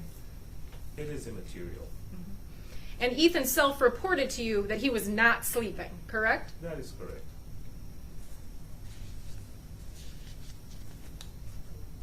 There was a lot of conversation on page 26 where you indicate sorrow over the outcome of his actions. And Mr. Williams took some time to say that you didn't follow up with the questions, and we don't know why he's sorrow or he's upset. Maybe he's just upset because he finds himself in jail. That testing, it is a set of questions that you ask. There is no follow-up, correct? That is correct.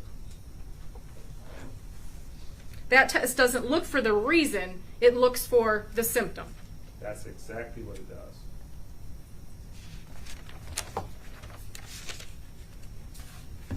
There was a lot of questions about what do you base your statements on? You don't have a site here. You've been qualified as an expert, correct? Several times. And you're here today to give your expert opinion, correct? Yes, ma'am. You were asked questions about how many millions of people suffer from depression and the fact that not all of them become mass shooters. Do you remember that question? I do. And that's because most of them get intervention, correct? Absolutely correct. That's because good parents recognize when their child is circling the drain, correct? That is correct. I want to talk a little bit about implicit bias.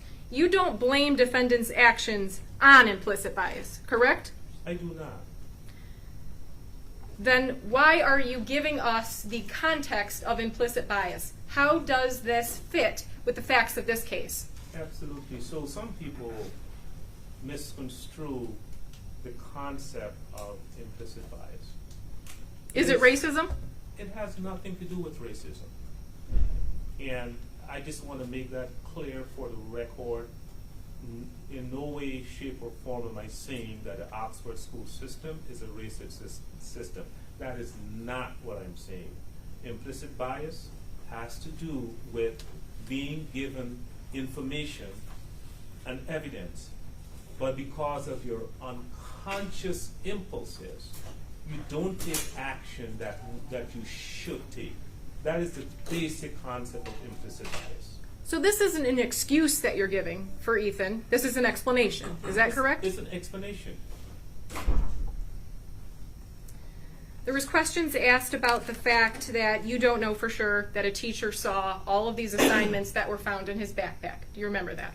I do. Okay. But you were made aware of a note card that a teacher, when reviewing after seeing him search bullets and search other things, went back and looked at an assignment from September that she had not realized before, where in fact he drew himself or an individual with a weapon and then erased the weapon, but it was still obvious. Is that correct? Yes, ma'am, that is correct. So we know for sure that that assignment was received. We know at least one assignment was turned in and was reviewed as confirmed by the teacher. That is a fact, and that we do know. And we do know that that assignment was overlooked, because it wasn't until November 29th or 30th that this teacher then went back to examine what he had turned in previously and discovered this, correct? That is correct.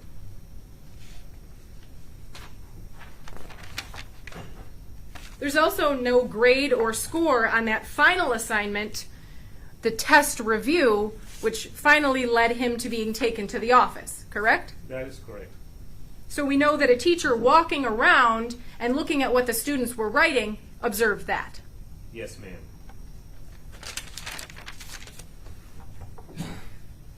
There were some questions about the fact that he was in the counseling office and he could have said, I've got a gun in my backpack, I need help. And that's true, correct? That is absolutely true. But he also, as you testified, wrote in his own words on the school assignment, help me, my life is useless, the world is dead, blood everywhere, correct? Yes, ma'am, that is correct. There was a line of questioning about the fact that he was obsessed with harming people. It goes to, we're talking about the torturing of the birds, the voluminous text messages about this desire to want to kill. That's because he was mentally ill, correct? Ethan is mentally ill, and there is no doubt in my mind, based on the testing results, and that cannot be refuted based on the testing results. So Mr. Williams spent some time talking about motivation. Are you able to rationalize what Ethan did leading up to November 30th? I just want to say this. A number of innocent people died. And I'm not here to make excuses for Ethan Crumley. A lot of innocent people died. He planned the attack, and my heart goes out to the victims and their families. So are you able to rationalize the steps that he took, or is it irrational because he was mentally ill? He was mentally ill. And please rephrase your question. So I need you to listen to the question. A few of your responses have been unresponsive to the question. So I need you to listen to the question that's being asked of you. Please rephrase your question or re-ask it. I will re-ask it. Thank you. There was a line of questioning about what motivated Ethan. Do you remember that line of questioning? Yes, that's correct. And you were unable to say specifically what it was that motivated him, correct? That is correct. Do you believe it was mental illness that motivated him to do all the research that he did, to plan out his attack and the actual shooting? I do. You were asked a number of questions of the journal. There is no argument that what he wrote in there is alarming. Do you agree with me? I do agree. Do those look like rational thoughts from someone that does not have a mental illness? They do not.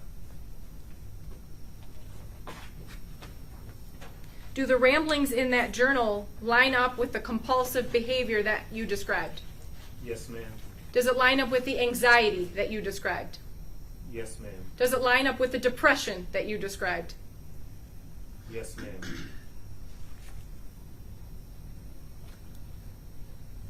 I want to talk about the bird videos and the pleasure he finds in it. In watching the video, and I know that you touched on the fact that you can even hear like an elevated voice, what do those videos show you? The videos show a very ill individual deriving pleasure from the torture of the birds. That's what they show.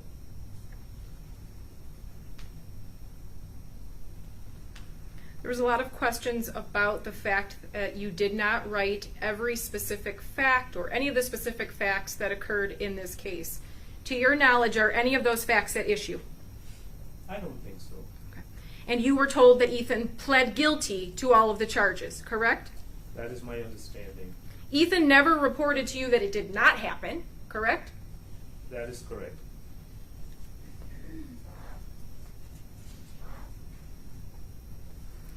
There was some questioning asked about the fact that he was focusing on younger children, younger birds, helpless people. What do you make of that? So he certainly targeted younger birds first and fantasized about hurting younger people. And given the level of obsession and compulsion, he sort of moved on from there to real people. Well, other people, I should say. The fact that there is premeditation and planning, does that mean that Ethan is not mentally ill? No.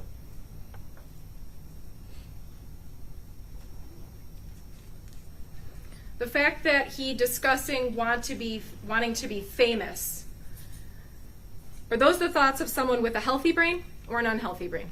Unhealthy brain. I want to talk about Dr. Holden's report. Dr. Holden is a well-respected expert, correct? She is. She doesn't do any of the testing that you did, correct? I have not noticed any testing from Dr. Holden. The report that Brother Counsel showed you did not have any testing, correct? It did not. Did you come to your opinion on this case based on your testing in this case? Yes, ma'am.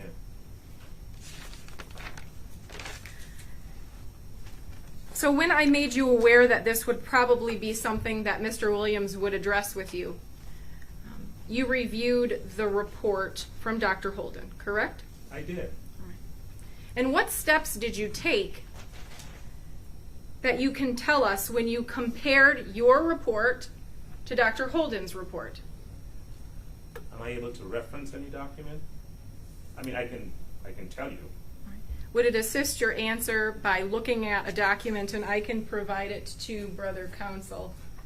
Would you be able to answer your question if you're able to look at the papers contained in your folder there? Yes, ma'am. Thank you. You may approach the witness. Please show the prosecutor. And he actually has a copy. Thank you. So what is it that you did with your report compared to Dr. Holden's report? So when the concerns were raised about the similarity of their reports, and I've done this before, I tasked my assistant with doing 2 independent searches. There's a program called CopyLeaks and another one called editpad.org.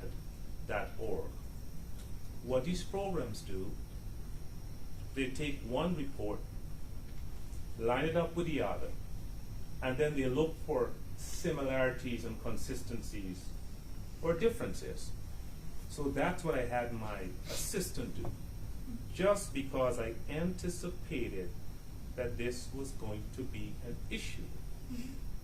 So I have the results that my assistant ran.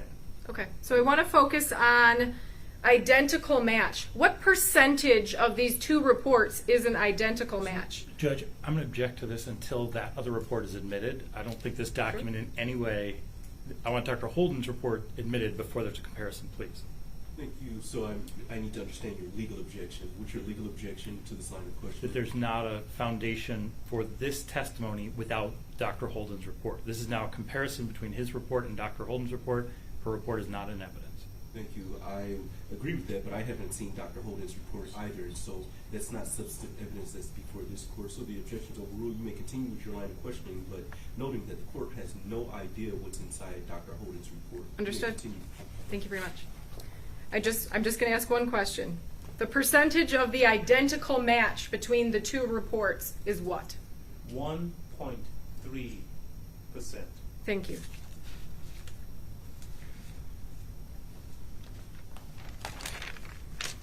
You were also asked and shown your report on a case of People versus Jamar Johnson, correct? That is correct. It's my understanding from that case, Mr. Johnson had already done a significant period of time in prison, correct? That is correct. And so you were able to review prison records for a number of years for Mr. Johnson, correct? That is correct. So would you agree with me that it would be much easier to talk about the rehabilitation prospects or the actual rehabilitation when you have years of prison records showing that he either changed his behavior or listing all of the good things that he's done? That is correct. So your report here on Mr. Crumbly is different, and different than probably almost all of the reports you completed, because Mr. Crumbly hasn't been to prison yet, correct? That is correct. So you don't have a number of years of behavior, tickets, programs completed to look at, correct? That is correct. You were asked about the fourth Miller factor and the fact that you didn't address it. But you did actually do a competency test where you measure if he's able to assist his attorney in his own defense, correct? That is correct. So you may not have actually listed that fourth factor, but you definitely addressed it, correct? I did. May I have one moment? Yes. I have no further questions. Judges, very briefly. Counsel approach.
Absolutely.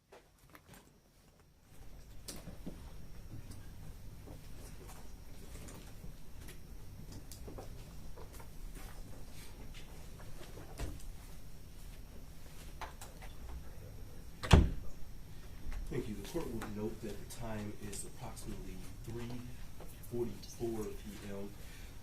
I note that the people intend on calling a rebuttal witness. Defense, do you have any further witnesses at this time? We don't have any further witnesses, Your Honor, but I'm asking that you note the last 4 exhibits in my binder that have been admitted. Exhibit T, there are letters of support from 2 family members of Ethan Crumbley. Exhibit U, it's a report of the legal guardian ad litem, Ms. McKelvey. V, the Violence Project report, which is a report that was created at the people's request in the parents' case. And W, a stipulation on the GED examination that will show that Ethan Crumbley paid for and completed all necessary testing to be able to take the GED, but unfortunately the jail could not accommodate that. Other than that, Your Honor, we rest. Thank you. The court will so reflect counsel's statements this afternoon.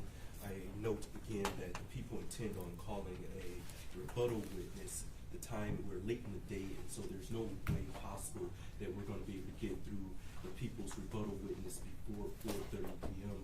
I will also note that you all cannot return tomorrow.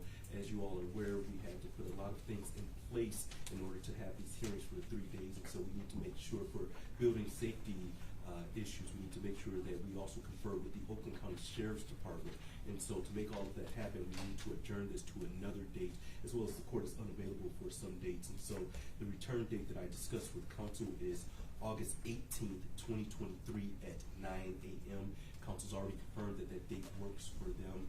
I will also note that we need to address the defendant's placement at the Oakland County Jail, as we must review that every 30 days. People, any statements that relates to the defendant's placement at the Oakland County Jail? Judge, we don't believe there's any changes. We believe the placement's appropriate. Thank you, defense. We have no arguments. Thank you. Based upon the court's previous rulings, the court does continue to believe that it is in the best interest of justice to continue the defendant's placement at the Oakland County Jail. We will return here August 18th, 2023 at 9 a.m. to continue this hearing. At that time, the court will also give you another review hearing date as well as a decision date.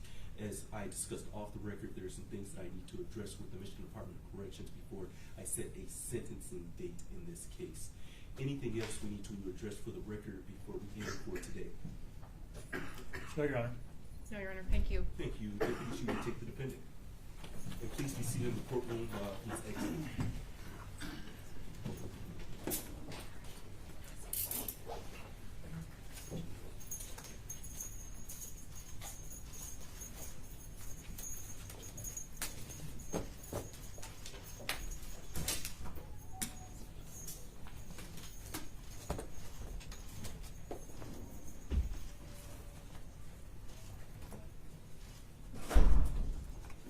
Thank you. Court stands in recess. You all have a good day. Thank you. All rise. Thank you, Judge.